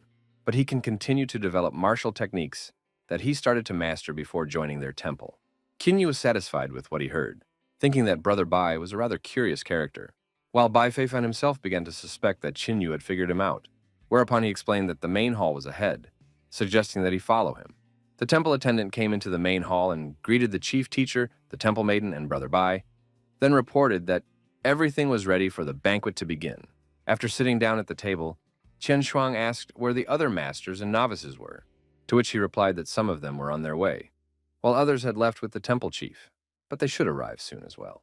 Daining advised Qinyu to eat more today and enjoy himself, as they would be holding the temple's acceptance ceremony tomorrow, to which Qinyu happily agreed. A short time later, Daning looked thoughtfully into the bowl and wondered why the others had not arrived yet. Chen Shuang asked her uncle what business her father and mentor had left for, and he told her that there were werewolves on a mountain not far from their temple, and that their leader was at the 7th stage of the destruction realm. And although he was not very strong, he was very clever, cunning, and crafty. He kept appearing and disappearing, so their father and mentor decided to deal with him personally. Qin Yu explained that the beast at the 7th level of the destructive realm was dangerous, but it was not a serious opponent for the head of the temple, especially since she is not alone, but in the company of Chen Shuang's father. Dai Ning agreed, but he still felt uneasy in his soul, so he said that he was being too vain, and that they must be delayed for some other reason, after which he offered to drink wine. Suddenly, loud footsteps were heard, and a man entered the hall, shocking everyone, calling out to his daughter with a satisfied grin and shouting that Daddy was back. And the mentor couldn't find words for his behavior. Lang Ningpo looked at his daughter and noticed that she was a little thin, and Chen Shuang sighed and explained to her father that he was one of the most respected members of the temple and could be more careful about his appearance. Lang Ningpo threw the monkey body off his shoulder and laughed out loud, asking who she was showing off for since everyone here was a member. Then he looked at Qin Yu and praised his proud posture and handsome appearance. But Cheating Yu just remained silent. Lang Ninpo asked his daughter why Qin Yu was so grumpy, and she asked him what was wrong. And he explained that it was one of the generals of the werewolf vanguard, the four-eyed monkey caterpillar. Lang Ningpo was surprised by Qin Yu's knowledge, as he had never heard of such werewolves, and praised him for his broad-mindedness.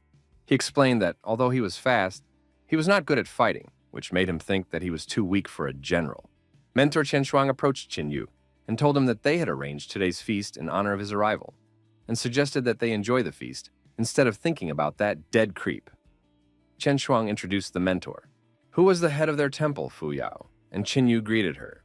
He explained that although this werewolf was weak, its appearance in this area was alarming, so he asked the temple chief for a private audience. The temple chief thought about it and suggested that Qin Yu follow her.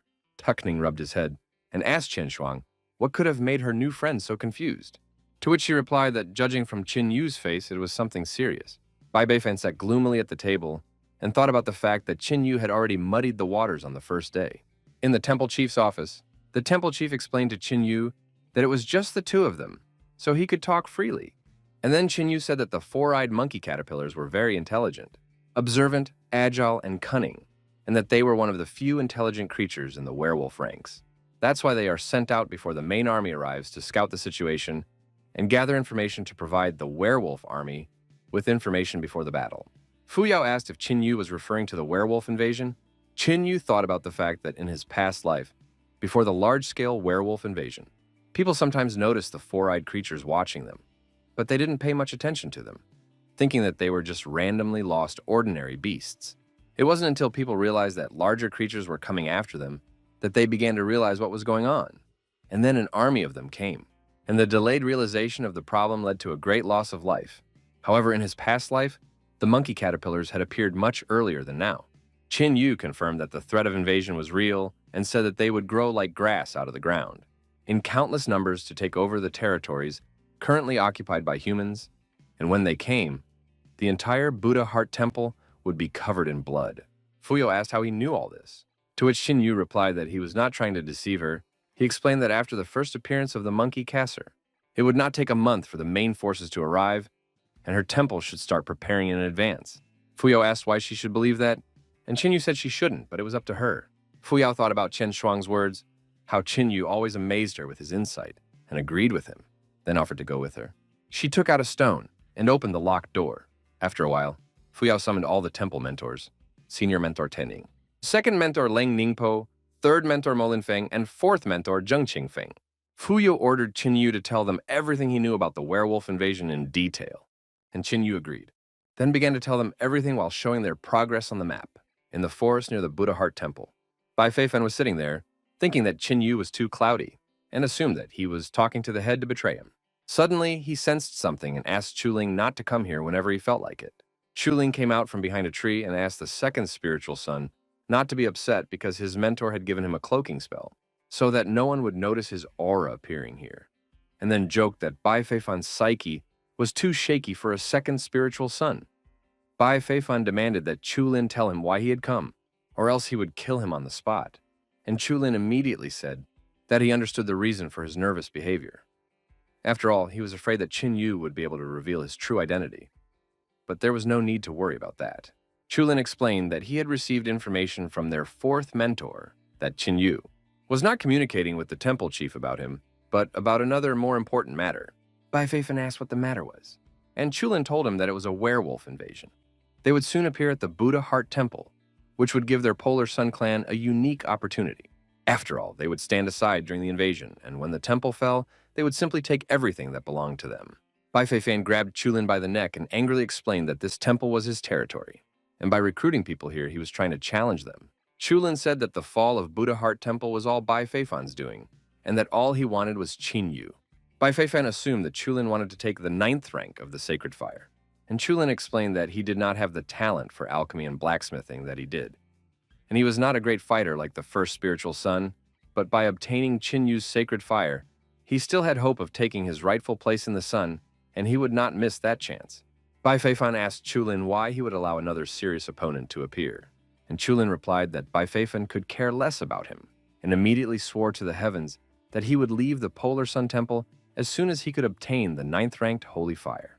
Bai Feifan tisked, then let go of Chulin's neck, and promised to give him the holy fire when everything was over. Chulin thanked the second spiritual son and wished him good luck in capturing the Buddha Heart Temple, warning him that he would be nearby if he needed help.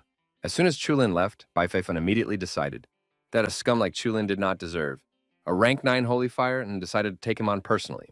9 days later, a disgruntled guard complained that they had to keep a constant vigil because of the newcomer's words, saying that he hadn't heard of werewolf invasions before. Inside the temple, Qin Yu greeted the head of the temple and asked her how the preparations for the battle were going, to which Fu Yao replied that she had already alerted all the neighboring temples to form a defensive line, and if his words were confirmed, they would be aware of any incursions in their area. Suddenly, a messenger ran into the room and reported that Chief Lan had reported that about 100 werewolves, mostly at the 3rd stage of the spiritual realm, had been spotted 100 li northwest of Buddha Heart City, and they completely matched the description of the assault squad. Fu Yao ordered a message to Len to continue reinforcing the defense lines and spread the news to all the major temples. If the first squad was close, they would soon face a real test of strength, and after hearing the message, the messenger immediately ran away. Qin Yu was about to bow. After the messenger, when the temple chief suddenly stopped him, as she had a request for Qin Yu agreed to listen to the request, and Fu Yao told him that she had a daughter named Ye Tong, and she would like him to take her with him. She is very talented, but she has a very fiery temper, and with Qin Yu, she would have a better chance of staying out of trouble. Qin Yu agreed to the request. Fu Yao thanked him and handed her daughter into his hands with a calm heart, then said that she knew that Qin Yu would not join their temple, which made Qin Yu wonder if she had guessed it herself. Fu Yu explained that she understood the fact that her temple would not be able to offer him anything substantial, since he had already obtained decent booty in the desert lands, and assumed that he had come to her temple for a spiritual source. Qin Yu confirmed the leader's speculation, calling her very astute, and admitted that he only wanted to spend 3 months here to temper his body in the springs and then leave. Qin Yu thought about the fact that the spring strengthens the bones and joints, which is very useful for strengthening the body. And although he is already quite strong, such hardening will not be superfluous. After receiving confirmation of Qin Yu's hunch, Fu Yao told him that taking care of Ye Tong would be a favor to him.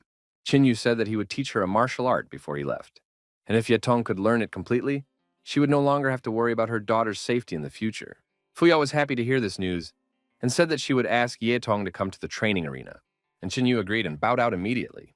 The training arena of Buddha's Heart Temple. Qin Yu sensed Ye Tong's arrival. Ye Tong threw a huge shuriken at Qin Yu from behind and shouted at him to keep his eyes open. Qin Yu caught the shuriken with his 2 fingers and smiled. Then he dodged Ye Tong's next attack and was hit by 5 shurikens flying from above, but he was able to dodge them at the last moment and was immediately overtaken by the other shurikens from all sides. After testing what the rank 9 sacred fire wielder was capable of, Ye Tong was clearly unimpressed. So Qin Yu asked if she was testing him. Ye Tong revealed that her mother wanted her to inherit Qin Yu's battle experience, but he was much weaker than she thought. Qin Yu said he would teach her the first lesson, never take an opponent lightly, and immediately tied her up. Ye Tong asked why she couldn't move, and Qin Yu stomped on the ground, causing the shurikens to fall to the ground, and said that she had lost. Ye Tong assumed that Qin Yu had deceived her about his skills in order to lower her guard and lure her into the trap he had set for her. Qin Yu stroked her head and praised her for being smart, so she still accepted defeat. admitted that he was good at something, and asked him to set her free, whereupon Chinyu snapped his fingers, and the flaming ropes immediately dissipated, feeling the ground beneath his feet. Yetong turned around and ordered Chinyu to leave. In the forest, there were many warriors gathered in the forest, waiting to attack. Yetong said that she had heard that Chinyu and sister Qianshuang were on good terms, and he asked her if she wanted to tell him to stay away from her. Yetong rejected the suggestion, saying that they were good for each other, but there was someone. He should watch out for who interested Chinyu, and that was Bai Feifan. Qinyu asked why. He should be afraid of him, and Yetong told him that Bai Feifan was very cunning and could trick anyone, but not her. Every time she passes by him, she feels a very dark energy. So she thinks he's not a good person, but she has no proof. Chinyu praised Yetong, saying that her intuition was very accurate, and she agreed, saying that he should watch out for Bai Feifang if he wanted things to work out with Chen Shuang. After that, Chinyu suddenly asked if she liked anyone, and she immediately said no, and Chinyu asked what she thought of him. Yetong admitted that from her first impressions. She felt that he was strong and principled, so she could rely on him. She said that she liked that kind of person, after which she blushed and said that if Sister Qianshuang didn't mind, they could do couple cultivation together. At this unexpected suggestion, Chinyu grabbed his head with one hand and coughed, admitting that he was joking, and immediately suggested that they continue on their way. Yetong mentally scoffed at the fact that Chinyu was trying to embarrass her. After all, she would make anyone blush. The next person on the path was a man who immediately greeted Chinyu and Yetong, then introduced himself as the senior disciple of Zhenshuan Black Tiger School, then reported that they had already set up a position around the forest and had everything under control. Yetong said that she knew him. He was the most promising disciple of Black Tiger School in the past 100 years, and since he was here, she was calm. Hearing this man's name, Chinyu thought that he had heard it before, but he couldn't remember where and when. Zhenshuan started rubbing his head in embarrassment at the praise, saying that Yetong was exaggerating. After all, he was still far away from her and Chinyu. Then he asked them to follow him, to show them their place in the garrison. Chinyu thought that Zhenshuan was able to give a naive girl the impression of a caring and good-natured guy, but he smelled a hint of cunning in him. Then he wondered why Zhenshuan had reported the situation to them when they first met. Night, Chinyu roasted a chicken on the fire and gave one leg to Yetong, then took the other for himself. And Yetong asked if the werewolves could come to them that night. Chinyu confirmed that it was possible, and if they didn't come tonight, they would come tomorrow or a few days later. Chinyu asked Yetong about Zhenshuan. Yetong revealed that he was a senior student of Black Tiger School and was 20 years old. He was the son of an ordinary cultivator, but he had joined Black Tiger School 5 years ago, and an incredible talent had been discovered in him immediately. He was a born swordsman with 7th rank holy fire. Yetong confessed that, although she was considered talented in the temple, she was inferior to him, and she was also sure that he had already reached the destructive realm stage. And although her temple had tried to lure him over, he had refused their offer. After thinking about it, Chinyu concluded that something was wrong. But Yetong suddenly remembered that a year ago, he had killed a 3rd-stage destructive realm werewolf. At the peak of the spiritual realm, and he had become famous after that incident. Suddenly, Chinyu shouted that he remembered, and Yetong was startled and let go of the chicken leg, asking why he was scaring her so much, and ordered him to return the leg he had caught, and after receiving the leg back. Yetong swallowed it whole so that Chinyu would not have a chance to steal it again. Chinyu remembered that in his previous life, the werewolf invasion had come in waves, and the humans had suffered great losses, but the werewolves also had their own problems. The most intelligent among them decided to recruit spies among the humans. They were able to bribe many of them, and they also sought out and recruited gifted children to various sects, schools, and temples. And the most famous traitor among the humans was called the Devil's Swordsman. The Devil's Swordsman was very stealthy in his movements, but when he arrived, he left only a mountain of corpses. It was believed that he had killed at least 1 million people, and because he had always been so mysterious, even Chinyu had only vague memories of him. Lowly born, amazingly talented, born in the Tianhe Empire, a born swordsman. Zhenxian is the Devil's Swordsman. Chinyu wondered if Zhenshuan was a werewolf assassin now, or if he had not betrayed the human race yet. Suddenly there was an explosion, and Chinyu and Yetong immediately realized that it was the werewolves and ran towards them. Hordes of werewolves were running through the forest, and the men were trying to stop their attack, when a huge werewolf suddenly appeared under one of the warriors and was about to eat him. The man had time to say goodbye to his life, when suddenly a huge sword fell from the sky and split the giant werewolf worm in two. Zhenshuan was furious, because he had been waiting for these creatures for a long time. Seeing Zhenshuan, the warriors were filled with fighting spirit and were ready to fight even harder. Zhenshuan used the sparkling sword technique and created a large number of swords that rained down on the werewolves. After dealing with them with ease, he said that it was just a walk in the park. After watching the battle, Yetong was delighted with Zhenshuan's cultivation and said that he had invented the sparkling sword battle technique himself and suggested that it probably belonged to the black level. But Qin Yu rejected this assumption. He said that this technique was strong enough to belong to the Earth realm and admitted that as a warrior at the first level of the Destruction realm, he indeed had terrifying strength. Seeing Zhenshuan coming towards him, Zhenshuan stepped down from the giant sword and greeted Qin Yu with Yetong. Yetong praised him for his work, to which Zhenshuan replied that it was just a small fish and that he had done nothing wrong. So he asked Qin Yu if they should continue to operate in this forest. Qin Yu told him that they would send out a few dozen advanced troops before the main werewolf army attacked. At the moment, they had repelled the attack of the shell beetles, which were rather weak creatures, but with each wave, the werewolves would become more and more terrifying, which made Zhenshuan sigh as he realized that he would not be able to rest anytime soon. Whereupon Yetong tried to cheer him up by saying that the werewolves would not go through them. Instead, they would defeat them together. Suddenly, Zhenshuan felt something and looked at his palm. There was a small wound on it, which surprised Zhenshuan because he couldn't have been injured in such an easy fight. Seeing the wound, Yetong advised him to treat the wound as soon as possible before it got infected, to which he agreed and wished them a good night as he went to his room. At that moment, Qin Yu realized what was going on. Zhenshuan had betrayed the humans and gone over to the werewolf side because of the red scorpion. The red scorpion has a special position in the werewolf army. The upper part of her body is human and the lower part is scorpion. She has stealth techniques and a natural ability to control others' minds, and that's why she plays a big role in the war between werewolves and humans. She stealthily attacks the best human warriors, then penetrates their minds and lures them over to the werewolf side.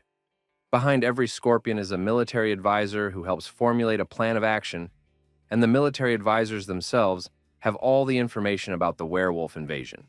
This means that capturing a military advisor is like capturing the general staff. In his previous life, Qin Yu had heard rumors that a werewolf military advisor had been seen near the Buddha Heart Temple, but it was only in this life that he found confirmation. Qin Yu clenched his fist and decided that he could deal with the military advisor personally. As this invasion was unlikely to involve anyone above the destructive realm, he vowed that he would not let the werewolves flood the temple grounds with human blood in this life. In a certain cave, Tiger the werewolf smelled a scorpion and asked if she had succeeded in capturing the strong fighter, which she confirmed by saying that he was hooked, and all that was left was to wait a little longer. Tiger explained that Zhenshuan was very important to them as a natural swordsman, and that she had done a great job capturing him. He said that when the Buddha Heart Temple fell, he would report her contribution to the Empress herself, and she would be rewarded according to her merits.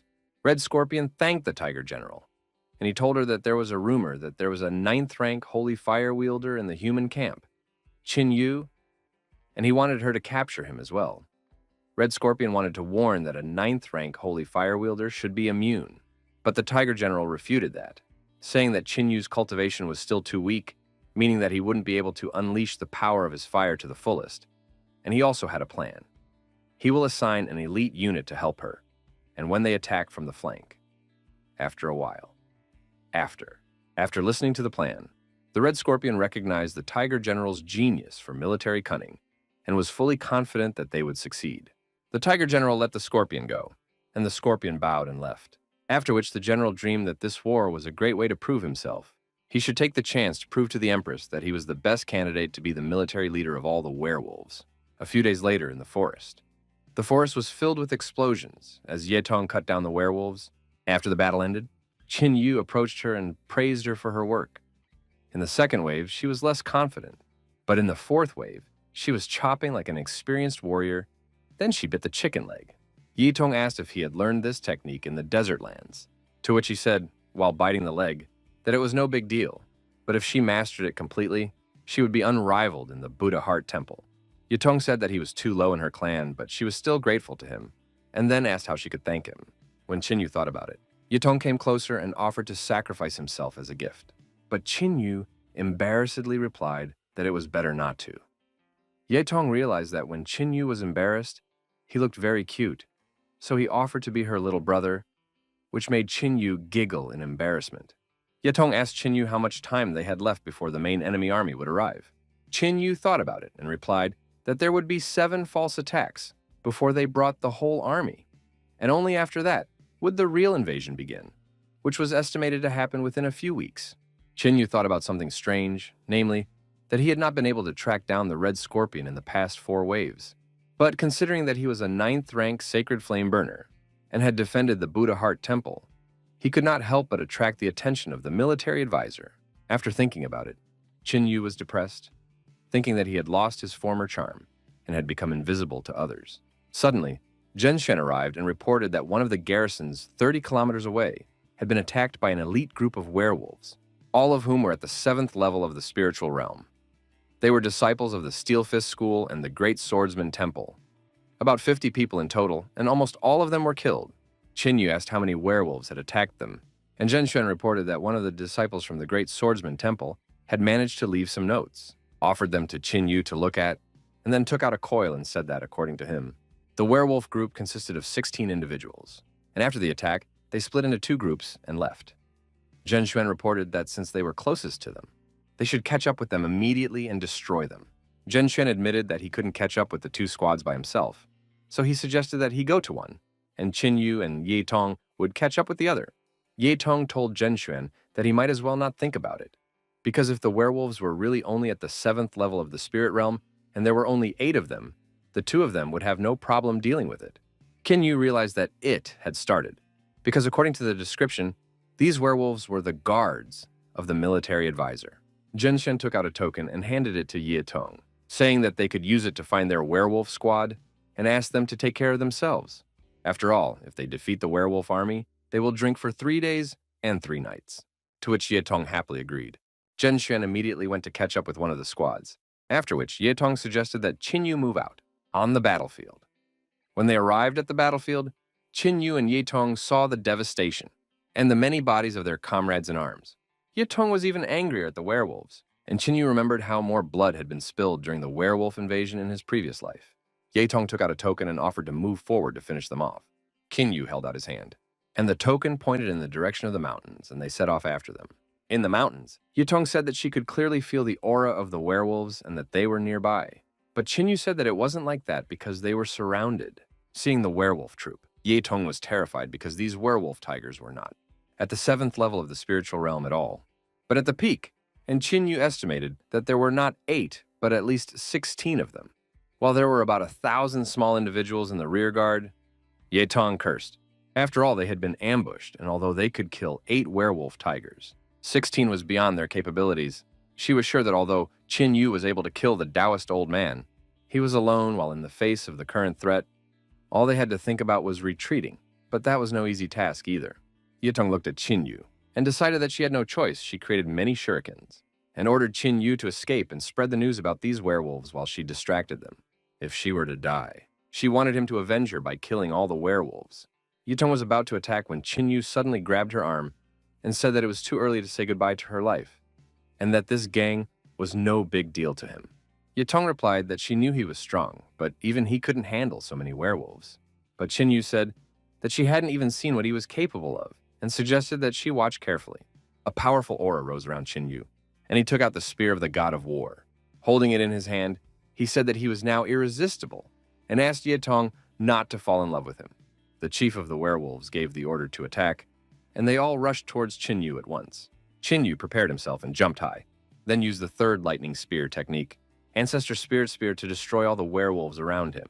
Ye Tong was amazed that Qin was able to kill them all with a single strike, and Qin told her that he had warned her that he would be irresistible. Mentally, Qin boasted that the 3rd lightning spear was already a heaven-level weapon, and using it together with a heaven-level technique created an amazing effect. The Red Scorpion was shocked that her elite squad was so easily defeated. 16 of the Tiger General's personal guards and 1,000 lesser individuals fell from a single blow. She raised her tail and threw a sting at Qin, satisfied with the result after all. They didn't even expect Qin to be that strong, but at least it was good that the operation was successful. After all, the stronger Qin was, the more benefits he would bring to their race. One day he will turn his spear against his own allies and tower over a mountain of their bodies. He would be their main weapon in the war against the humans. The Red Scorpion disappeared into the ground, and Qin Yu, who saw it, was satisfied that the plan had succeeded. Yatong asked Qin Yu what had happened, but he just told them to go back. At the garrison, Yatong complained about Zhen Xuan's misinformation, but Zhen Xuan just rubbed his head and apologized, promising that it would not happen again. Then he asked Qin Yu if he would forgive him. Qin Yu put his hand on Zhen Xuan's shoulder and said that he would forgive him because they would soon be like brothers, and there was no way to solve big problems without brotherly support. Zhen Xuan agreed, and Yatong was amazed at how close the two of them had suddenly become. Zhen Xuan suggested that Qin Yu talk to him tonight, and Qin Yu immediately agreed. Good night. Qin Yu arrived at the meeting place, where Zhen Xuan informed him that they would soon be the right and left hand of the Tiger General, which pleased Qin Yu, who said that he was counting on their mutual support. Zhen Xuan praised Qin Yu for these words, and Qin Yu asked when he would be able to meet the Tiger General, to which Zhen Xuan replied that Qin Yu should not be in a hurry, and that there was a time for everything.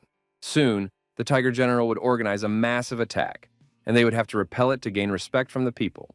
And when they had achieved unquestionable authority, only then would they earn an audience with the Tiger General.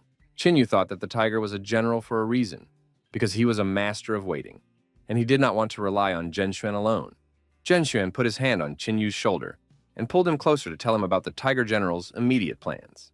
Meanwhile, Chu Lin appeared behind their backs, overhearing their conversation and realizing that the two of them had decided to switch to the werewolf side. He was sure that the heavens were favoring him. After all, he had originally hoped to take control of the Buddha Heart Temple, with the help of Bai Feifeng and his man in the temple. But now that they would no longer be needed, after thinking about it, Chu Lin immediately left. At the garrison, Yatong slept on her bed while Qin Yu sat next to her, thinking that in order to find the Tiger General, he had to break through to the second level of the Destruction Realm and summon the Bull Quenya. And when he found the location of the general and his six, he would blow the place to smithereens. Qin Yu put up a barrier and used his inner vision to look at the 9 crystals inside him, including 8 pink crystals and 1 white crystal. He was going to take the 8th grade pills. He had traded with Zhao Xuaner. If he took 10 of these pills, he would be able to break through to the 3rd level of the Destruction Realm immediately. Qin Yu had originally planned to strengthen his body before doing so, but now there was no time for that. After absorbing the pills, Qin Yu's body absorbed even more energy than before. But due to the premature breakthrough, he felt unimaginable pain as his muscles tore. Qin Yu summoned the dragon spirit Yazi and began to transform into dragon fur, this time covering not only his hands, but also all other parts of his body with scales. Inner vision. Qin Yu once again used the inner vision, where 2 near-white crystals turned yellow and purple, causing Qin Yu's scales to explode, shattering the barrier he had placed earlier. Qin Yu sighed heavily after standing up, his muscles whimpering and steam escaping from his body. Finally moving to the 3rd step, Qin Yu was ready. He took out a nature scroll and summoned his old new friend. The Queen Yu bull then greeted it, and it immediately entered the mark on Qin Yu's forehead. Using the power of the Qin Yu bull, Qin Yu began to search for the location of the Tiger General, and when he found it, Qin Yu covered all traces of it and woke up Yatong. When Yatong woke up, she didn't understand what was going on, and asked Qin Yu if it was her turn to guard, to which he replied that he had to go away for the night, and that she was now in charge of the tent, to which she lazily agreed.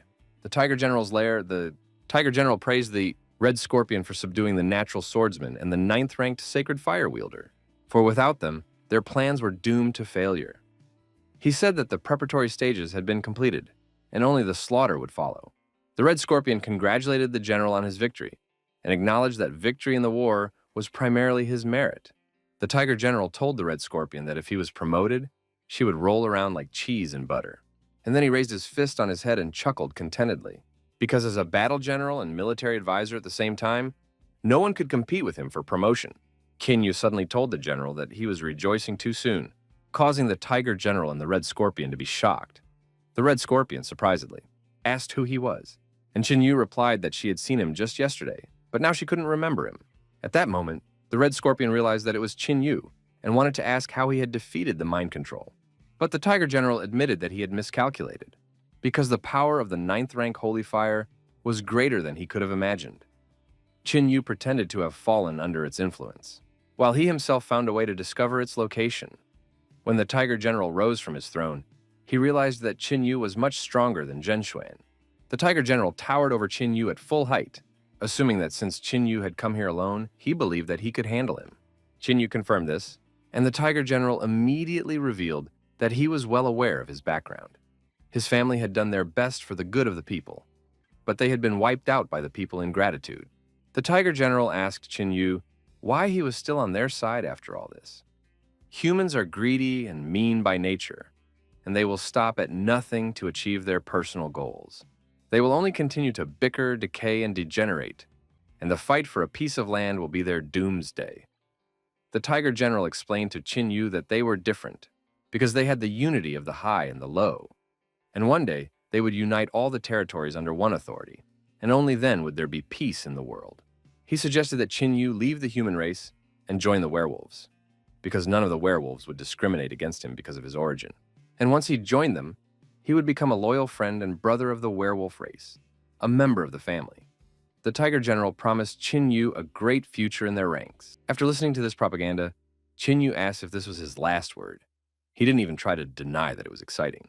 But he and the werewolves had an irreconcilable enmity, and today he was going to kill the Tiger General. The Tiger General snorted unhappily and admitted that Qin Yu's words only reinforced his belief that humans were hopeless. Then he jumped up with one foot to step on Qin Yu, saying that he was sorry to kill such a warrior, for whom he had big plans, and then he crushed Qin Yu. Qin Yu caught the general's foot, and while he was barely holding it back, he could tell that the Tiger General was at the peak of the destruction realm. The Tiger General appreciated Qin Yu's toughness, but in his report, he revealed that he had crushed more than one of them, and once again tried to hit Qin Yu with his foot, enveloping him in an aura.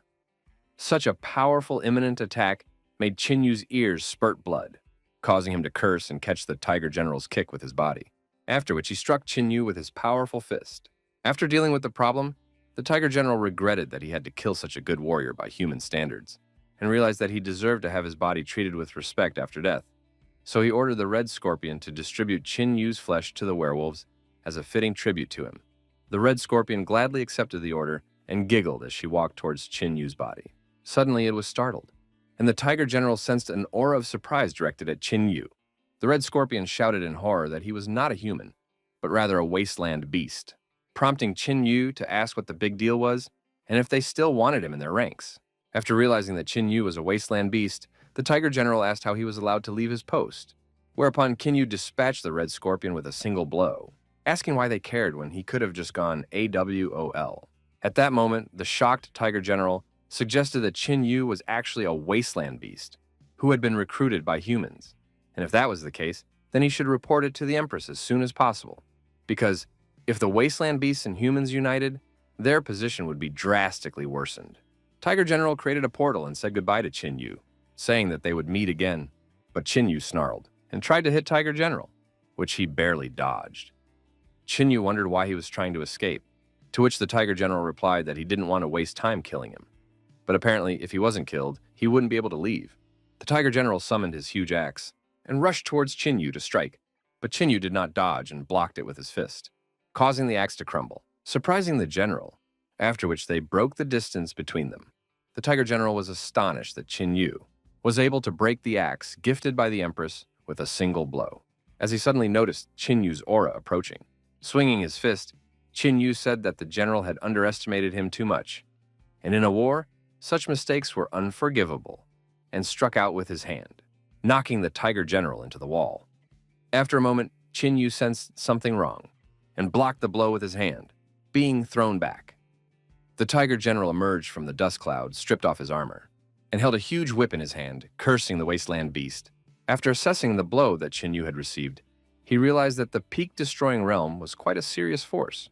The Tiger General jumped off the ground and immediately flew towards Qin Yu to strike him, but Qin Yu was able to block his blow, shattering his armor, and the general was already preparing another attack, which Qin Yu blocked with his other hand and was thrown back. Bleeding, Qin Yu told Tiger General that it was his hour of death.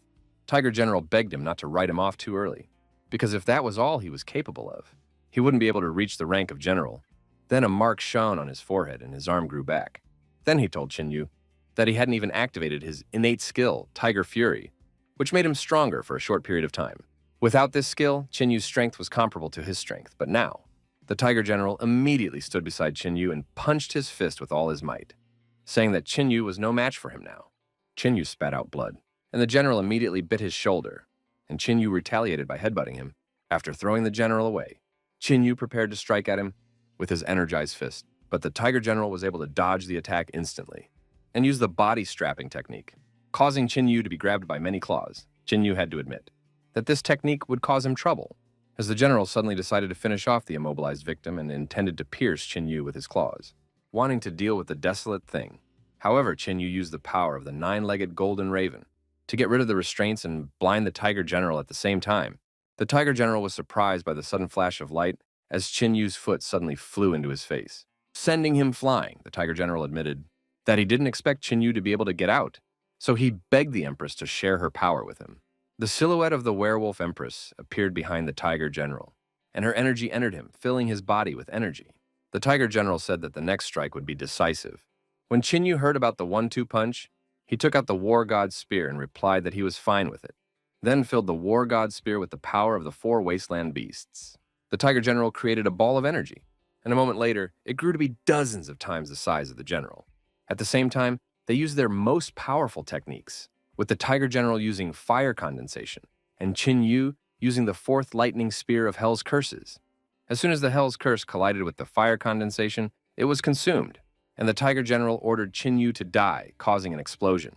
Wounded and exhausted from the clash, the technician general sighed heavily, took a deep breath, and began to rejoice that he was finally able to defeat Qin Yu. Suddenly, Qin Yu told him that it was too early to rejoice and pierced the tiger general with the god of war spear, creating a huge crater. Qin Yu stopped the spear at the general's neck and swung it for a moment. The general coughed up blood, still accepting his defeat, then turned to ashes due to Qin Yu's strike. After the arduous battle was over, Qin Yu admitted that killing the enemy at the peak of the destruction realm was a very tedious task for him and collapsed without his hind legs. A few days later, Qin Yu woke up under the rays of sunlight coming through the hole in the ceiling of the cave. When he woke up, he estimated that he had been out for about 3 days. He was satisfied that he had managed to kill the werewolf general. After that, the werewolf invasion should subside, and the human race would be able to sleep peacefully. Qin Yu took the ring and took out a whole cloth to replace the torn one. After finishing his preparations, he decided to return to the camp first, since Ye Tong probably couldn't find a place to go due to the excitement. Qin Yu returned to the camp but didn't find Ye Tong, so he assumed that she had gone to look for him. Just as suddenly he heard the rumble of a crowd looking for him, so it was worth it for them to run closer as they prepared to catch him. Qin Yu asked them who they were, and they replied that he could not escape, that they had already surrounded this forest, and that he had no choice but to surrender. Without hearing who they were and why they had a problem with him, Qin Yu told them that he always had a solution for them. The crowd attacked Qin Yu, and some of them shouted that Qin Yu had betrayed the humans and joined the werewolves. Qin Yu summoned the dragon spirit Yazi and scattered the attackers with a mighty roar, then asked them what was going on. But enemy reinforcements were coming at him from behind. Qin Yu ordered them to stop and swung his spear, scattering the reinforcements, only to see a familiar figure come down, clearly disappointed in him. Bai Feifan admitted that he thought Qin Yu was a decent person and even accepted him as a brother, but he didn't expect Qin Yu to betray the human race and join the werewolves. He assumed that it was because of Qin Yu's betrayal that he knew about the werewolf invasion in advance, and he had staged the whole thing to fool them all, as he wanted them to act on his orders. Fortunately, they were able to uncover his criminal plot, so he offered Qin Yu only one choice. He offered to surrender, apologize, and repent, and only then did Bai Feifan promise that no one would dare desecrate his corpse. Qin Yu laughed as Bai Feifan accused him of conspiring with the werewolves, but he said that it was useless to deny the evidence, because at such a young age, he had a 9th-ranked holy fire and was already at the destruction realm, and the loot in the wasteland was just an excuse to justify what he had received from the werewolves. Bai Feifan offered Qin Yu one last time to surrender, but Qin Yu suddenly started laughing. He was amused at being accused without a single piece of evidence. Then he confessed that he had never betrayed the human race. He had lived for humans and would die for humans. Qin Yu asked Bai Feifang if he was acting on behalf of the Buddha Heart Temple, to which Bai Feifang replied that he was not only acting on their behalf, but the influential people from the Polar Sun Temple would be coming soon. The suddenly arrived Yatong ordered Bai Feifang to shut his rotten mouth, and along with her, Leng Qianshuang and the head of Buddha Heart Temple arrived. Fu Yao. Yitong told him that Qin Yu was not like that and that she would never believe that he was a traitor. Fu Yao also admitted that she did believe him. Qianshuang asked Bai Feifang what he was talking about, since he had been clearly told that they should treat Qin Yu as one of their own until proven guilty, and then she asked what right he had to talk to him like that. Bai Feifan explained that he was talking to Qin Yu like this because he was a traitor, and in order to draw suspicion away from the Buddha Heart Temple, they shouldn't treat him so well, because other people might think that the chief had put him up to it. At that moment, Bai Feifan decided to accuse the head.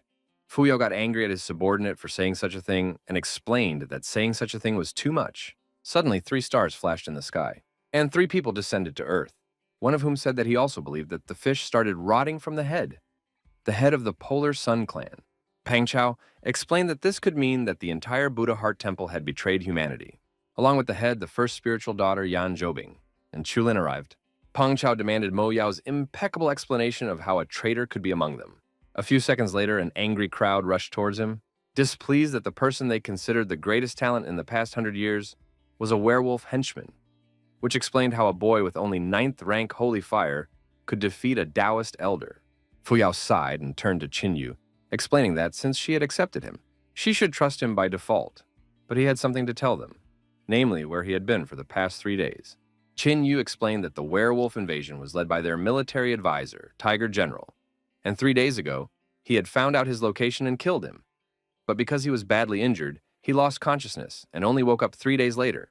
Bai Feifan grinned and asked Qin Yu if he had hit his head accidentally because no one would believe that he could kill a werewolf military advisor. Bai Feifan, fully convinced of Qin Yu's treachery, ordered the Shinsen to be brought in. Zhenshuan was chained and beaten. Bai Feifan asked him to be honest, and if Zhenshuan would only tell the truth, he wouldn't be killed. He demanded that he tell everything he knew and pushed him closer to Qin Yu.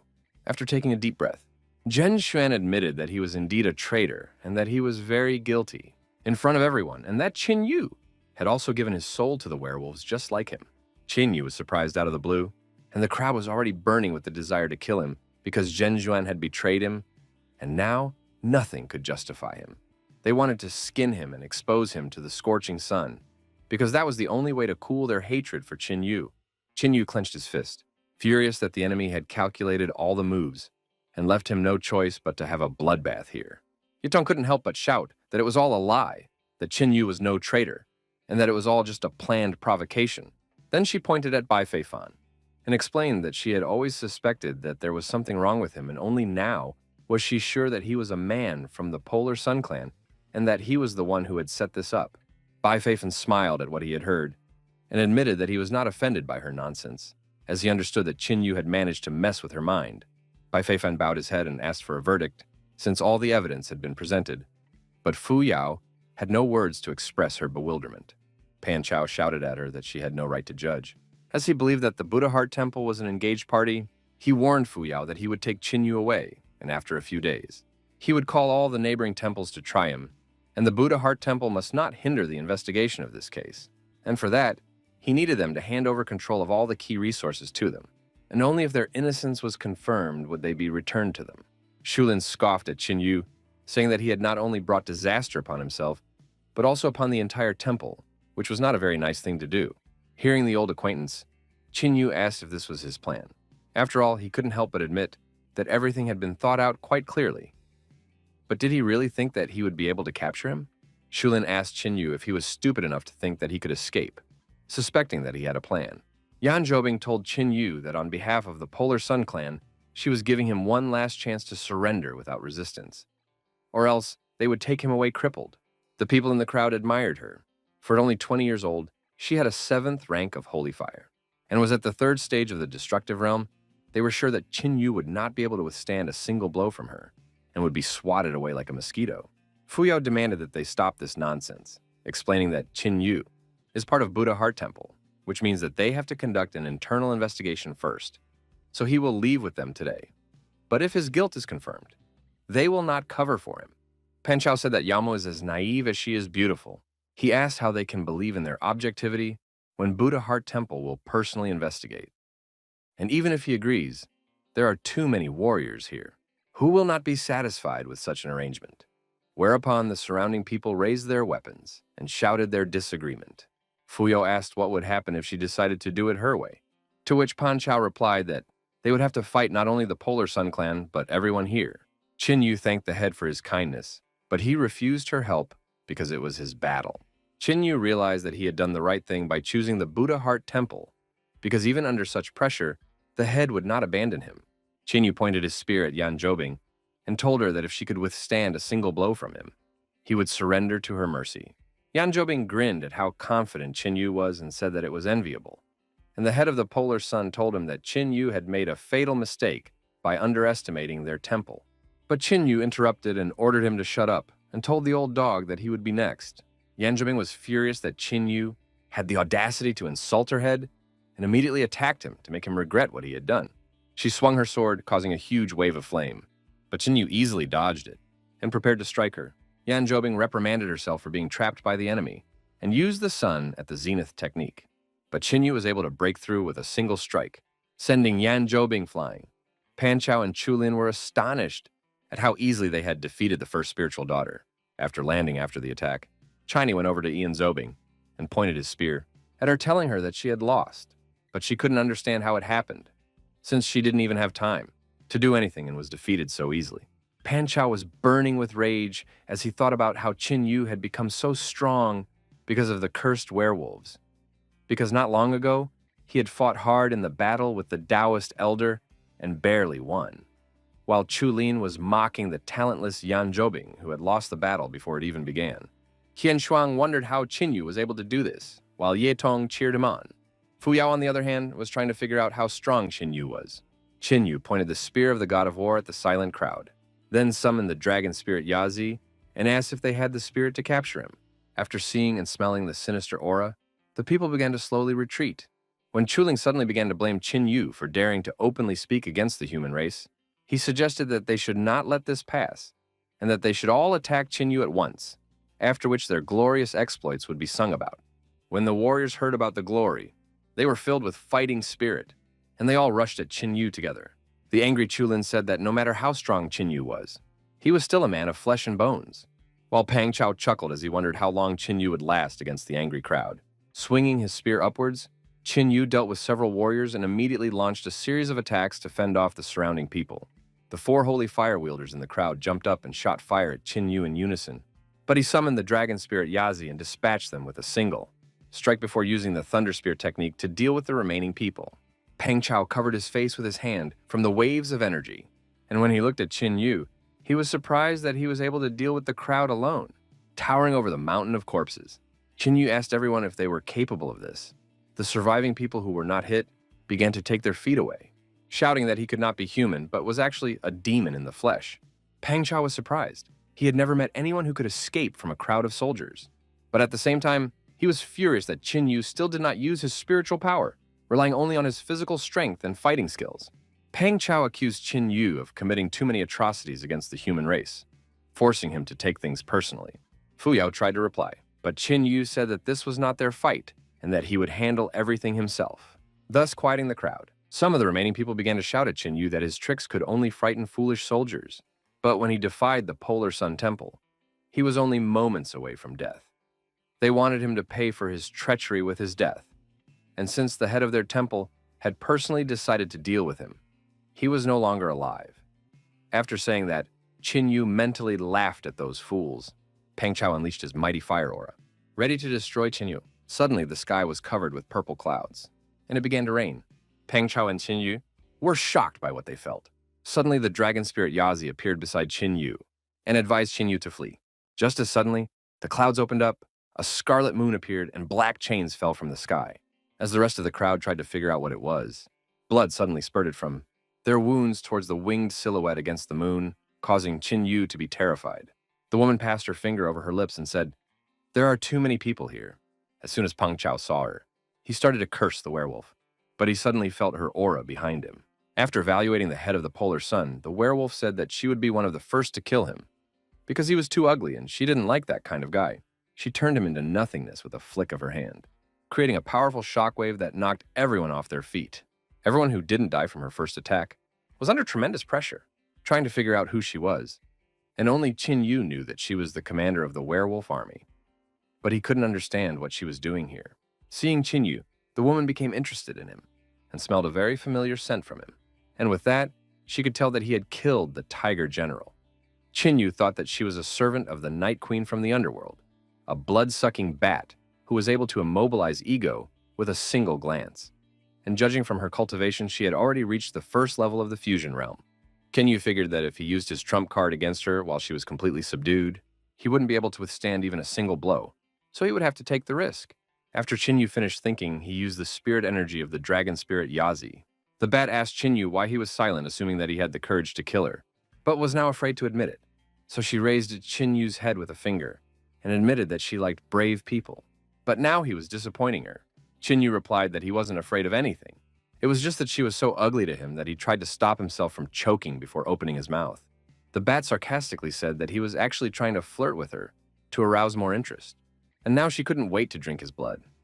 Chinyu began to curse all werewolves, saying that he would rather die than let such a vile creature drink his blood, and began to gather energy for his technique. But unfortunately, the loot mouse touched his forehead and bit his shoulder. Sucking on its victim, it began to suck all the juices out of him, leaving Chinyu looking like a dead man. After finishing its meal, it began to praise the taste while the bleeding Chinyu lay there unable to say anything. While Qinshuang couldn't believe what had happened, and Fu Yao started laughing madly.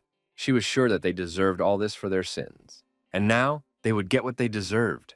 Bai Feifeng looked at Chulin and realized that it was just an empty shell that was starting to crack, and then he seethed with rage. At that moment, the people in the crowd realized that they had brought this disaster upon themselves, and if Chinyu hadn't been called a traitor, they wouldn't even be here, while some of them went crazy and cursed Chinyu for being the one to bring this punishment upon them. After looking around at the people, the bat couldn't find anyone to whet its appetite, so it decided to just kill them all. It began to unleash waves of energy that flew into the sky, creating a huge array that bade farewell to its victims, seeing the power of the warlord. Zhenshuan realized that he had made the right choice in betting on them, for they were so strong that they could crush an entire army. The Buddha Heart Temple maidens had already accepted their deaths. Suddenly, the bat felt something and spat out a large amount of blood before falling from the sky to the ground, groaning in pain. Everyone was surprised at what happened. Even Zhenshuan ran over to his mistress and started to ask her what was wrong with her. But the bat just brushed him off and told him to go away. Chinyu got up from the ground and grinned as the bat demanded an answer as to what it had done to her. And he replied that it liked the blood of the wasteland beast. Upon hearing this, the bat panicked, and Chinyu explained that the incest between werewolves and wasteland beasts was destructive to both parties. She had sucked so much blood out of him that all his internal organs were on fire. The bat shouted that this was a forbidden technique and asked if he was afraid that the immortals would punish all the wasteland beasts for this. Chinyu grabbed her by the throat and lifted her up, explaining that he was not a wasteland beast, but a human, and didn't care about their interspecies agreements. Then she tried to ask a question, but Chinyu interrupted her, anticipating that she would ask where he got the wasteland beast blood from. So he told her that he wasn't generous enough to satisfy her curiosity and squeezed her neck. Bat was furious that some cockroach had managed to fool her, and since she was going to die, she wasn't going to let him live. She would use all her spiritual energy to curse them, and her punishment would ruin all the people here. She wanted Chinyu to know that it was all on his conscience, and that he would have to live with this burden of regret for the rest of his days, whereupon she exploded. Chinyu asked her if she thought he would feel sorry for these people, and tossed what was left of her aside, saying that he didn't care about them. Huyao told Xinyi that everything that happened today was not his fault because these people were willing to torment him, and asked him to leave this place as soon as possible. Leng Qianshuang closed her eyes and said goodbye to him forever, while Ye Tong laughed out loud, pretending that the curse didn't torment her, and asked him to leave and stop thinking about her. Surprised by her words, Chinyu asked what was wrong with him. After all, it was only the death curse of a weakened werewolf, and used the destructive fire of the 9 heavens on them, then agreed that they could leave now, seeing that Chinyu had broken the maiden's curse. The crowd gathered around him again, demanding that he save them, since they didn't want to die. They confessed that they were wrong, and that they themselves had been deceived. And since he was not a traitor to the human race, he simply had to save them. They held out their hands and asked him why he was hesitating, moaning in pain. Chinyu agreed that they were all human, and it was the right thing to do to stop their suffering. Then the people saw an opportunity and started asking him what he was waiting for and begging him to lift the curse. Chinyu decided to explain to them that they had misunderstood and that he was not going to reach out and save them. And they were astonished. Chinyu admitted that he wouldn't be able to forget their expressions for a long time. Without understanding what was going on, they declared him a traitor and wanted to capture him to be tried and killed. Most importantly, they wanted to do it to further their own careers. And after all that, they dared to expect him to save their lives? They just weren't worthy of it. The people in the crowd started to ask him what he was carrying after all. He couldn't just let so many people die in front of him. When Chinyu heard this, he laughed out loud and told them that he had swum through boiling water, walked on fire, and pierced his chest through thorny bushes for their sake, and that they were just parasites who had no opinions of their own and were trying to gain favor with the strong. He realized that no matter how many of them died, he would not feel an iota of remorse. The people in the crowd coughed up blood as they died, shouting Qinyu's name. Qinyu turned around and explained that he originally wanted to put them out of their misery and let them die painlessly. But now he realized that they deserved it. Turning to the head, Qinyu said that they should take Yan Zhoubing with them and leave this place immediately. As Qinyu was leaving, some of the people behind him shouted that they had managed to spread the news of his betrayal to many sects, and that he would soon join them. Even after death, they would not leave him alone. Suddenly, Qinyu saw the bound Zhenxuan, maddened by the death of his beloved. Realizing that he had almost forgotten him, Qinyu sighed and shot a blast of flame from his finger, instantly turning Zhenxuan into ashes, after which they all left. On the way out, Qinyu asked the girls if they thought he had been too cruel, to which Qianshuang replied that they had brought it on themselves, although it was still sad that those who had risen up against the werewolves had died such an ignominious death. And Yetong grinned and shouted that they all deserved it. Qinyu sighed and was about to say something, when he suddenly fell to his knees and started panting. Qianshuang immediately came over and asked Qinyu what was wrong with him, and Qinyu replied that he had drunk too much blood and felt weak, and said that they should leave as soon as possible, and he passed out under the cheers of the excited girls. At the same time, Desert Lands, a mighty black dragon lay in his lair surrounded by desert beasts. Suddenly, a young black dragon flew to him with a maiden on his back, then took human form. The dragoness warned her father that she had returned, and the black dragon was overjoyed that his daughter had finally returned. It was only when Ji Ruoyu saw such a huge and sinister dragon that she began to tremble with fear and sob. The black dragon pondered for a moment, and after appreciating the little girl, he thanked his daughter for giving him a baby girl with the blood of purebred werewolves and opened his mouth to taste the delicacy, causing Ji Ruoyu to panic and wave her arms. Suddenly, the dragoness stopped her father and asked him what he was doing. She explained that she had not brought her to eat, but to purify her blood, so that she could become one of them. The shocked dragon asked her daughter what she meant, and they were immediately surrounded by other desert beasts, causing Ji Ruoyu to hide behind the dragoness in fear. The dragoness was furious that her sister was being bullied, and ordered them all to go to bed, so they scattered in fear and pretended to sleep. The black dragon asked his daughter if she thought werewolf blood was so easy to cleanse, adding that she'd be right back with a headache for her father. The dragon's daughter warned him of this, but she would not discuss it with him, only tell him, and she also had another piece of news for him. While traveling through the human world, she met an interesting young man. The black dragon asked what could be interesting about this man, to which the daughter replied that he had the body of a beast of the wasteland, which amazed her father. The black dragon swept his gaze over the surroundings, dispersing all the surrounding beasts. Then he took a humanoid form and asked his daughter if she was sure that this man really had the body of a wasteland beast, to which his daughter replied that his name was Qin Yu, and that he possessed a rank 9 sacred fire. And although she had invited him to join the clan, he had refused. She explained that he could help them leave the desert world and move to the outside world, and so she had contracted with him. Hearing this, the black dragon was astonished that his daughter had made a contract with the first person he met, and immediately grabbed her hand to see for himself what had happened. But just by looking, he immediately saw the dragon spirit Yazi, in whom he could recognize his brother. After thinking about the situation for a bit, he accepted the fact that his daughter had made a sacred contract and agreed to purify Ji Ruoyu's blood. His daughter explained to Jizhou that since the black dragon had given his word, he would purify her blood and not hurt her, after which she still decided to follow the terrifying black dragon. Moving away from the girls, the black dragon suddenly started sobbing in 3 streams. He swore that he would take care of Qin Yu like his son, since he was the last pillar of Yazi. Wiping his tears, he told Ji Ruoyu that they would have a big celebration in 7 months, and with a smile, he said they'd still have time to breed by then. Hearing about inbreed, Ji Ruoyu panicked, not knowing what he meant. Deep within the core of the earth was the werewolf palace, where their empress sat on the throne while the warlords worshipped her. The dragon warlord belittled the bat, saying that it did not originally deserve to be in the ranks of the warlords, and that it, having failed in its task, died at the hands of man.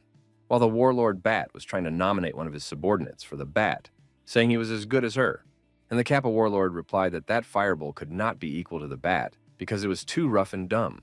Listening to this, the empress couldn't help but giggle at this, for as soon as her subordinate died, the rest of them would dramatically activate their meanderings. She already had someone in mind who could replace the bat, but right now she was only interested in someone who could kill it.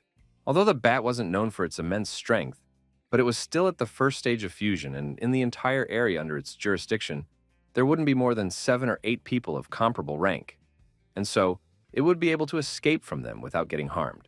The Dragon Warlord suggested that a unicum was able to appear among the humans, and the Bloodsucker was only ruined by her arrogance.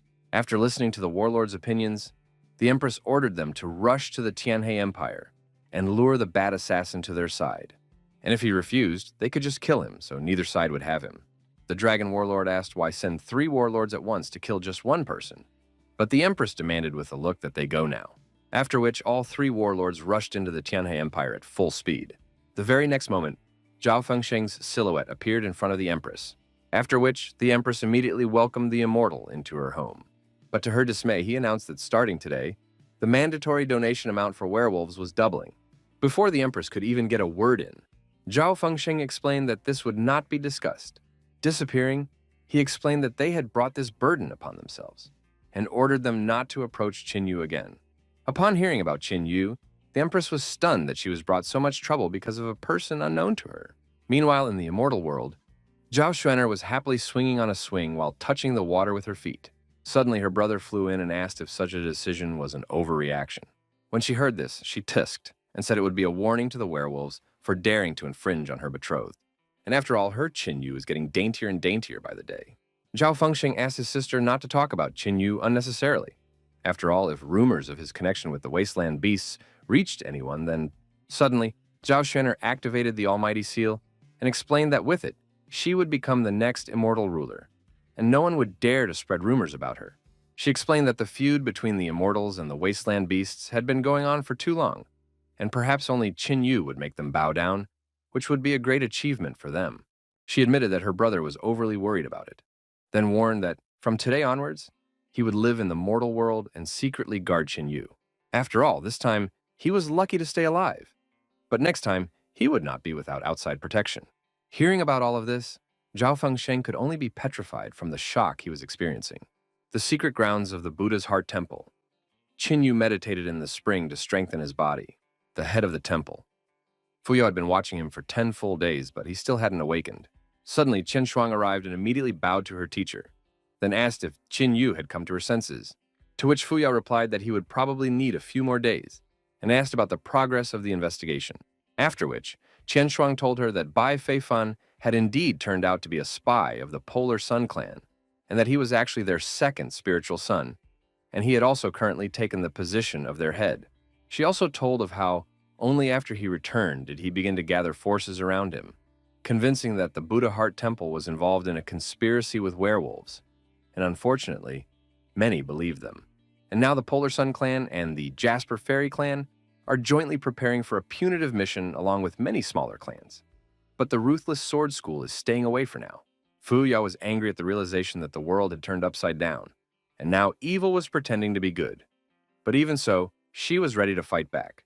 She ordered Chen Shuang to summon all their mentors and strongest disciples, and to find out which of the neighbors were on their side.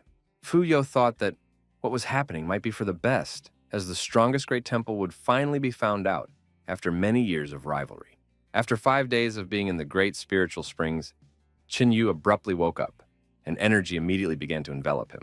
After which he opened the nature scroll, and the strongest energy struck it, sputtering out the source. After finishing his meditation, Qin Yu was glad that he had managed to get to the source, as his body had strengthened much more than expected, which means it's time for him to break through to the 5th stage of the destructive realm, which he'll be helped with by 9th grade pills and trophies from the Tiger General. He consumed all these valuables with the destructive fire of the 9 heavens, and began meditating again, covering his body with the flame-soaked trophies. He then used inner vision to look at his inner world again, where 5 more crystals were infused with energy, making them lose their transparency. After that, his soul was absorbed by this energy from which a pillar of energy even stronger than the previous time appeared. After breaking through, Qin Yu realized that he had jumped a stage, and immediately found himself at the 6th stage of the destructive realm. This meant that it was time for the summoning of the 5th beast, after which Qin Yu touched the nature scroll, and the Unlun dragon descended to him. The Unlun dragon opened its huge mouth and tried to devour Qin Yu, but a moment later, it entered inside the mark on his forehead, making Qin Yu much stronger. Qin Yu estimated that, being at the 6th stage of the destructive realm with the 5 beasts, his current combat power was at least at the level of the third stage of the Void Realm, and his next goal is to reach the peak of the Destroying Realm and summon the fifth son of the dragon, the insatiable Tout. And once he had his strength, the cultivation that followed would be swift and leaping. Suddenly, Qin Yu realized that, because of his promotion, his spiritual source had been evaporated, because of which he didn't know how he would explain himself in front of the head. Just as suddenly, the head himself arrived, interested in Qin Yu's condition due to the recent energy surge, after which she screamed because their spiritual source had been completely vaporized. After a while in the main hall of the Buddha Heart Temple, Fu Yue sat in the head seat completely petrified and covered in cracks from the shock she had experienced. Meanwhile, the girls were chatting contentedly with the recovered Qin Yu. Listening to them, Fu Yao could only let out a long sigh and suggested that they ask about what happened to the spiritual source. Qin Yu replied to the girls that he had fully recovered and had even become stronger, after which he coughed and apologized for what had happened to their source, which the temple head was glad about, for Qin Yu had realized what he had done after all. Qin Yu admitted that he had done it by accident and said that he would not allow the temple to remain at a loss during his stay here, and for that, he would give them 3 scrolls of heaven-level martial techniques as compensation for the damage. Hearing this, everyone was stunned. Qian Shuang recognized that their cleric was valuable, but not so much so that they were given such valuable scrolls. And Yatong didn't hold back and told Qin Yu that he was too nice in front of them. Fu Yao awkwardly coughed and said that Qin Yu was really acting like a stranger, and to save everyone the embarrassment, she would keep the scrolls for now. Whereupon the girls started peering at her with a look that made her feel even more uncomfortable, and she turned away. Looking at the head's demeanor, Qin Yu had to admit that she remained a cutie even at this age. Suddenly, Leng Ningpo entered the hall and congratulated Qin Yu on his awakening, after which he bowed to the head and reported that all the subordinates were already ready to take the fight to the Polar Sun clan and the Jasper Fairy clan. But it's still unknown who else the enemies are going to lure to their side. Perhaps they will even turn to the Yinshan demon. Fuyo pondered on this and said that he has been leading a reclusive life for decades and has not left his mountain.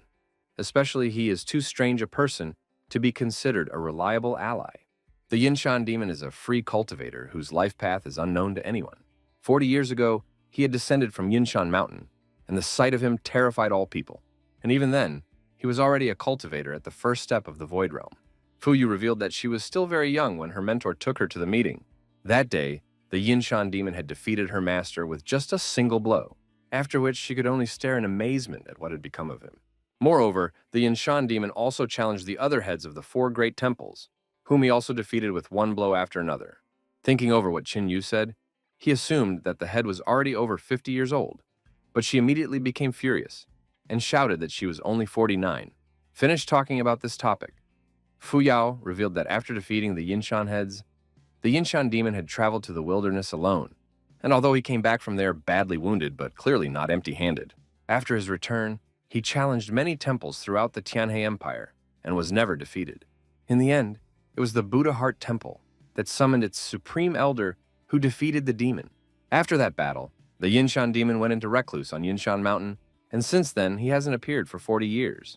Qin Yu recalled some rumors from his past life. Back then, the Yinshan demon was described as an absolute madman, in whose picture neither good nor evil existed, and for the sake of cultivation enhancement, he was willing to do anything. Therefore, it was not impossible to assume that the Polar Sun clan had made him a tempting offer. Hearing this, Len Ningpo suggested that the supreme ancestor of the Buddha Heart Temple be summoned again.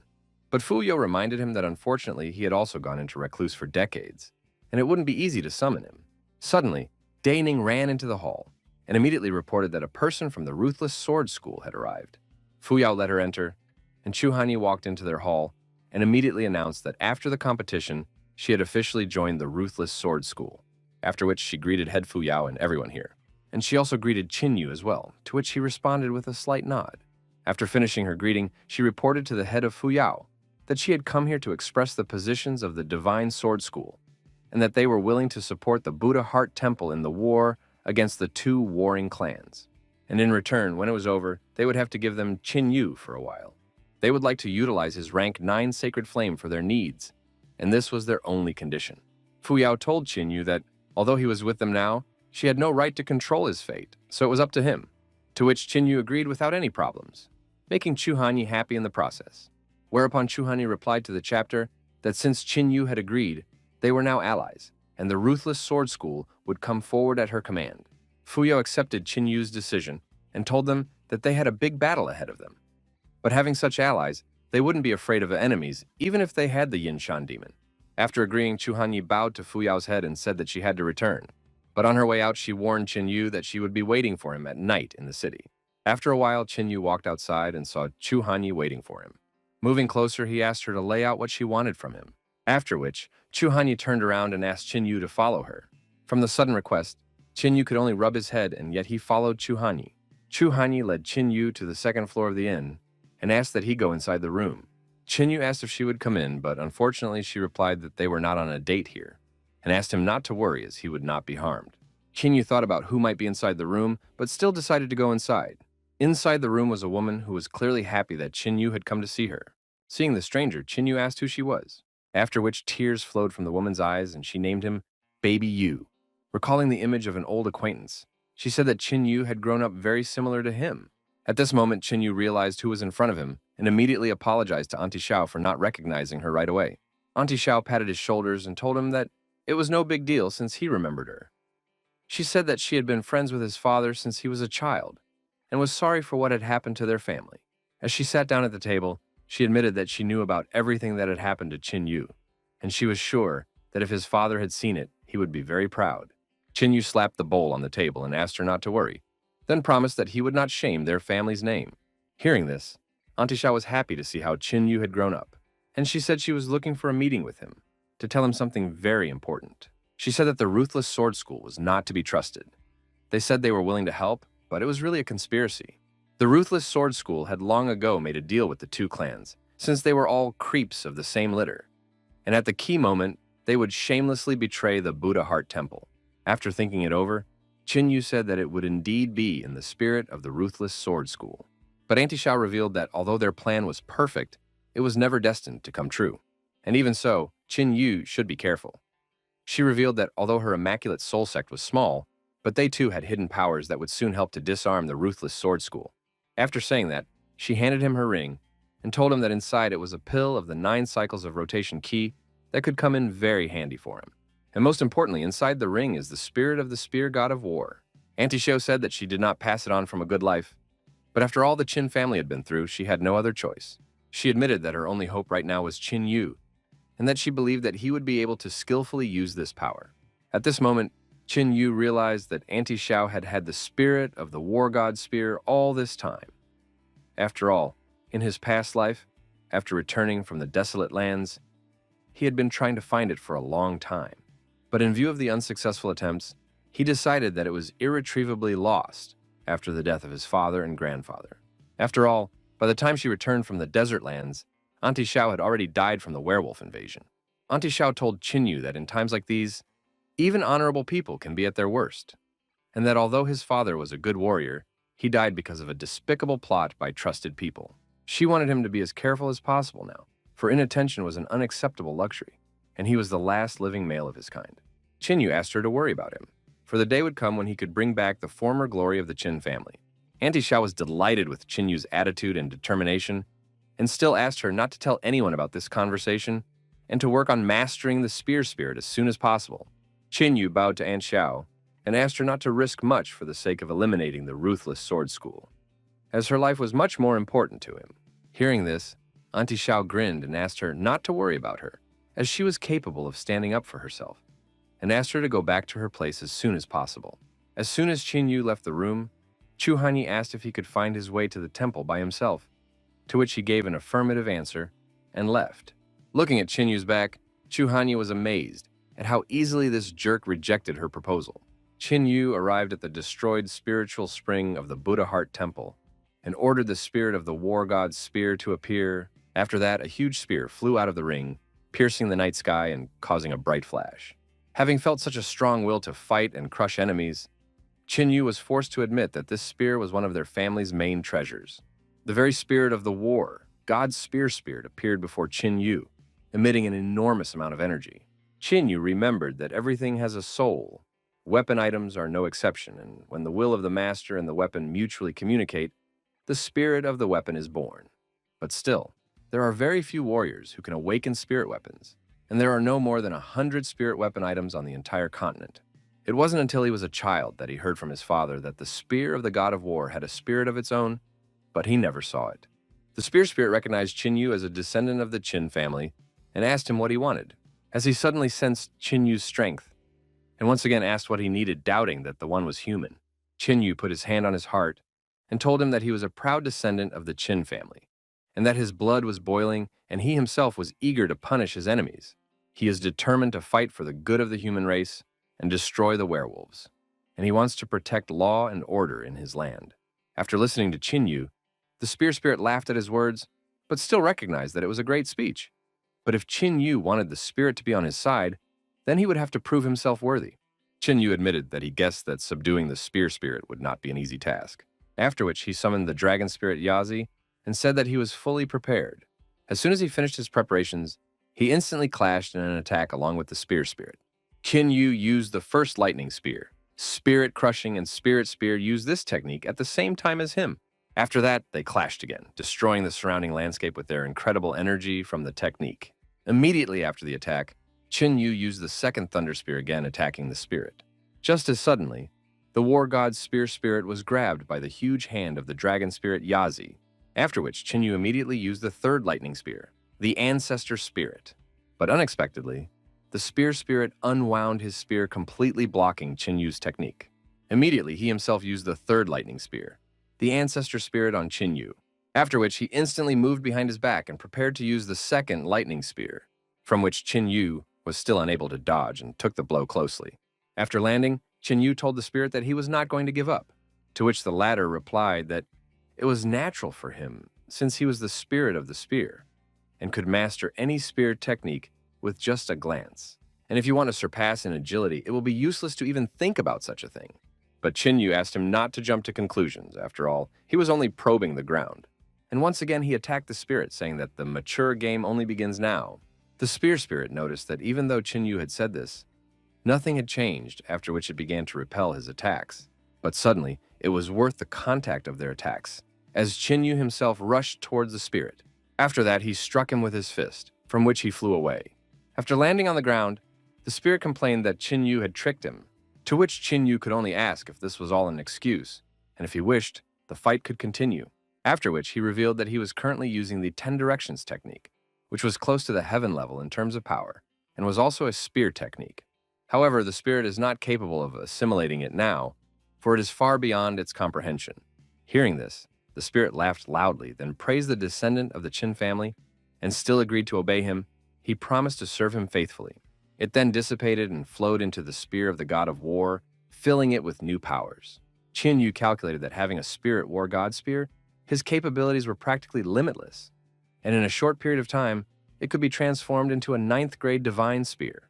After pondering for a while, Qin took out the 9 cycles rotation Qi pill, although it was only a grade 5 pill, but it had unique characteristics. Suddenly, the 9 cycles rotation Qi pill stabbed into Qin without leaving a mark on him. The main feature of this pill was to protect the heart, and at the right moment, it is able to make it beat even after stopping. At this moment, Qin was confident to the point that he was ready for a big battle, and the Polar Sun and Jasper Fairy clans would be destroyed. Meanwhile, at the Steel Sword School, the students bowed to the invaders and swore that they really didn't know what had happened on the last day of the battle with the werewolves. Upon hearing this, the warlords were enraged that even these lowlifes couldn't give them information about what happened in that forest. The elder said that none of the disciples had returned alive that day, and if anyone knew what might have happened there, it was the people from the Polar Sun and Jasper Fairy clans. Upon hearing of the Polar Sun clan, the Dragon Warlord decided that they should pay them a visit. Hearing this, the Steel Sword Elder hoped that the werewolves would let them live. But, to their dismay, the Dragon Warlord informed these knuckleheads that he no longer needed them and took his dragon form, after which he exhaled a huge ball of flame into the Steel Sword disciples, which left only ashes from them, after which he ordered them to leave, and they immediately rushed towards the Polar Sun clan. In the Polar Sun clan head hall, Bai Feifan was drinking tea and thanking the Buddha Heart Temple for helping him become the head of the clan so quickly. Suddenly, 3 portals opened in front of him, making him immediately realize that the werewolves had come to him. The Dragon Warlord asked Feifan if he was the head of the Polar Sun clan, but he only felt their oppressive power and realized that he had to find a way to escape. Hearing no response, the Dragon Warlord decided to push Feifan forcibly, forcing him to sit on his knees. Afterwards, he walked over and asked why he was so weak since one of them was still able to kill the bloodsucker bat. Upon hearing this, Bai Feifan began to swear that he wasn't the one who did it, hoping that he wouldn't be touched. Upon hearing this, the dragon commander called him an idiot and explained that he wouldn't have thought of such a lowlife, but merely demanded an answer as to who had done it. Realizing that he had blundered, Bai Feifan panicked and immediately began to say that he didn't understand what had happened back then, but it was all Qin Yu's doing. The Bull Warlord said that he had never heard of such a thing, while the Kappa Warlord assumed that someone else with a fusion realm cultivation had appeared in the Empire. Hearing this, Bai Feifan explained to the werewolves that Qin Yu was actually only at the destruction realm level, which made the werewolves furious, thinking that the man in front of them dared to joke. The Dragon Warlord couldn't help himself and was already preparing to finish off Bai Feifang with a fireball, as the one began to make excuses saying that Qin Yu was indeed at the destruction realm level, and that day, their tribeswoman cursed everyone trying to kill them after she felt herself dying, then caught fire and exploded. The Kappa Warlord restrained the dragon flames with his staff and reported that judging from the expression on Bai Feifan's face, he was telling the truth. After which the Bull Warlord reminded that no one at the level of the destroying realm was capable of killing one of them, no matter what abilities they possessed. Hearing this, the Dragon Warlord assumed that Qin Yu was only a puppet in the hands of someone powerful, and they only had to find out everything from him. Bai Feifan, fearing for his life, began to bow down to the werewolves and even swore allegiance to them until his last days. Seeing this scene, the Dragon Warlord decided that their victory was near, if humans had indeed degenerated to such a point. The Kappa Warlord suggested keeping him since they might still need him, after which the Bull Warlord began to infuse werewolf energy into Bai Feifang, luring him to his side. Then the Dragon Warlord explained that he would henceforth serve the werewolf race. After finishing their business here, the werewolf warlords immediately left after Qin Yu, after which, Bai Feifan realized that with their strength, he was able to make a breakthrough, and as it turned out, getting the strength was very easy. Bai Feifan couldn't understand with what magical powers Qin Yu could kill a bat, but against those werewolves, he didn't stand a chance. And once he is gone, no one will be in his way of appropriating the temple of the Buddha's heart. As soon as the werewolves left, Bai Feifan summoned his disciples, who felt a chill run down their spines at the sight of him. Then he ordered them to send out orders to gather an army, surround the Buddha Heart Temple, and notify the allies. Meanwhile, Qin Yu was practicing with the girls in the training arena of the Buddha Heart Temple. But seeing them start to sigh, he asked if they were already tired. Ye Tun replied that she couldn't understand why he was so strong, and that she felt as if he was getting stronger with each fight. And Chen Shuang recognized that in this life, she still wouldn't be able to keep up with his development. Qin Yu told the girls that both of them were not without talent, so only hard training could lead them to success. After which Ye Tong told him that sometimes she felt as if he was not of their generation, and lectured him like an old grandfather, to which Chen Shuang, standing next to him, nodded. Hearing this, Qin Yu could only rub his head in embarrassment over something like this. Suddenly, a temple disciple ran up to them and informed them that the head of the temple was calling a general assembly. Hearing this, Qin Yu immediately assumed that the Polar Sun Clan had started to move. A sepulchral silence remained in the meeting room as they waited for all the people to gather, and it persisted until Qin Yu arrived in the hall while greeting the head. As soon as Qin Yu arrived, Fu Yao announced that everyone was in place and began to talk about the message from the intelligence, saying that the Polar Sun Clan was moving towards them and that they would arrive in 3 days. And as they approach, the day of their final battle will come to decide which great clan will remain intact. She then asked Lan's mentor if their troops were ready, to which he replied that they were ready and already awaiting the arrival of an ally. He was glad that this time they would break the horns of the Polar Sun Clan and the Jasper Fairies on top of that. Mo Linfeng supported Mentor Lan and said that after the war was over, there should be no mention of the Polar Sun Clan. Suddenly a messenger arrived in the hall shouting that there was great trouble. He then reported that all the temples that had agreed to the alliance had one by one sent letters that they were breaking the previous arrangements. Upon hearing this, everyone except 4th Elder Zheng Linfeng was stunned by this news. Lan Ningpo assumed that such a quick change in behavior couldn't have come out of nowhere, suggesting that there was no shortage of threats from the two great sects here. After which Daning informed the chapter that, even with this balance of power, they would fight until the very end. Len Ningpo seconded his words, and said that being outnumbered did not guarantee their victory and that they still had a chance. Fu Yao agreed with the words of the mentors, saying that the Buddha Heart Temple would not be intimidated and that she had faith that they would not let her down. After the end of the training camp, Qin Yu returned to the training arena once again. He asked them not to be discouraged because he was sure that victory would be on their side. Qian Shuang admitted that she felt as if Qin Yu was hiding something from her, which he immediately denied, and warned that in 3 days, the Polar Sun clan would be arriving, and the Jasper Fairy clan could not be worried about. After telling this, he immediately ran away from the girls, surprised because of his sudden escape during the questioning. It wasn't until then that they became fully convinced that he was really hiding something from them. In the evening of the same day, the 3 werewolf warlords arrived at the mountain near the Buddha Heart Temple, but due to the aura emanating from the temple, he could only grin as there was no one worthy inside. And the Kappa warlord suggested invading the temple and finding Qin Yu to interrogate him personally. Suddenly, immortal Zhao Fengsheng appeared behind them and asked the werewolves what they were doing here.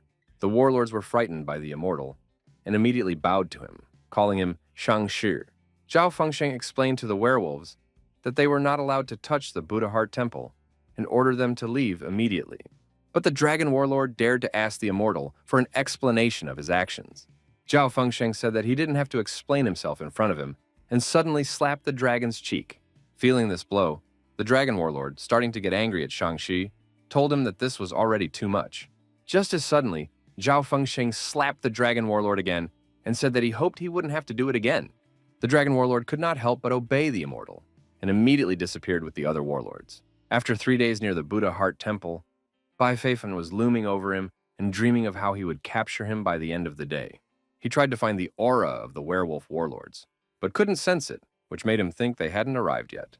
Even so, it would be better if he personally presented them the captured Qin Yu on a platter. When he finished thinking, he asked his apprentice where their allies were, to which he replied that the Jasper Fairy clan had been ambushed and so would be delayed, but that the others would be joining their army soon. After listening to the report, Bai Feifan asked where the spiritual sons of their clan were now, after which the 7 spiritual sons appeared in front of him a moment later, and coming to their new head, they immediately greeted him. Bai Feifan ordered them to inform the head of the Buddha Heart Temple that he was giving them 1 day to decide to surrender if they didn't want to wallow in the blood of their people. Suddenly the sky on Bai Feifan darkened, and from the clouds that formed, someone said that this hassle was no use to them, and that it was better to entrust this matter to him. After all, he alone is enough to defeat the Buddha's Heart Temple. The Yinshan demon arrived at the Buddha Heart Temple and announced to them that although he was not bloodthirsty, the fate of their clan had already been decided. He admitted that he hoped they would soberly assess their situation and not send people to slaughter. But not heeding the demon's warnings, the disciples of the Buddha Heart Temple bravely lined up in front of the powerful enemy. Fuyao explained to the demon that their temple would not surrender without a fight, and that there were no cowards among them who could only escape. Seeing Fuyao, the Yinshan demon recognized the girl he saw 40 years ago, because of what he assumed that their destinies are connected, and therefore she should obey him and come to her senses. Besides, even given his current strength, they wouldn't be able to escape even if they could awaken their supreme mentor. Although there were strong warriors among them, none of them would be able to resist him at the moment. After saying those words, the Yinshan demon swung his cane, causing a violent impact on the ground. The force of this strike was enough to make Chen Shuang and Fuyao kneel down, while some were barely on their feet. After feeling this power, Fuyao estimated that the Yinshan demon was around the 6th step of the Void Destruction realm. After demonstrating her power, the Yinshan demon was disappointed that no one could resist her. Suddenly, he noticed Qin Yu, who didn't even raise an eyebrow at this attack. Seeing him, the Yinshan demon laughed. He was ecstatic that the Buddha Heart Temple finally had a new genius, whereupon he pointed his cane at the upstanding fellow and asked about his name, to which Qin Yu replied that he wasn't used to socializing while looking at someone from the bottom up. The Yinshan demon regarded him curiously, but still dared to come down, giving him a portion of respect in advance. It was only after that Qin Yu gave the demon his name, after which the demon admitted that he admired him, because not only did he resist the pressure, but he also stood his ground. He told Qin Yu that the Buddha Heart Temple was already doomed and therefore offered him to take over, because it would be a shame if such a talent remained unrealized. But Qin Yu ignored his words and asked under what conditions he agreed to side with the Polar Sun Clan. The Yinshan demon grinned and told him that the Polar Sun Clan had promised to give him their best apprentice who could continue his work. But since he had met Qin Yu, he had no use for their pathetic disciple. And if Qin Yu asked to be a disciple, they would leave this place right now. Seeing the Yinshan demon holding a conversation with Qin Yu, Bai Feifan became furious. The demon asked Qin Yu what he thought of his proposal, but instead of answering, Qin Yu took out the spear of the god of war and suggested that the demon decide everything by himself. Upon seeing the spear, The Yinshan demon came to anger as he immediately realized that Qin Yu was a descendant of the Qin family from the Divine Sword Empire, and immediately rushed into the attack, shouting to Qin Yu that he should definitely die after this. Preparing to attack, Qin Yu agreed that he would die, but not at his hands. Qin Yu and the demon clashed in a merciless barrage of attacks. Just as suddenly, the demon struck him with his hand, throwing Qin Yu a great distance away. Qin Yu was shocked at the immeasurable strength of the enemy, while the demon recognized Qin Yu's innate qualities, since he was able to survive this blow. The Yinshan demon praised Qin Yu since it had been years since anyone had been able to survive his strike, and recognized that a great future could have awaited him.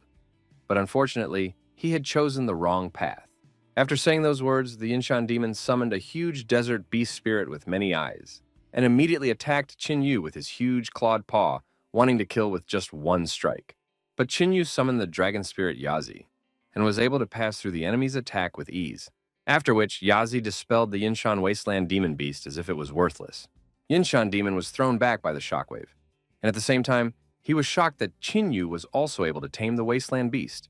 The Yinshan demon recognized that before his death, Qin Yu's ancestors were still able to guide him to the right path. He said that he remembered well how his grandfather Qin Heng had returned from the great wasteland strengthened, but even that had not saved him. While watching the fight, Fu Yao barely kept her footing and realized that the demon actually knew far less about Qin Yu than she thought. Qin Yu was angry at the demon and rushed towards him, ordering him not to even dare to even stutter about his ancestors and preparing to damage him. But the demon wasn't going to die so easily and released the demonic mist, defending against the attack. Qin Yu struck the fog and all and created many more light spears rushing towards him, which was a surprise to the demon since the spears were still able to penetrate the fog. The demon shouted at Qin Yu that he was only annoying him and released purple waves of energy, causing him to dodge, after which he unleashed his second-grade divine weapon and used the heavenly sword technique.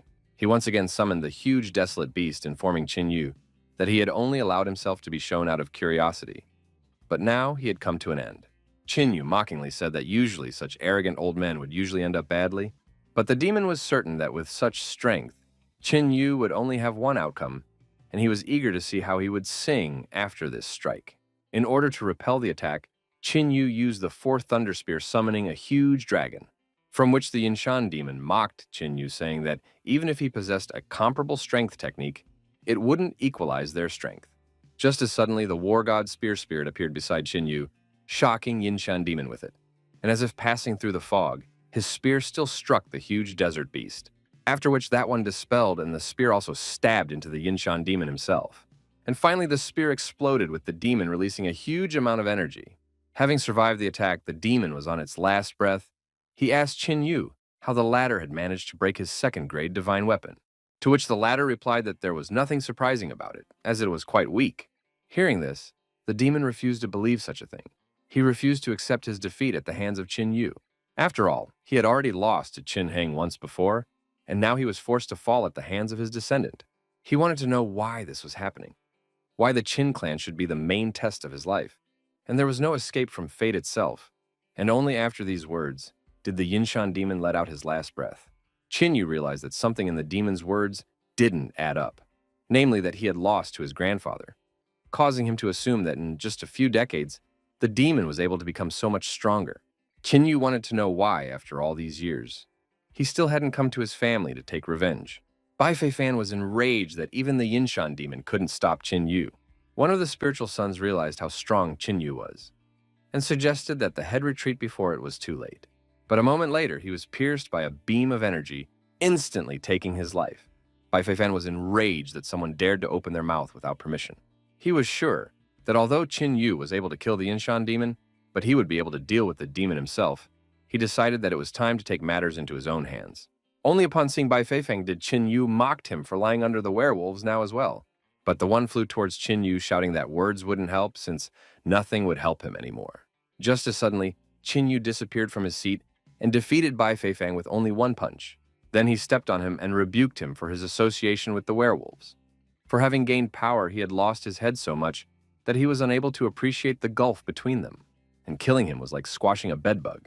Hearing this, Bai Feifan became frightened and started calling out to his masters for help. Hearing this, Qin Yu became worried that there might be werewolves nearby, and immediately assumed that it might be the four generals. but there was only a sepulchral silence in the air, driving Bai Feifeng mad, begging for help. Still not seeing a serious opponent, Qin Yu smirked and still squashed Bai Feifeng like a bedbug. Seeing the death of the head, the remaining members of the Polar Sun clan panicked, causing Qin Yu to think that the battle was too easy. But Fu Yao told him that this is not all, because among the enemies there is not a single mentor of the Polar Sun clan. Suddenly, the sky lit up with a flash, and a voice from the sky made a speech about how the members of the Sun clan were not afraid of anyone, and the battle is not over until victory is on their side. Two powerful experts emitting the aura of the sun appeared in the sky. One of the experts explained that they just wanted to let their babies frolic, but in no way expected them to be so weak. And the second expert supported his words and said that at key moments without them, as usual, nothing is decided. Suddenly, Chulin appeared behind them, who only saw the grandfathers rejoiced at their appearance. These two were the supreme ancestors of their clan, and judging by their appearance, they had decided to put a stop to all this ugliness themselves. The ancestor admitted that he had always known that despite Bai Feifeng's serious abilities, he would remain a helpless brat, and instead of improving himself, he would only weave intrigue.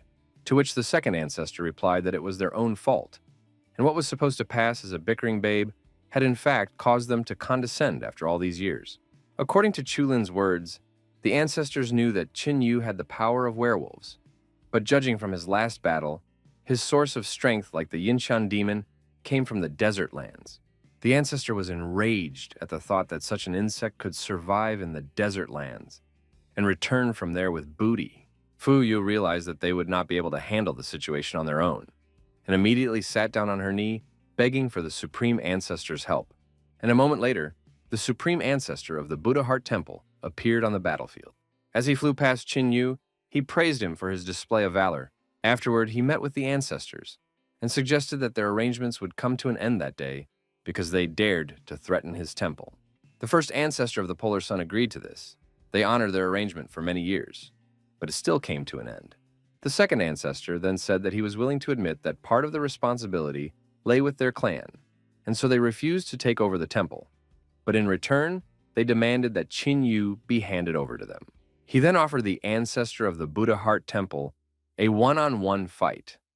If the Polar Sun clan lost, he would give up 9/10 of his possessions, and if he won, he would give up Qin Yu. The Buddha Heart forefather agreed to the arrangement, causing Chulin to try to dissuade him by saying that they should destroy the Buddha Heart Temple. As Qin Yu suddenly agreed with his words, he was in agreement that the Polar Sun clan should no longer exist. Hearing this, Chulin got angry at Qin Yu and asked who he was to dare talk about destroying the Polar Sun clan.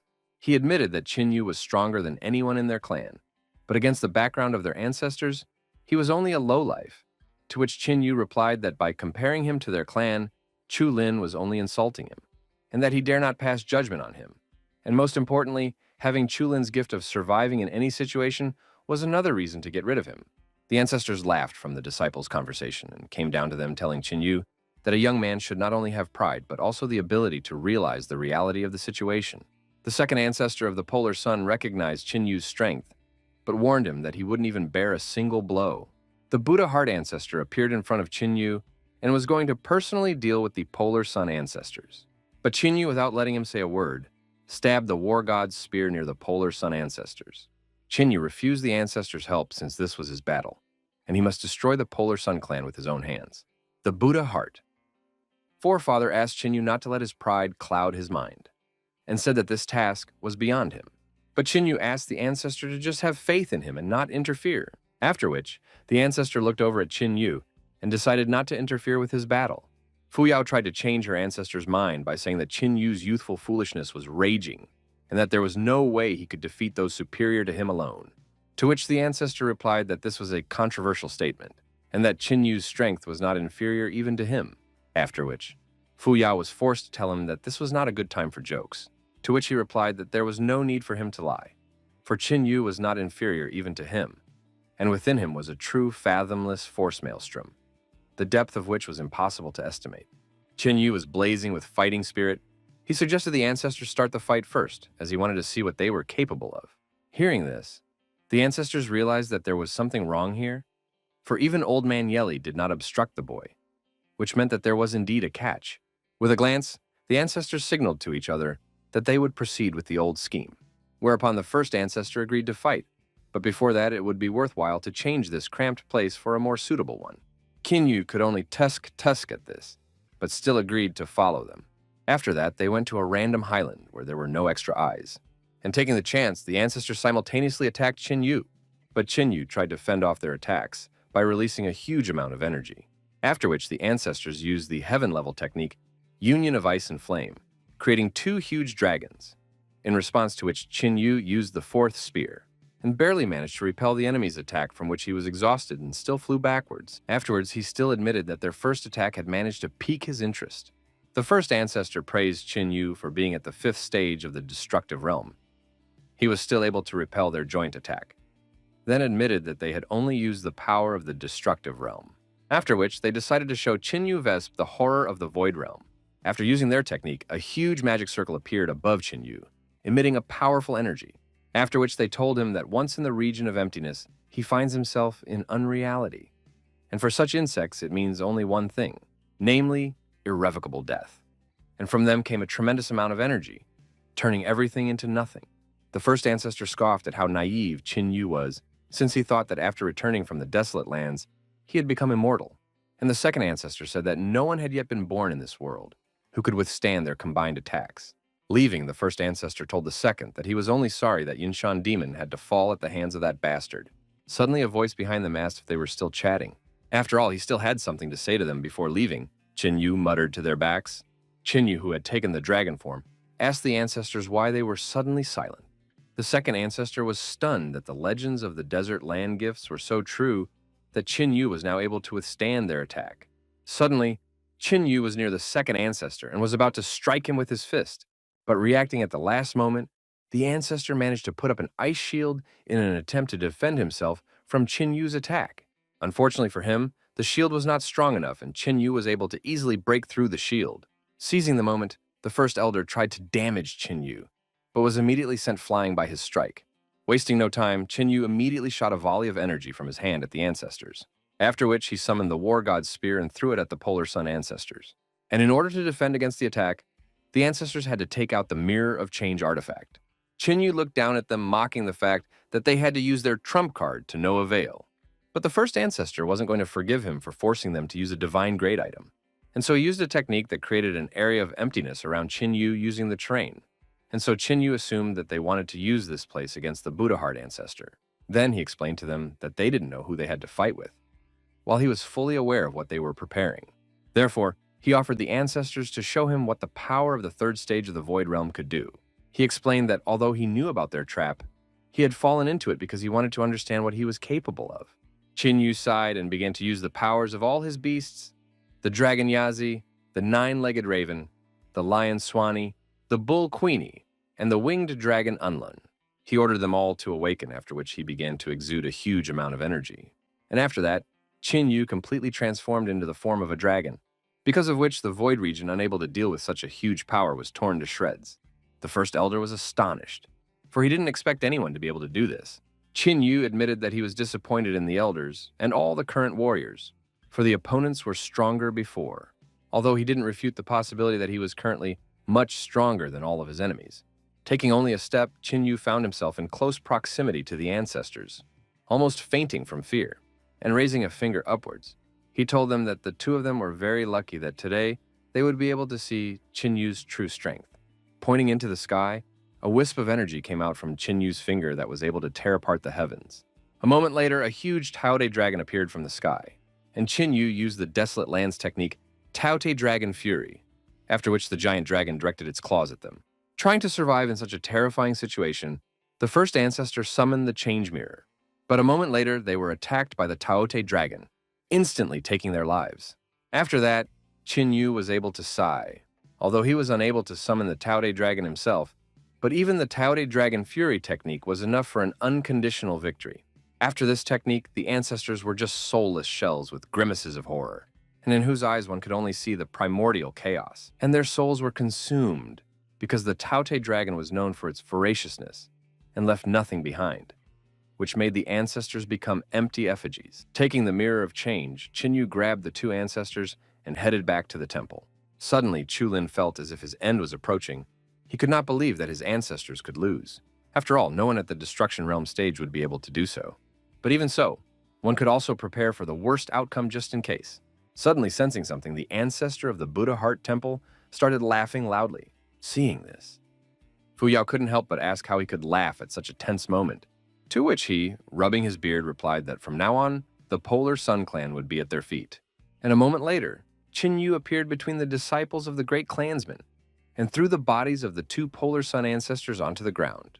And the disciples of the Buddha Heart Temple began to rejoice heartily, as the Polar Sun Clan that had attacked them was destroyed. And Chulin, stunned by this, stood still without being able to say a word due to the shock he was experiencing. Suddenly, Qin Yu stretched out his hand to the side and shot out energy to the side, striking Chulin's shadow that contained his real body. Chulin, being on the brink of death, tried to negotiate with Qin Yu, but Qin Yu was not going to listen to his annoying enemy and destroyed him, leaving no ashes behind. Then he announced that from now on, the Polar Sun Clan would no longer exist.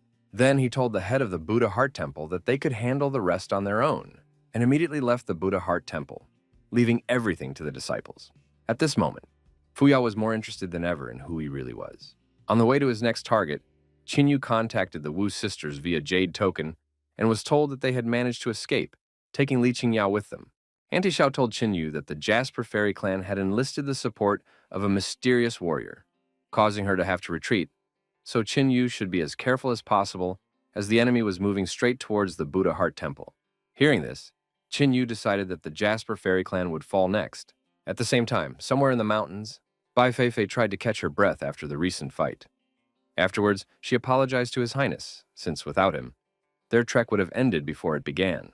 The Emperor's ninth son, Chen Shang, asked her not to apologize for this, and asked if the Buddha Heart Temple was really on the other side of the mountain range, to which Bai Feifei replied that it was like that, except it was unknown if the Polar Sun Clan had managed to capture the temple.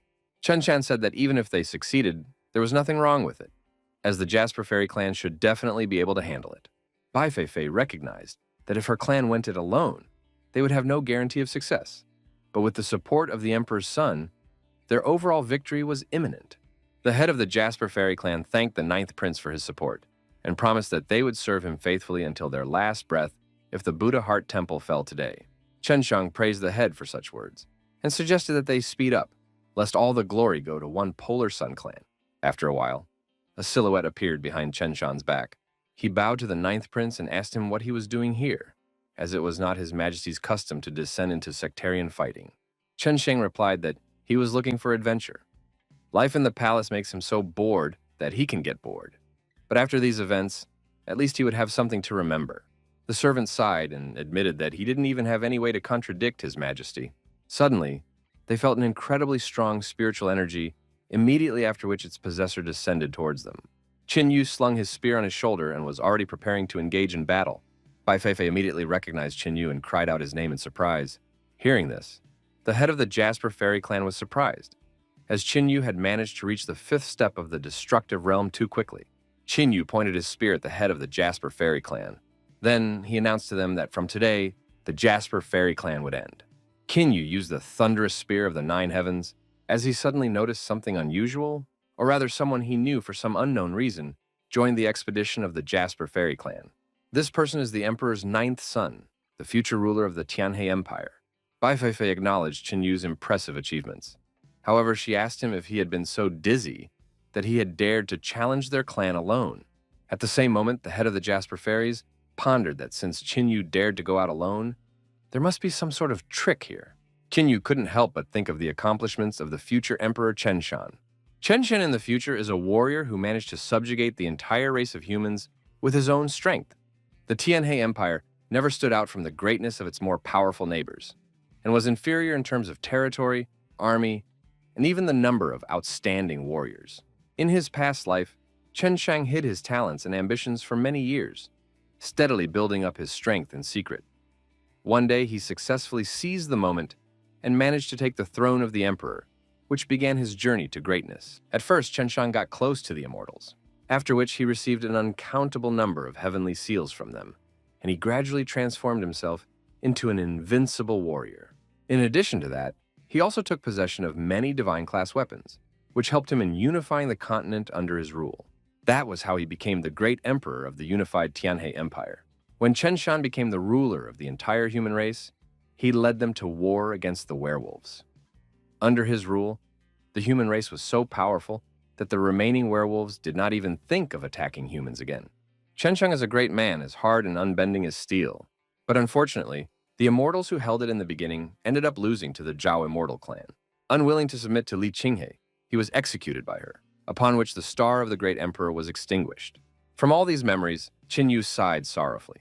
Chen Shang told Qin Yu that he had heard about him, that he possessed a 9th stage sacred fire, and was generally very successful in cultivation for his age.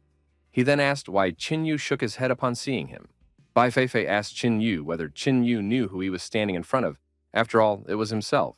Chen Shen ordered Bai Feifei to shut up, because of which she, frightened by the will of the prince, could not utter a word. Qin Yu asked the 9th prince not to think badly of him, as he wasn't trying to disrespect him at all.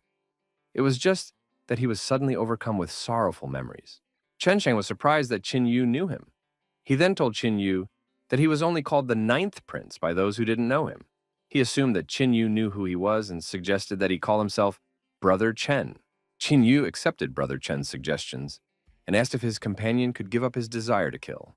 Turning around, the prince noticed his servant's face, whereupon he mentally told the prince that the person in front of them was too dangerous. Just when he thought that he could kill Qin Yu stealthily, he immediately sensed it. The prince replied that Qin Yu was rumored to have gained incredible skills in the desert lands, and if he could gain his support, Qin Yu would be able to help realize the prince's ambitions. Hence, he didn't want to neglect this opportunity. Qin Yu admitted that he didn't know what Brother Chen's connection to the Jasper Fairy clan was, and pointing his spear at the clan head, Qin Yu said that he had already made a decision that today they would all perish. Bai Feifei was angry at such a statement and asked Qin Yu if he was crazy, because there was no way he could defeat them alone. Chen Shan revealed that he was barely familiar with the Jasper Fairy clan, and said that he wouldn't stand in Qin Yu's way since he had a grudge against them. After which, the prince along with the servant distanced themselves so as not to disturb Qin Yu. Bai Feifei wondered why the prince did this. She wanted to know if he had decided to give them a test.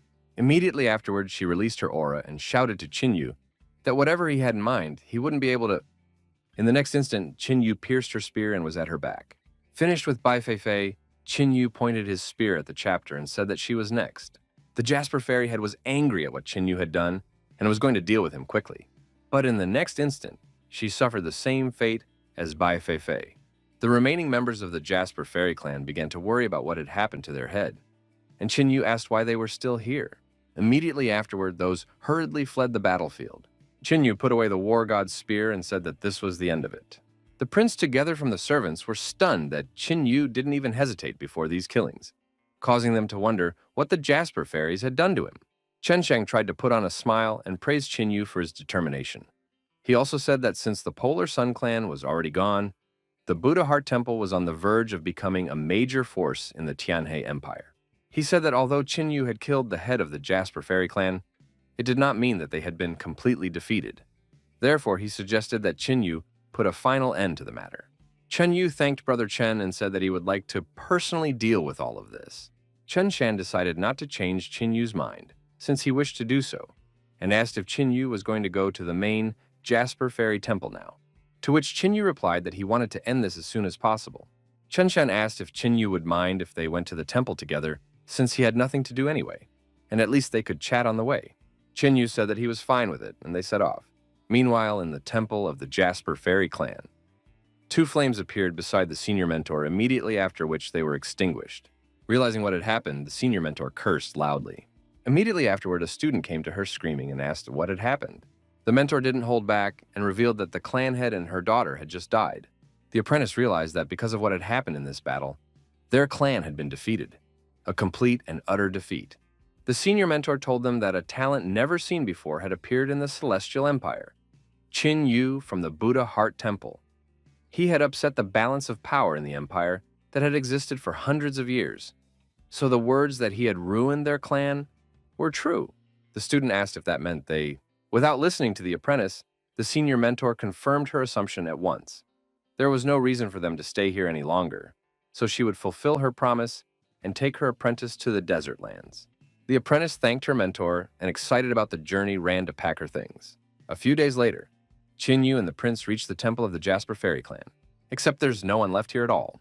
Chen Shan assumed that they had just accepted defeat and left, and Qin Yu could only curse at this clan. Immediately afterward, the prince's acolyte returned to them and told them that no fluctuations in the spiritual aura could be felt in the entire temple grounds at all. And from the looks of it, they took all their clan's treasures with them when they left. To make sure of what was said, Qin Yu closed his eyes and used the insatiable Taote's sniff. After that, he smelled something and said that he wasn't sure if the members of the Jasper Fairy clan had taken everything. The prince was surprised at what he heard, for his servant had said the opposite. But Qin Yu asked them to follow him. From his memories from his past life, Qin Yu could tell that deep beneath the Jasper Fairy clan's temple, the tomb of an ancient human lord was hidden. The tomb held divine grade weapons, and judging from the feeling, they were still there. After walking for a while, they stopped near a well. Prince Chenshang asked if he felt like Qin Yu knew this place well for nothing. Qin Yu asked Brother Chen if he would risk going downstairs with him to look around. On hearing this, the prince at once agreed, and the servant tried to object to this. But the prince told the one that since Brother Chen wanted to go down, he knew far more about this place than they did, and so he asked him not to worry about it. Immediately after which, they jumped into the well together with Qin Yu. Upon landing, the prince looked around and said that from the looks of it, they wouldn't be able to find anything of interest here. The servant said that even he couldn't smell any fluctuations in the spiritual aura, and that they clearly had no business being here. Qin Yu asked Brother Chen if he would lend him the divine seal. The prince decided not to hide it, and immediately threw the seal to Qin Yu, after which Qin Yu inserted the divine seal into the wall, and the seal began to shine many times stronger. The servant asked if it was worth it since it was a 7th grade divine seal, to which Prince Chen Shang replied that it was only a trifle, and that there was nothing wrong with it. Just as suddenly the wall broke and a passage opened up to them. Qin Yu smirked and asked them to follow him. After crossing over to the other side, Qin Yu and company found themselves in an ancient tomb. Chen Shang asked whose tomb this was, and whether the ancient Lord of Men rested here. After which, Chen Shang saw Qin Yu smirk and asked if he had guessed that guess. Qin Yu said that this was indeed the tomb of the ancient Lord of Men, and he guessed it for a reason. Because Chen Shan himself also has the spirit of the Lord of Men. Hearing this, Chen Shan was dumbfounded, and the servant asked if it was really as he said. Tang Yun said that they would soon see everything for themselves and went to the sarcophagus. Approaching the lion statues, Qin Yu released a bit of aura, from which the statues began to be covered in cracks. And after a few moments, those completely broke free from the power of the stone and began to growl threateningly at Qin Yu. Seeing this, Chen Shang became worried for Qin Yu and asked him to be more careful. But Qin Yu only glanced threateningly at the lions in front of him, which made those shudder and give way to him. Upon reaching the sarcophagus, Qin Yu discovered a blade, a pill, and a scroll inside. He tossed the scroll and pill to Chen Shan, whereupon the latter asked if these items were the legacy of the Lord of Men. Qin Yu said that he would keep the divine tool for himself and asked if the prince was okay with it. Prince Chen Shang replied that he didn't mind since Qin Yu was the one who brought them to this tomb, and said that it would be fair if he took everything away as well. As suddenly, the scroll in the prince's hands began to release an aura, whereupon the aura soared into the air, and a voice praised Chen Shan's talent and the spirit of the Lord of Men in him. After which, an elder formed from the aura, and he explained that he was the Lord of the Wei Yi people. After introducing himself, he immediately asked if Chen Shan had come to collect his heritage.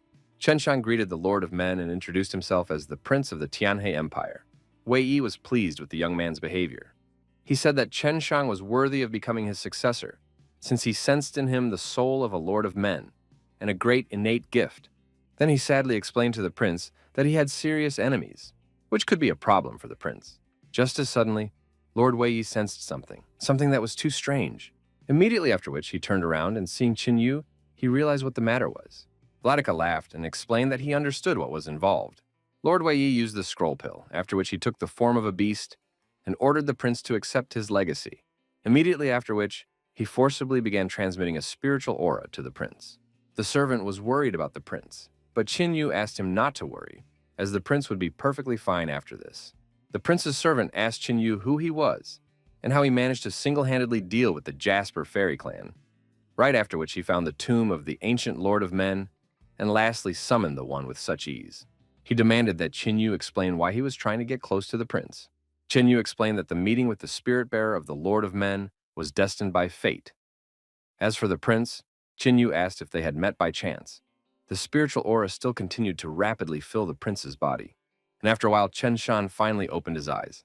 A servant asked the prince if he was all right, to which Chen Shang replied as expected from a powerful ancient lord of men.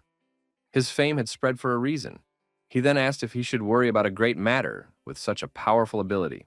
Chen Shang recognized that he had met a tremendous fortune today, and thanked Brother Qin Yu for the good fortune he had given him. In gratitude, he promised that he would gladly help Qin Yu if he needed help. Qin Yu wished for the prince to make the best use of this power for the benefit of their race. Chen Shan slapped his chest and vowed that as long as he lived, he would do his best to protect their people. Finished with everything in the dungeon, the trio made their way outside. The prince wanted to talk to Qin Yu as they suddenly found themselves in the middle of a thunderstorm, and Prince Chen Shan's body began to spew out a huge amount of aura. Qin Yu realized that this was a bad matter, as it was a contradiction to the emperor's kui. The servant was frightened for the prince and asked what was happening to him, to which Qin Yu replied that Brother Chen received the emperor key from the ancient lord of men, but there is still an emperor in the Tianhe Empire. Since two tigers cannot live on the same mountain, the two emperor key fight to see who is better. Qin Yu admitted that he had forgotten about it because he had been inattentive, because of which the new emperor entered the arena, and chaos would once again reign in the Tianhe Empire. After a brief battle, Chen Shang in the guise of a tiger seized the moment and sank his fangs into the dragon-shaped Qi Emperor's neck. Immediately afterward, the dragon howled loudly and began to dissolve. Back on the ground, Chen Shan began to pant after fighting so hard.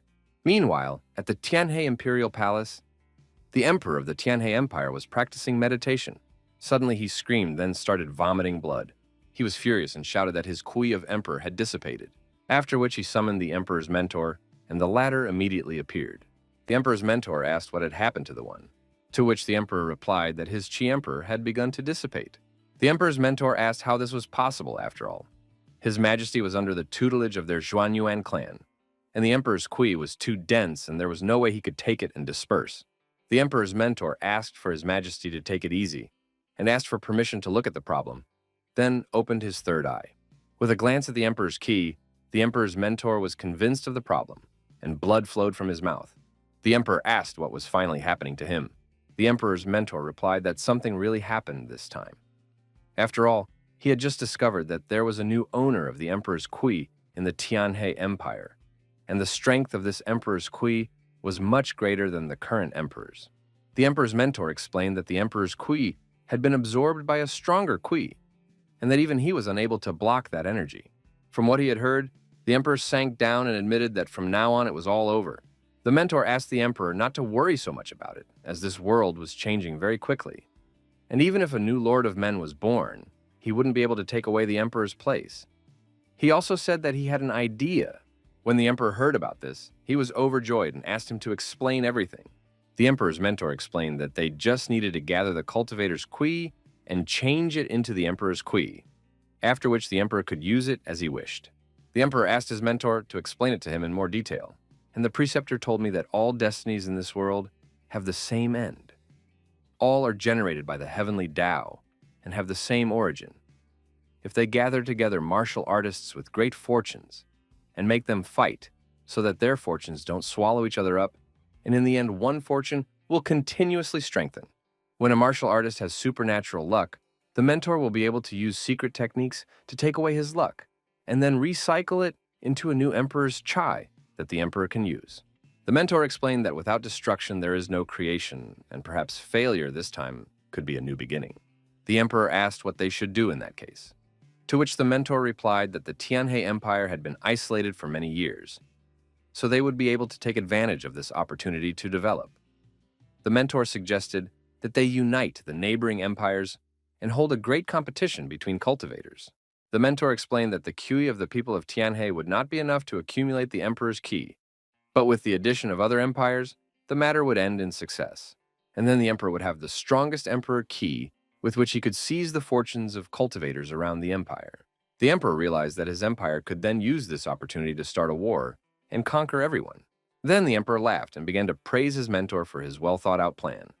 He entrusted the plan to the tutor himself. The emperor's mentor was clearly pleased with what he heard and asked to rely on him. Inside the Jasper Fairy Temple, Chen Shang asked Qin Yu if he really didn't want to go to the imperial city with them, to which Qin Yu replied that he would be powerless in the imperial city, and if he decided to go, he would only be annoyed. Therefore, he would return to the Buddha Heart Temple, since the Jasper Fairy clan had scattered anyway. Qin Yu asked the prince to by no means forget about the Emperor Qi concealment technique, as no one should find out about it, only if an extreme case came. Chen Shan asked Qin Yu not to worry about it, as he understood everything. Just as suddenly, Qin Yu said that he would go first and said goodbye to Chen Shan.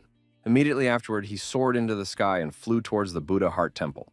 Chen Shan boasted to the servant that they had managed to get a really big catch this time, to which the man replied that Qin Yu was too mysterious and unpredictable. The servant asked if the prince wanted him to follow him. Chen Shang said that there was no need for this, and if Qin Yu found out about the surveillance, there would be discord between them. Upon hearing this, the servant only frowned in agreement. Seeing this, the prince laughed and offered to leave this place, a large area of the inner hall, Buddha Heart Temple. Temple members collected treasures left behind by the Polar Sun clan and repaired buildings damaged in the defense of the temple. As soon as Qin Yu approached the disciples, he was immediately welcomed as their temple's mentor brother. Looking at their faces, Qin Yu felt slightly embarrassed, as collecting the Polar Temple clan's treasures had clearly worn them out. As soon as Qin Yu entered the main hall, Yetong along with Chen Shuang immediately rushed over to greet him. Yetong examined Qin Yu, and seeing that he was perfectly fine, she asked if he had really managed to deal with the Jasper Fairy clan alone. And Leng Chen Shuang covered herself with a blush and recognized that Qin Yu was astonishing them every time. But she had to say that after all, such acts were very dangerous, whereupon she asked that he might henceforth let them help him. After talking to the girls, Qin Yu approached the head and asked where Qing Yao was now. Fu Yao asked Ye Tong to escort Qin Yu to his girlfriend. Immediately after, Ye Tong grabbed Qin Yu's hand and dragged him behind her, while Qin Yu begged for her to stop. Once those two left, Fu Yao had to inform Chen Shuang that Qin Yu's heart already belonged to Li Qingyao.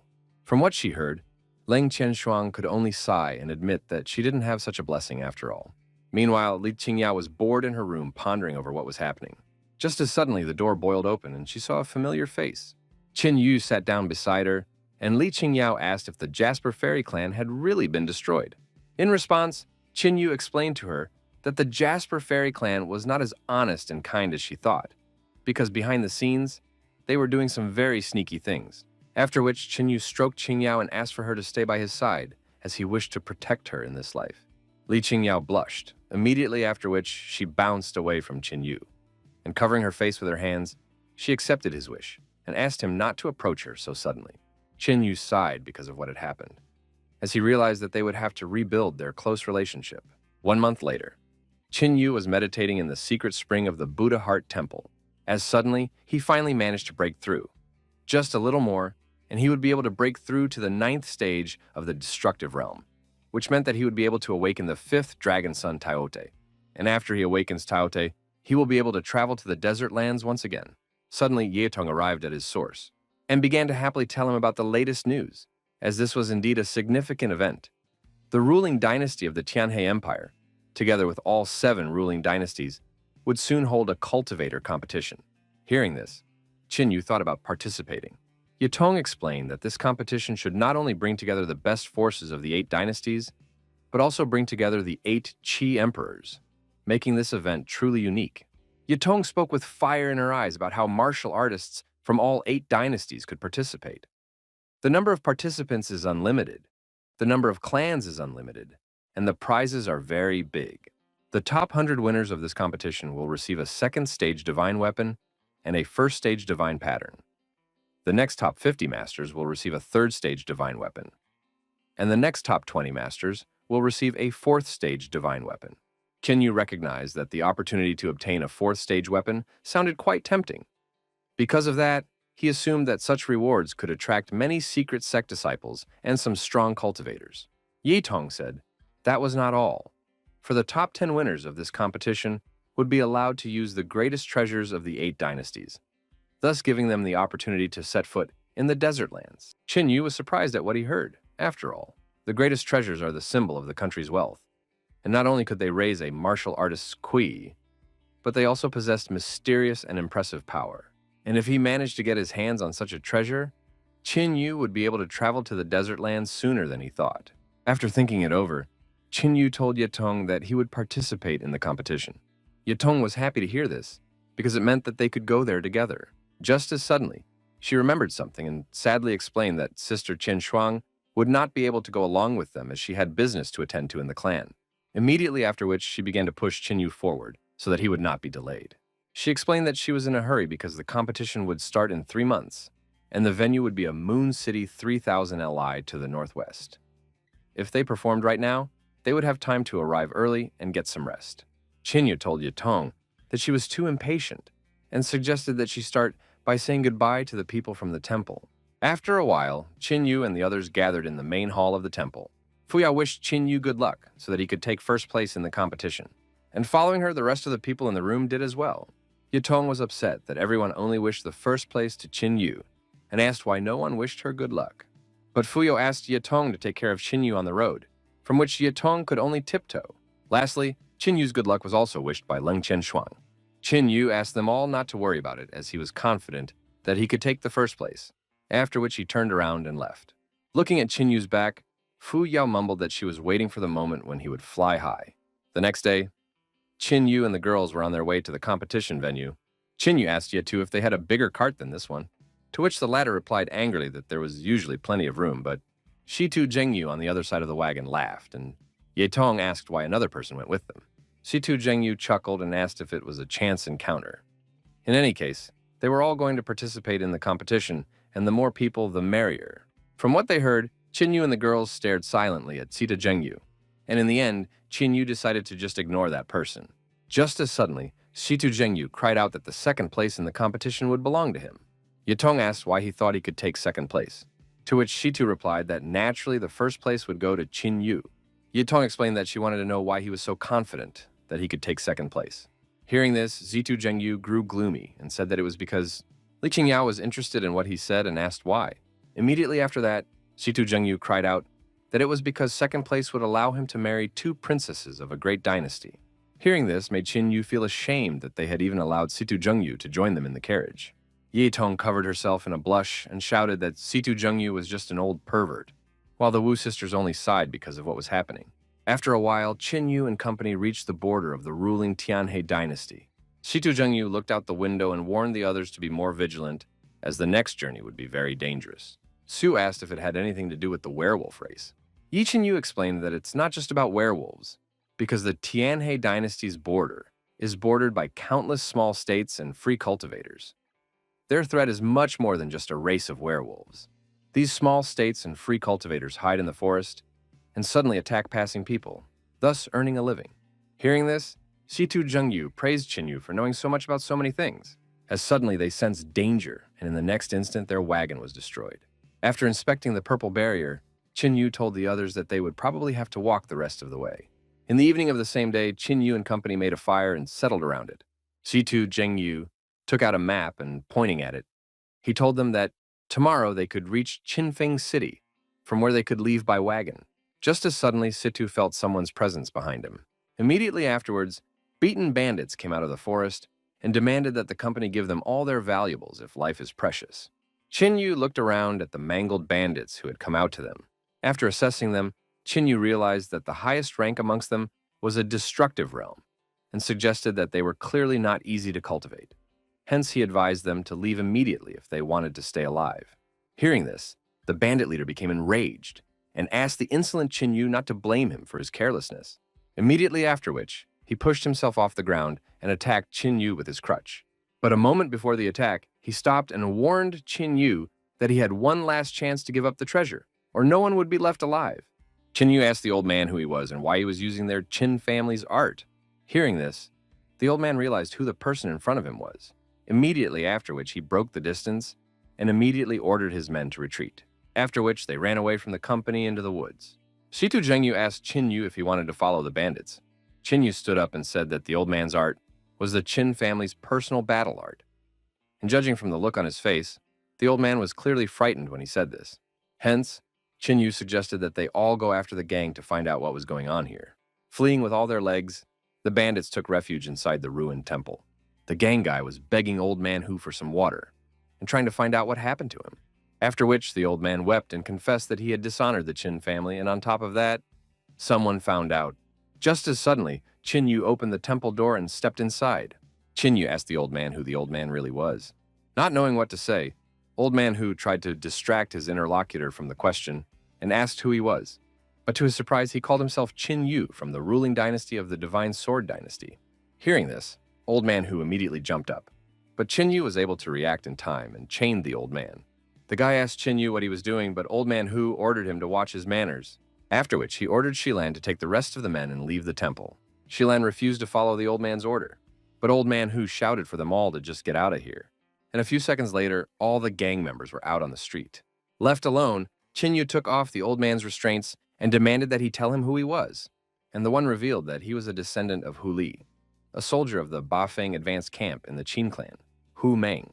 After thinking for a bit, Qin Yu realized that he had never heard of Bafeng camp. Then he asked why he was wandering here since he was related to the Qin clan. Why did he choose such a low path in life? Old man Hu Meng admitted that he didn't want this kind of life either, but he had no other choice. Qin Yu demanded that he elaborate on everything, as he had enough time to listen to his explanations. Hu Meng sat down and began his story from the Bafeng camp. 30 years ago, his father, Hu Li, was the personal guard of the head of the Qin family, Qin Heng. But one day, he was ordered to lead the Bafeng squad and go to the Qinfeng family border to complete a mission. Hearing this, Qin Yu was surprised because Hu Li was his grandfather's personal guard. Hu Meng said that in those days, some really powerful people appeared in Qinfeng. These people committed various atrocities, and the sovereign of Qinfeng had an unbearable burden on him, because of which he asked for their help. Upon arrival, the squad managed to deal with these people, and he mistakenly thought they could come home victorious. Suddenly, one mysterious strongman appeared in front of them, and in almost an instant, he was able to completely destroy the Bafeng camps. Hu Li resisted the enemy at the risk of his life. That was why he was able to escape from there and survive. After escaping, Hu Meng wanted to return to the Bafeng family and camp in the ruling Qin Divine Sword dynasty, but accidentally learned that this mysterious person has a connection with the young sovereign of Qinfeng country. That man sent an army to search for their tracks, and they were blocked from all escape routes, leaving them in a desperate situation, and in the end, they were only able to hide with their family. What was even more desperate was that the young lord of Qinfeng country had informed the Qin family that the Bafeng camp had been destroyed, and even sent a few corpses of soldiers back to the Qin family as proof. This act finally severed the Qin family's hope that the Qin family would save them. The children in the gang are all descendants of people from Camp Bafeng. Hu Meng revealed that for the past 30 years, he has been looking for breakthrough opportunities many times, but always failed in the end. He wishes to die, but if he just dies, how will he order his descendants from the afterlife? After all of this, Hu Meng changed his appearance and began to engage in robbery, hoping that the children could get on with their lives. Hu Meng knelt down in front of Qin Yu and cried out that he had dishonored the Qin family and deserved to die. But those children were not to blame for all of this. He only wishes to die and wash away the stains of disgrace from the Qin family. Tears began to flow from the old man's eye, and he begged Qin Yu to contact the Qin family to take these children away. Realizing what the matter was here, Qin Yu told the old man that just as suddenly, Shilan burst into the temple and shouted that a bunch of cultivators had appeared outside. Hu Meng was shocked by what he heard and started shouting that Qin Yu had tricked them, and he wasn't actually from the Qin family. Qin Yu replied that he had no reason to be deceived and offered to go outside to see what was going on outside. For 30 years, Qin Feng's men have been hunting to kill his Qin family's men. The debt of blood must be covered with blood. A squad from Qingfeng had gathered outside the temple, and the people from the gang were trembling with fear. The leader of the squad looked around the gang and said that there were only ugly and disabled people among them. Then he asked why they were wasting his time if they could just die in peace. Immediately after which, Qin Yu and Hu Meng walked out of the temple. Seeing Hu Meng, the woman was pleased that she had finally found him. Qin Yu, on the other hand, realized that he didn't know the person in front of him. Noticing Qin Yu, the woman said that he looked quite elegant and offered to go along with her, calling herself Sis. Qin Yu walked out to the stranger and asked if she was the one who had been following them everywhere all these years. She replied that there were many people who wanted to kill Hu Meng and his men, but she only wanted Hu Meng himself. However, her luck had come today, and it was her turn to become rich. After which she touched Qin Yu and offered him a chance to survive, as he looked much better from the others. Just as suddenly, Qin Yu grabbed her by the throat and said that right now, it was better for her to just die. Gasping, the woman asked who he was and what kind of things Hu Meng had given him, after which she offered to give him twice as much, or even 10 times as much. With her last strength, she cried out that he couldn't kill her, for and in the very next instant, Qin Yu took the life of the woman chasing his men. Qin Feng's soldiers were dumbfounded by what had happened and shouted that they should run away, as this guy had just killed the heir to the throne's wife. Just as suddenly, The image of Yazi's ghost formed behind Qin Yu's back. He said that no one would leave, immediately after which Yazu's ghost exhaled a huge amount of spiritual aura, sweeping away everything in its path. Seeing their enemies killed in a pitiful moment, Hu Meng wept with joy, for they had another chance. Qin Yu said that, according to the people who attacked them, there were a lot of people who wanted to kill them, and so he wanted to find out who it was. Hu Meng understood what he wanted and said that it couldn't be done. Although Qinfeng is a small state, but there are many strongmen here. Just now, only one of them was killed, causing Qin's people to be exposed soon. Hu Meng said that he would stay here to distract the enemies and pointed at the children and asked Qin Yu to just take them with him. Qin Yu explained that from now on they should all follow him since the former Qin family was no more. Old man Hu Meng was surprised at what he heard and asked what Qin Yu meant, to which the man replied that he would tell about it later. But now he must find out who the other people threatening his family were. Hu Meng said that everyone else belonged to the lineage of the young lord of Qinfeng country, now the sovereign of Qinfeng country. Qin Yu smirked and said that it was great since this country would soon fall. Suddenly, the barrier next to the ruined temple cracked, and out of it, Shitu Zhengyu appeared along with the rest of the company. As he approached the temple, Shitu Zhengyu admitted that he had in no way expected to meet the last people related to the Qin family. Seeing the strangers, Hu Meng was wary and asked who they were, but Qin Yu stopped him saying that these were his men. Qin Yu apologized for disturbing them and asked to dispose of them while he had to leave for a while. Hu Meng said that Qin Yu shouldn't leave now, because the first priority was to return to the Qin family and report the situation, from which Qin Yu turned gloomy and once again said that the former Qin family no longer existed. The old man was stunned by what he heard and asked what the words meant, to which Qin Yu replied that the specific circumstance of the cases would be explained to him in detail by the sisters of the Wu family. Suddenly, Shilan asked Qin Yu to stop, and bowed and asked Qin Yu to take him with him. Shilan said that although he doesn't have any abilities, he won't be a burden. All he wants is to see his enemies die in person. Hu Meng ordered Shilan to shut up, but Qin Yu replied that he would no doubt take him along since he wouldn't be a burden. After which, Qin Yu grabbed Shilan's hand and headed towards Qingfeng State. After a while, Qin Yu together with Shilan arrived at the capital of Qinfeng State. After looking around, Shilan pointed at the tower and said that they should go there. At the same moment, inside the tower, the sovereign was enjoying a hot bath. The maid bowed to the sovereign and reported that no one could find Hu Meng. The sovereign said they were all just a bunch of scum, because in how many years they couldn't even catch a few rats with nowhere to go. The maid explained that it was because Hu Meng was too cunning. She asked the sovereign not to worry, as she would personally find Hu Meng and bring his head. Hearing this, the sovereign shouted that he didn't want Hu Meng's head, he wanted all of their lives. As suddenly they heard a voice. An unknown person shouted that if the sovereign wanted the death of the Qin family people, then he should at least comply with it. The sovereign and his servant immediately turned towards the voice, and the next instant, it shattered the roof of the tower. Shilan took off his mask and shouted to Qin Yu that the person in front of them was the sovereign. The servant girl recognized Shilan and explained to the sovereign that he was the person who was always near Hu Meng. Upon hearing this, the sovereign smirked and began to scoff at the fact that Shilan had dared to come to meet his death. Immediately after that, he ordered Shilan to be killed, and the servant girl, along with the shadow assassins, attacked Qin Yu with Shilan. The sovereign praised Shilan for coming to kill him alone, but asked him to underestimate him. Just as suddenly, Qin Yu unleashed Yazi's spirit power and dealt with all of the sovereign's men in the blink of an eye, after which Qin Yu walked over to the one and looked at him with disdain. The sovereign trembled when he saw how strong the stranger was, and offered to pay him twice as much as Hu Meng's bandit, but he realized it wouldn't be enough and shouted that he was willing to pay 10 times as much. Qin Yu told the sovereign that he was from the Qin clan, which frightened him even more, after which he sat down and asked if he was trembling because he was afraid. And when he was torturing the people of the Qin family, did he think about what might happen today? The sovereign raised his hands and explained his actions by saying that he had mental wounds and was forced to do so, but he would only tell the truth if Qin Yu spared him. Hearing this, Qin Yu told the sovereign that he had no right to negotiate with him. Immediately afterward, the sovereign cried out that by killing him, Qin Yu would never know the truth, and he would never know who was the instigator of all this.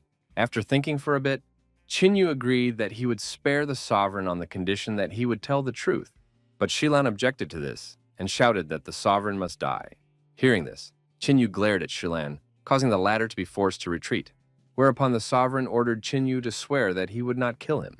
Qin Yu did not object, and immediately swore with his spiritual aura that he would not kill the sovereign if he told the truth, immediately after which a thread separated from his aura.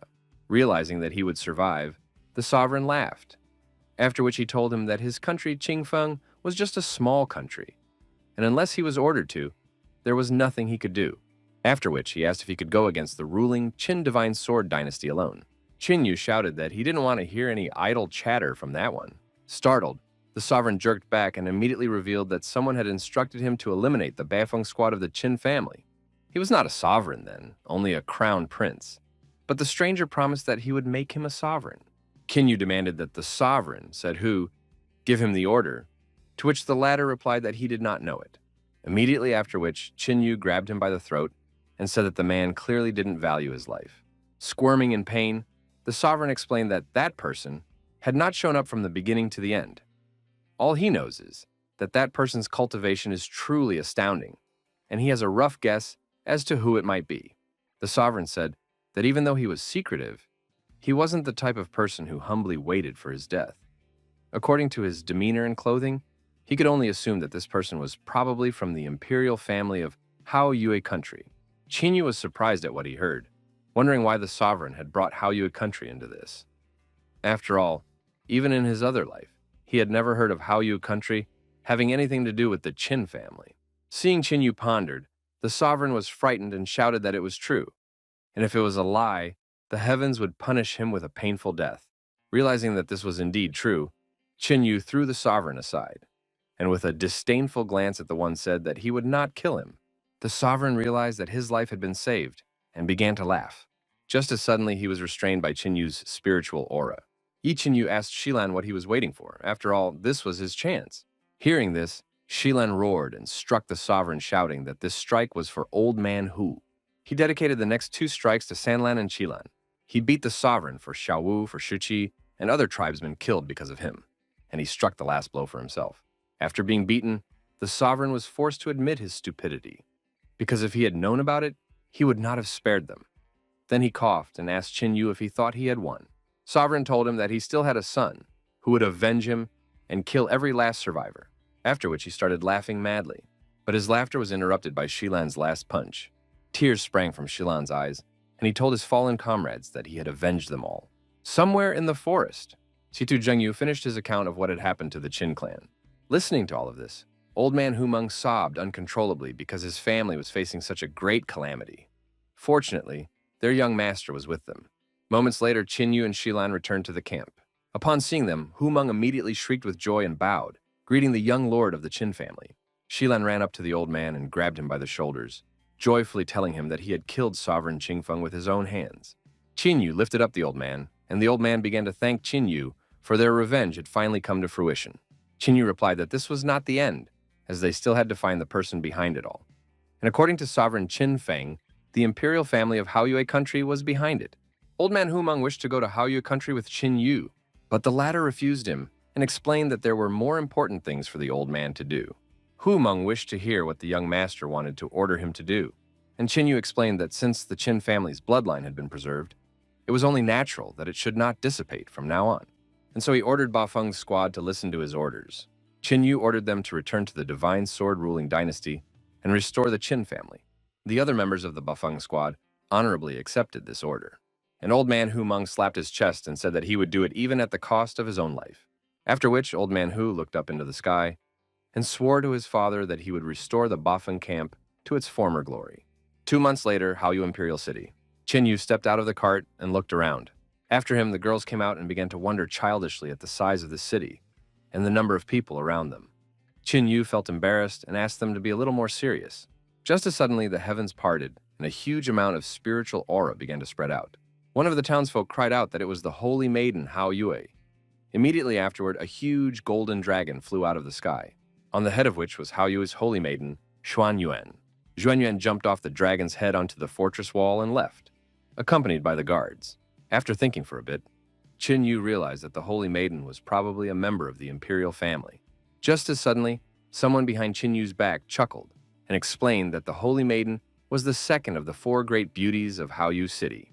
Dan Yang revealed that a lot of cultivators had warm feelings for the holy maiden, and therefore, he advised Qin Yu to give up on this idea. After looking over Qin Yu, he assumed that he probably came from a small state, and his cultivation of the destruction stage was pretty good. But the back of his back is a bit beyond that. Qin Yu asked how the man knew that he came from a small state. Dan Yang asked Qin Yu to look at the people passing by and explained that such people definitely came from a large state. In front of Dan Yang, Zitu Zhengyu jumped out and asked if the Holy Maiden in the second place. Then who was in first place? To which Dan Yang replied that he would tell them everything on the way to the city, and they both smirked as they realized that they were brothers in spirit. After which they hugged each other and shouted that time was of the essence, which made Qin Yu feel uneasy. After a while, the company reached the inn. Dan Yang ordered delicious food and wine as he always does. Shitu Zhengyu reminded Dan Yang that they had not yet introduced themselves, then gave his name, and revealed that he came from the Tianhe dynasty. Dan Yang was surprised to hear about the Zhitu family, and Shitu Zhengyu shook his head, confirming that he was indeed from this family. Dan Yang admitted that he had underestimated the guests, because even though the Tianhe dynasty is quite small, the Zhitu family is quite famous. Shitu Zhengyu decided not to linger, and asked Dan Yang to tell him about the 4 beauties of Haoyu City. And he gladly agreed. He said that there were 4 beauties in their town, and he would start with the 4th. She is the head of the Divine Refinement sect, who is known as the most talented vessel-casting cultivator. Shitu Zhengyu's eyes shone, and he recognized that she was indeed a talent. In third place is the brave woman from the Moonwolf Court. Toba Yanyan is an amazing woman. Upon hearing this, Shitu Zhengyu asked Dan Yang to tell more about her. Just as suddenly the door opened and the waiter told the guests that their food was ready. Following the waiter, a certain man entered the room. Dan Yang immediately recognized the third prince and greeted him, to which the latter replied that sooner or later Dan Yang would lose all his possessions. After all, organizing a banquet, it is worth inviting people with power and experience. Zhitu Zhengyu awkwardly chuckled and told the prince that it wasn't their fault. Dan Yang confessed that he didn't know why the third prince was looking for him, or what instructions the third prince would give him. The third prince gave Dan Yang a ring and ordered Dan Yang to send his sister a gift, which would be a mechanism at his house. As he left, he remembered the wild beast near Dan Yang's house, and so he ordered it to be sent as well.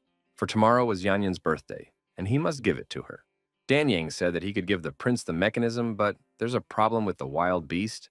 The wild beast is too strong, even though it has been in confinement for 100 years, but still no one has managed to tame it. To which the prince replied that Dan Yang just had to prepare the beast for tomorrow. Qin Yu was surprised when the prince said that the person in front of him was Dan Yang. After all, in a past life, that was the name of the man who put the entire city of Haoyu on fire. Shitu Zhengyu asked Dan Yang who this person from the imperial family was. Dan Yang revealed that he was the third prince of the Haoyu imperial family. He was very talented and had a strong cultivation. He will only turn 25 years old this year, yet he has already reached the 5th stage of the destructive realm. There's a chance that before the age of 30, the prince will be able to break through the destruction realm and reach the void realm. Furthermore, the third prince had already been to the Great Wasteland and had apparently found great fortune. In the previous year, after being only at the 4th stage of the destructive realm, he was able to defeat a strong cultivator at the 7th stage of the destructive realm, and now he would probably be able to fight even those at the 9th stage.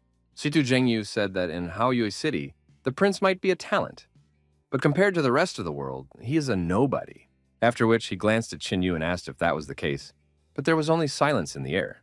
To dispel the awkwardness, Shitu Zhengyu asked Dan Yang who was the first beauty of Haoyu City, to which the man replied with a smirk that it was his sister. Out of surprise, Shitu Zhengyu spat out the drink he had recently drunk at the other person. Dan Yang angrily asked what it was, and if Shitu Zhengyu thought he was lying.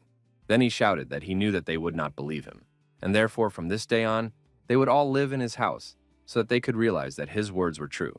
Shitu Zhengyu's eyes shone, and raising his hand, he asked how they could refuse such an offer. After a while, the company arrived at Dan Yang's manor, and he asked the guests to enter. Afterward, everyone saw a house almost falling apart.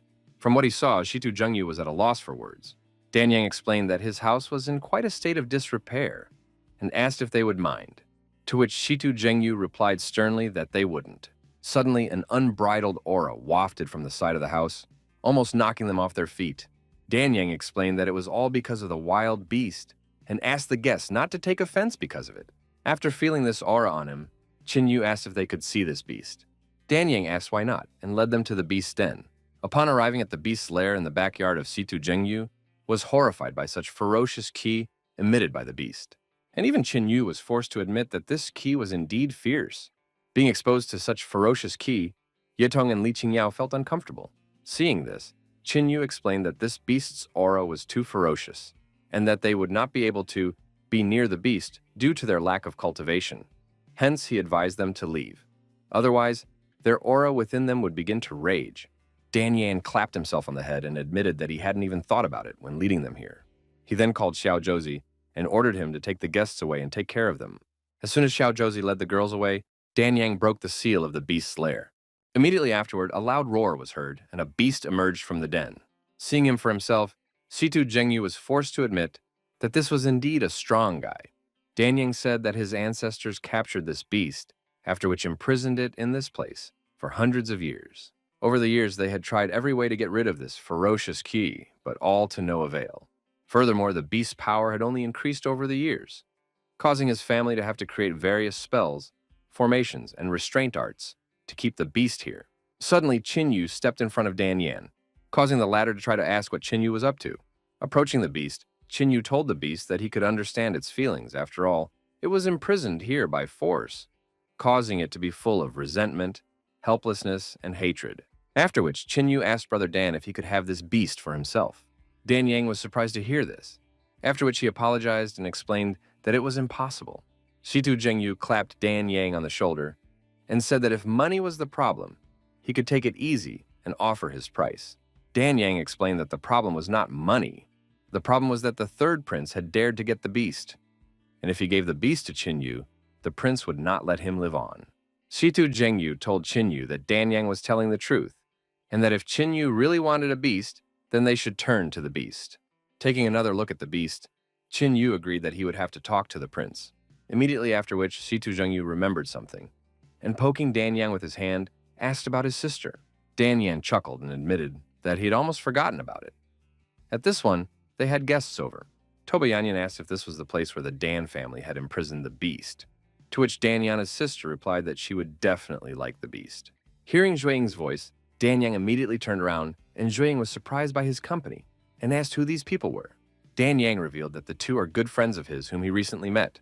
He introduced Situ Zhengyu first, and after that he introduced Qin Yu. He then introduced his younger sister, Dan Zhuiying and Toba Yanyan, whom he recently talked about, to the guests. Looking at Yanyan, Situ Zhengyu recognized that she was really not bad and raised a finger up, causing her to frown and call him promiscuous. Right after that, Situ Zhengyu showed her his pumped-up breasts and said that looks can be deceiving. Then he offered her to spend the night with him to find out if he was promiscuous or not. Unwilling to tolerate this, Toba Yanyan slapped Situ Zhengyu and ordered him to bend somewhere. She then picked him up and threatened to kill him if he continued to molest her, to which Situ Zhengyu replied that he liked such an energetic girl. Dan Yang asked Yanyan to calm down as he was sure that Situ Zhengyu was not a promiscuous person at all, then asked her the reason why she decided to pay them a visit. Dan Shuang reminded her brother that tomorrow would be Yanyan's birthday, and so she would like to give her the beast as a gift, which made Dan Yang uncomfortable with how many people wanted to claim this beast. Dan Shuang frowned and asked what his facial expressions meant, and Yanyan promised that she wouldn't insist if he didn't agree. Dan Yang sighed and explained that it wasn't about his decision, but the fact that this beast had become a tidbit. He decided not to keep it from Yanyan, and revealed that he had recently met the third prince, and the latter had asked for this beast to give to her as a birthday present. Realizing what the matter was, Toba Yanyan ordered Dan Yang not to sell the beast to the third prince, and asked at what price he would sell the beast to her. Dan Yang didn't know what to say and looked at Qin Yu. Qin Yu then went to Yanyan and asked her to give him the beast, after which she smiled and said she was happy to agree to give in. Qin Yu was surprised at how easily Toba Yanyan agreed to this, and even Situ Zhengyu and her brother were surprised by what they heard, after which she explained that she would concede the beast if Qin Yu could surpass her. Qin Yu agreed to this, and asked what he should surpass her in, to which Yanyan replied that since the beast was their target, the one who tamed it would win. Realizing that he had a good chance, Qin Yu immediately agreed with her, from which Dan Zhuiying chuckled and explained to Qin Yu that he would definitely lose after all. There were only a few people in the world capable of surpassing Yanyan in beast subjugation. Qin Yu replied that since there were a few people, he also had the ability to surpass her. Dan Shuang gave a thumbs up and admitted that she admired his confidence. But even so, Yanyan would not lose. After all, she had fully mastered her family's subjugation technique, and in terms of talent, no one could compare to her, not even in 1,000 years. Moreover, Yanyan grew up together with the beasts. Hearing this, Situ Zhengyu and Qin Yu were shocked, and Toba Yanyan said that Shuiying was telling the truth. She actually grew up with beasts since she was a little girl, and so for the sake of fairness, she offered Qin Yu to start first. But Qin Yu refused as he was curious to see how the beasts were tamed by someone who had grown up with them. Lastly, Yanyan warned Qinyu that he wouldn't stand a chance if she subdued the beast. As soon as Yanyan approached the beast, it roared, releasing its aura, from which she covered herself with her hand, and recognized that he was indeed a very fierce guy. She then took out a bottle and asked the beast not to be afraid of her, as the Kona was not going to harm him. After inhaling the elixir, the beast calmed down and laid down in front of Yanyan. Yanyan approached the beast and stroked it, and told it that she knew that it was imprisoned here, because of which its soul was filled with anger and resentment. Leaning closer to him, Yanyan promised the beast that she would save him. She told the beast that she had grown up with beasts since childhood, and so she asked if he could sense that aura from her. Happy for her friend, Dan Shuiying said that Yanyan was waiting to win, and Dan Yang awkwardly told Qinyu that probably this beast had already been tamed. Toba Yanyan turned to Qinyu and said that he had lost. Afterwards, she asked the beast if he would go with her, and she cut her finger to get a drop of blood out of it. Bringing the drop to the beast, Yanyan said that from now on, she and the beast would share the same fate. Agreeing with Yanyan, the beast opened its mouth and was about to swallow her blood. Dan Shuiying nodded and said that the result was already obvious, and Zitu Zhengyu frowned with a sigh and said that it was a failure. But Qinyu smirked and asked Yazi if he was going to spring into action, immediately after which, Yazu's spirit spurted its blood into the beast's mouth. The incident caused the beast to shudder, and the Yanyan blood it almost swallowed flew past, whereupon the beast stared in the direction of its new master. Shocked by what had happened, Yanyan asked Qinyu what he had done. Qinyu asked the beast if it was willing to follow him. The beast looked at the mighty spirit Yazu holding his voice, which caused him to bow down in fear. Qinyu told the surrounding people that apparently this beast had decided to return to him, and Dan Shuiying couldn't believe that Yanyan was able to lose in taming the beast. Seeing what had happened, Dan Yang smirked as he thought about how uncomplicated this Qinyu was. Sutu Zhengyu ran up to Qinyu and patted his shoulder and began to praise him. Toba Yanyan admitted her defeat, as she didn't even expect that she could lose using the beast subjugation technique that she was so proud of. However, she wondered what technique he used and why she didn't feel anything. Qinyu touched the bowed beast's muzzle and said, "This is an undisclosed secret." Hearing this, Dan Shuiying wondered what kind of mystery this was. And Toba Yanyan admitted her defeat in the battle for the beast. She then told Qinyu that tomorrow would be her birthday, and asked if he would do the honor of coming to see her. Qinyu said that since Miss Yanyan herself was inviting him, there was no way he could refuse. Toba Yanyan smirked and said that she was expecting them at her residence tomorrow, after which she said goodbye to Dan Yan and Dan Shuiying and left. Shitu Zhengyu chuckled and reminded her that she hadn't said goodbye to him yet, which made Yanyan blaze with anger and ordered him to bend over. From what he heard, Shitu Zhengyu awed and asked if this was love at first sight, which made Qinyu feel slightly uneasy. Dan Yang congratulated Qinyu on taming the beast and advised Qinyu to rest since it was already late, for he would have a fierce battle tomorrow. Qinyu asked what kind of fierce battle awaited him, to which Dan Yang replied that Qinyu would understand everything tomorrow. The next day, Toba Yanyan residence. Toba Yanyan shouted that this was not the way things would go, and asked why they were acting like girls, then ordered them to drink faster. Seeing this scene, Qinyu understood why Dan Yang called it a fierce battle. Yanyan noticed Qinyu and asked why he had only come now, after which she gave Qinyu a drink and offered to drink to him, and immediately started drinking the booze down to the bottom. Qinyu agreed to keep Yanyan company and drink until intoxicated. Suddenly, a third prince entered the residence and shouted that if Qinyu dared to drink, he would meet his own death. Immediately afterward, he smashed Qinyu's drinking pot and ordered the beast to be returned to him. Yanyan asked Prince Xuanyuan if he was going to make a scandal today after all. Qinyu is her guest, and today is her birthday. To which the prince replied that Qinyu had insulted him by stealing the beast he was going to present to her as a gift. Toba Yanyan explained to the prince that that beast Qinyu had gotten at the expense of his abilities, and asked the prince to leave and not interfere with her drinking if he had nothing to say to her. But Prince Xuanyuan held out a box to Yanyan, and he said it was his gift and he didn't know if she would like it. To which Yanyan replied that she wasn't interested in the gift and asked why it was still here. In order for Yanyan to accept the gift, the third prince told her that it was a soul subjugation smoker that had been kept in Father Emperor's treasury for many years. And the most important thing was that it was very important to beasts. In response, Yanyan shouted for him to get out of here right now. Suddenly, a carriage pulled up to the residence, and the holy maiden Haoyu stepped out of it. The holy maiden greeted Sister Yanyan and said that she looked even more manly now. Yanyan thanked the holy maiden for the compliment, and then she said that she didn't have time to make a gift because she came in a hurry, so she hoped Yanyan wouldn't be offended. Yanyan admitted that she was very happy already because of Sister Haoyue coming to her and she didn't need any gifts. after which she remembered her new friend and decided to introduce them. She introduced him as Qin Yu, the son of the Qin family from the Tianhe Empire. Hearing this made Xiao Yu feel uneasy, but after a moment she sighed, hiding her surprise over the Qin family member. Noticing this, Qin Yu immediately suspected that there was clearly something wrong with Zhuanyuan Haoyue. After Qin Yu, Yanyan introduced Zhengyu of the Shitu family and a member of the Buddha Heart Temple to Sister Shitu. After thinking for a bit, Haoyue assumed that the presence of a Qin family member in these places was just a coincidence. Qin Yu told the Holy Maiden that he had heard about her for a long time, and only today was the first time he had seen her, causing him to immediately realize that her fame was spreading for good reason. Hence, he asked for permission to introduce himself once more. He is Qin Yu from the ruling dynasty of the Qin Divine Sword Dynasty, and he is also one of the members of the Bafeng army. Hearing this, Haoyue was stunned. She acknowledged that Mr. Qin is indeed a talented person, but she can't continue chatting since she has some business to take care of, which made her have to leave first. Prince Zhuanyuan asked his little sister what could be more important than Yanyan's birthday, but she only looked at the prince contemptuously, putting him in a stupor as he couldn't figure out what was wrong. Yanyan asked Haoyue to take care of herself, whereupon she wished Yanyan the same and left the party. Once Haoyue left, Prince Zhuanyuan asked Qin Yu if he was really from the Qin family, and also a member of the Bafeng army. Qin Yu replied that it was true, as the prince suddenly embraced him and said that he didn't recognize his own, because until you fight, you don't know each other. He and the Bafeng army have a history together. Hearing this, Situ Zhengyu and Yetong were surprised that the prince was related to the Bafeng army, and Qin Yu asked the prince how the prince was related to the Bafeng army, to which the latter replied that it would be better if they talked about it tomorrow, since today was Yanyan's birthday.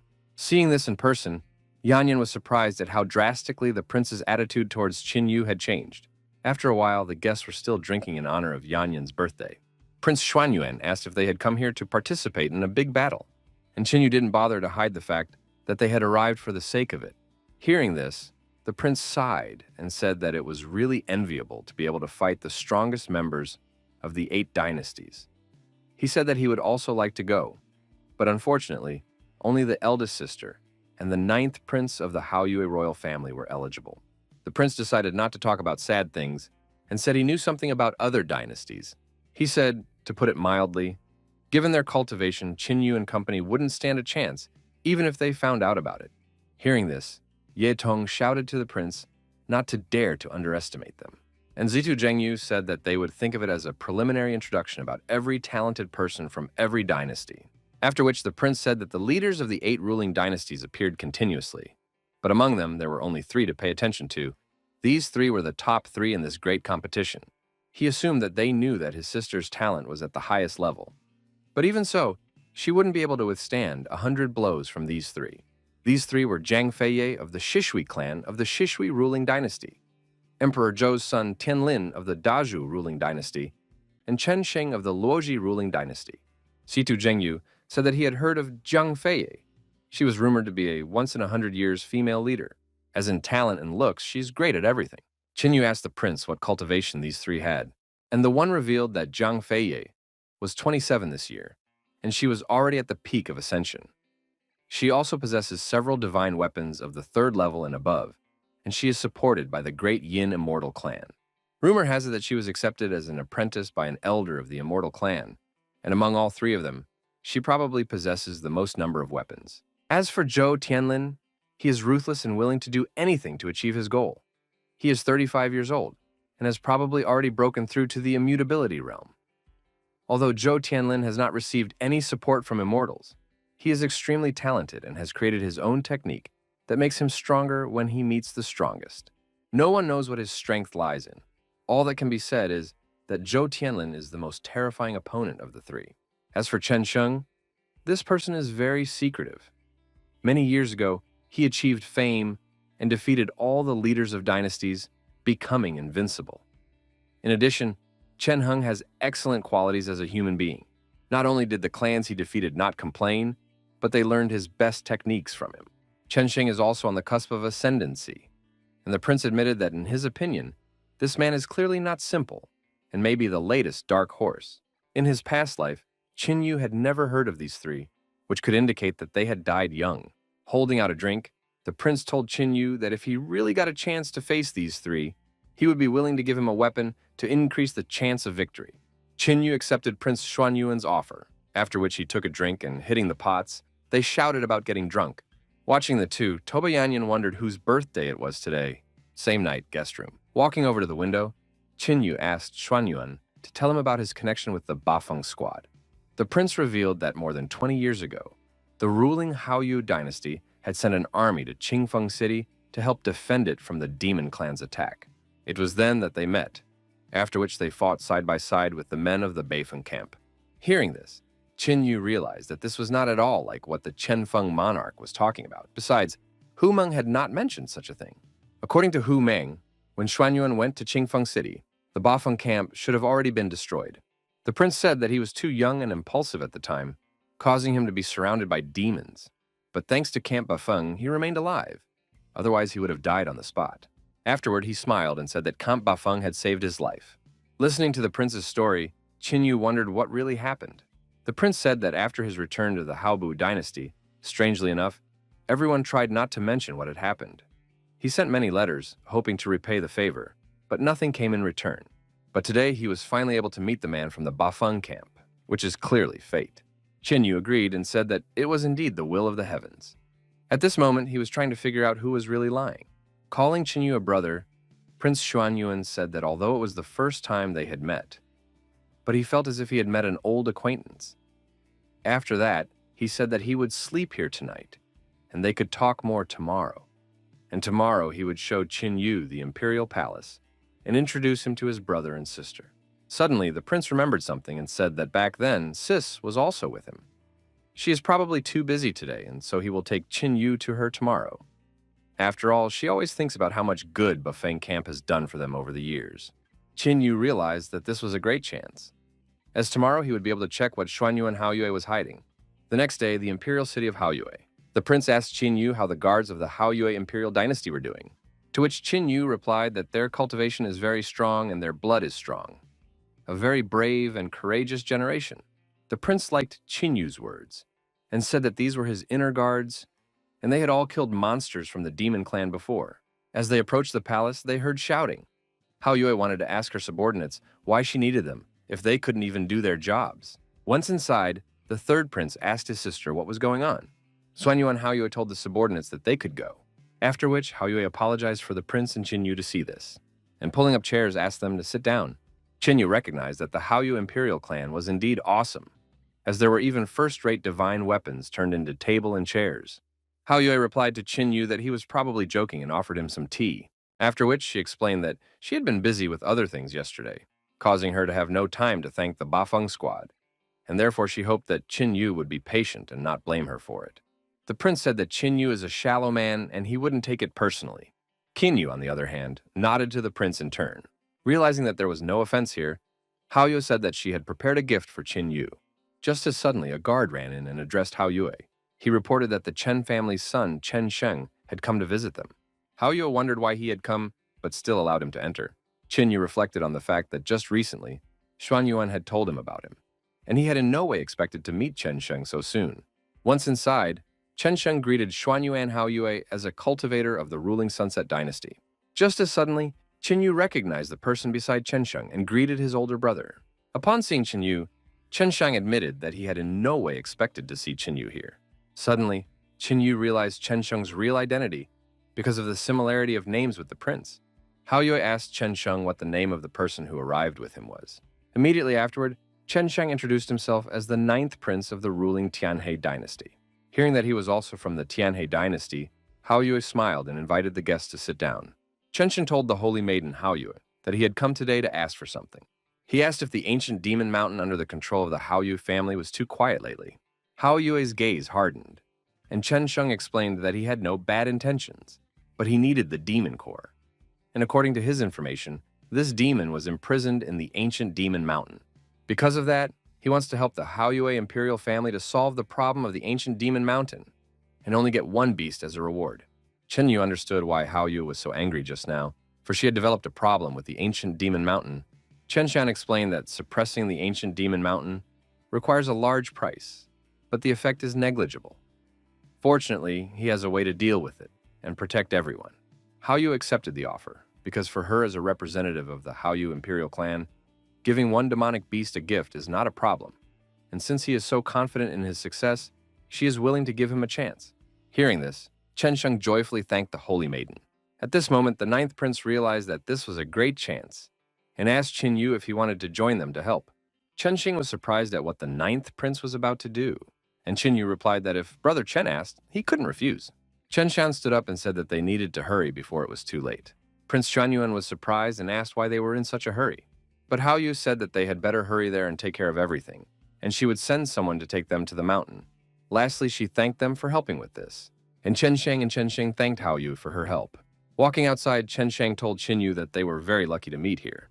Qin Yu said that he had some doubts and that he wanted to ask, to which the prince replied that he understood, and that he would explain everything when they reached the ancient demon mountain. Shitu Zhengyu chuckled and said that he would go first so as not to disturb his old friends.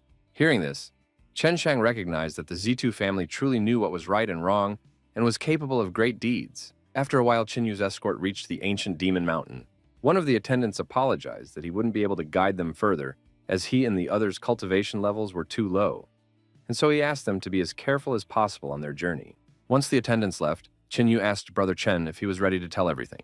Immediately after, Chen Sheng explained that Chen Sheng of the Sunset Dynasty was actually the prince of the Tianhe Dynasty. He was the 17th in seniority and the youngest of them all. Chen Sheng bowed and greeted Qin Yu, calling him brother. Chen Shan explained that the 17th prince had been sent to the Sunset Dynasty since his birth, causing only a few people to know about his identity. And through luck and cultivation, he was able to become famous in the Sunset Empire. Chen Shang then explained to Chen Sheng that Qin Yu was their brother and that he could tell him whatever he wanted. Chen Shin told Qin Yu that the technique he practiced was called the Sun Absorption Technique. It could absorb everything to help his cultivation grow. If the swallowed creature is a dragon beast, it will gain the dragon beast bloodline. If it is a demonic beast, it will gain the core of a demonic beast. And if it consumes a person, suddenly smiling. He said this is the biggest disadvantage of the Sun Absorption Technique. It cannot absorb people. Chen Shang asked how he could be so non-serious at his age, and asked him to get straight to the point. Qin Yu was forced to admit that this technique was indeed very powerful, and it was probably because of this in his previous life that he had not learned of Chen Sheng since he had died young. Chen Sheng explained that he had recently encountered a weakness in his cultivation, and therefore he needed strong demons or monsters to overcome this weakness. He had devoured many ordinary beasts before, but none of them were useful. So he decided that he would need a very powerful demonic beast to overcome his weakness. Unfortunately, it's quite difficult to find high-level and wild beasts. He was about to give up when suddenly the ninth brother said that there was a disturbance in the Haoyue clan's ancient demon mountain, which was the reason why they had come here. Qin Yu asked Brother Chung if he was responsible for all the commotion on the mountain. Seeing his brother smirk, Chen Sheng was stunned that he could do such a thing. Chen Shan asked what was the big deal if he did it or not, whereupon he said they had better go and take care of business. After walking inside the mountain, Chen Shang explained that in front of them was an ancient demon mountain core formation created by hundreds of Haoyue's strongest masters. However, for some reason, there was a problem with the formation, causing the seal to become unstable, and some of the suppressed demons began to wake up. If the formation collapses after a while, the entire demon race will wake up, and then there will be much suffering and misery. And to restore the formation, even the Haoyue clan would need a lot of effort, money, and time, and it would damage the cultivation of the Haoyue clan's competition members. And it was because of this that the best choice was to turn the case over to the three of them. Qin Yu became slightly uncomfortable, as the prince did not hide the fact that he had done this, and Chen Sheng said that the ninth prince had managed to win his heart. Chen Shan explained that the formation had not yet been destroyed enough for the sealed demons to wake up, and so he had to pour oil on the fire. After saying that, the prince threw a certain object into the core, which immediately started devouring the core. And a few moments later, a rather large chunk broke off from the core. Immediately afterward, the mountain began to tremble, and a moment later, the first demon appeared. Seeing him, Chen Sheng smirked and said that he had been searching for a demon at the peak of the realm of delusion for too long. After which, Chen Sheng released his spiritual aura and asked Chen Shan with Qin Yu to control the other demons while he fought. Immediately afterward, he pulled out 2 hammers, and saying that he would be back soon, he rushed into battle. Seeing this, Qin Yu was surprised that Chen Sheng had a level 4 immortal weapon, and Chen Sheng asked how one could not carry a few guns when traveling the world. After which he slashed the demon, leaving a huge wound on it. Qin Yu, on the other hand, took out the spear of the god of war and used the divine thunder spear technique, destroying many demons. Chen Shang was surprised at how much stronger Qin Yu had become. After all, he had only used one technique to kill all those demons. To which Qin Yu replied that these demons were too weak, and glancing towards Chen Sheng suggested that the end of the battle was nearing. Chen Sheng connected the two hammers, making the sun and moon appear in the air. Using the hammer technique of the sun, moon, and thunder, he fused the weapons together and turned into a huge giant, becoming taller than the demon before him. Scared of such a strong enemy, the demon planned to escape, but Chen Sheng was faster and destroyed him with a single blow. Qin Yu was surprised at such a terrifying hammer technique and assumed that it was at least a martial art of the highest heavenly stage. Except that there are a few drawbacks to this technique. Chen Sheng inquired about the disadvantages of this technique, to which Qin Yu replied that this hammer had to be used in combination with two hammers, and each time they were used, they would damage the wielder. Although it could be recovered in a short period of time, but if the hammer was used too often, it could leave dark scars and diseases. After telling this, Qin Yu asked Chen Shang not to worry about it as he was going to deal with the hammer method and improve it. Chen Shang smiled and said that he hoped Qin Yu. Meanwhile, Chen Sheng reached for the core of the slain demon, saying that he would surely be able to interrupt with it. Just as suddenly, a scream was heard in the sky, and it was covered with lightning. Chen Shan looked at the formation near where the demon had crawled and asked how such a thing was possible. After all, he had only broken a small part of it, and the demon shouted that they would all die here. Chen Yu realized what had happened and told Chen Shan that they had been tricked. Chen Shan was stunned at what he heard and asked what the man meant. Chen Yu explained that in the competition of the 8 great ruling dynasties, the strongest opponent is Chen Sheng. But if he dies here, after realizing what Qin Yu wanted to say, Chen Shang loudly cursed at the Haoyue imperial family, for the latter had proven to be too devious. The demon rushed towards Qin Yu, and he estimated that such suppression was equal to the level of the destruction realm, and the power of the pressure from it was not inferior to the power of the underground bloodbath he had met before. Qin Yu shouted to the princes that they should run away, when suddenly, many previously sealed demons got in their way. Chen Sheng tried to attack the monster as he suddenly saw a shadow, and in the next instant, the huge demon stepped on him. Chen Sheng was so shocked at the loss of the 17th prince that he froze as the demon flew towards him. But a moment before the impact, Qin Yu saved Chen Shan. Looking at the behemoths, Chen Sheng admitted that this was all his fault and asked Qin Yu to leave if he had a trump card up his sleeve to do so. The demon said they're all going to die here today. Immediately after which, he attacked Qin Yu with a flaming axe. But a moment before the strike, Qin Yu pulled out the spear of the god of war and used the Thunder Sky Spear to defend against the attack. The demon asked Qin Yu if this was all he was capable of, after which he ordered the rest of the demons to stay out of the fight, for he desires to know what the limit of the man before him is. Qin Yu thought that the demon in front of him was not that strong, and he was inferior to him since he had not yet reincarnated. But the problem is 4 more great demons, and on top of that, 1 floating in the air. The demon swung his axe again, but to his surprise, Qin Yu managed to block the blow. Immediately afterward, the demon broke the distance to avoid being counterattacked. The demon was surprised by the power of the man in front of him. Hence, he strengthened and attacked Qin Yu again, wanting to test how the man could dodge the next blow. Qin Yu realized that his affairs were bad and decided to put more effort into it, partially transforming into a dragon form. But a moment before it struck, the demon stopped and immediately kneeled down. Qin Yu was surprised because of what had just happened. Suddenly, the rest of the demons kneeled behind him, and the hovering demon greeted the Lord of the 4 heavenly demons. Suddenly, a portal opened behind Qin Yu, and the 4 heavenly demon lord emerged from it. Qin Yu suddenly sensed something, and immediately broke the distance with him. Although there were no fluctuations in strength coming from the 4 heavenly demon lord, but the pressure coming from him was much stronger than the great demons around. Besides, a bloodsucker bat isn't even close to him. As soon as the overlord took a step, Chen Shan was forced to take a knee due to the pressure. As he approached Qin Yu, the overlord raised his hand at him, and unexpectedly, the overlord placed his hand on Qin Yu's shoulder. Afterward, he smirked and said that he had finally found it. Hearing this, Chen Shang was shocked at how the overlord behaved, and the great demons froze in incomprehension. Only the hovering demon wanted to ask the lord what was going on. Just as suddenly, the man laughed and asked Qin Yu to come along with him. Qin Yu was surprised that the 4 heavenly demon lord knew him, and furthermore, judging from his attitude, he was trying to make a friendship. Qin Yu wanted to understand what was even going on right now. Just as suddenly, he remembered Zhao Xuan. and assumed that it was all her doing. After realizing what was involved, Qin Yu agreed to go along with the Overlord. But before he did, he said he wanted to take one person with him. Overlord turned around and said he was fine with that, as suddenly the hovering demon flew towards the Overlord and asked for him to stop. The demon shouted that this man had killed his favorite child, and therefore he must be killed. Hearing this, the Lord of the four heavenly demons waved his hand, which created a huge rift in the sky, and in the next instant, the hovering demon's body landed not far from them, but without its head. Seeing this scene, Qin Yu realized that the Overlord was much stronger than he had imagined, after which he, along with Chen Shan, followed the Overlord to the cliff. Raising his hand, the Lord opened the portal, then told Qin Yu that the Empress was waiting for them, after which the Lord turned to Chen Shan and ordered the latter to wait here. Immediately after which, he and Qin Yu disappeared together after entering the portal. Pondering Qin Yu's connection with the Demon Empress, Chen Shan wondered if Qin Yu was a member of the Demon Clan.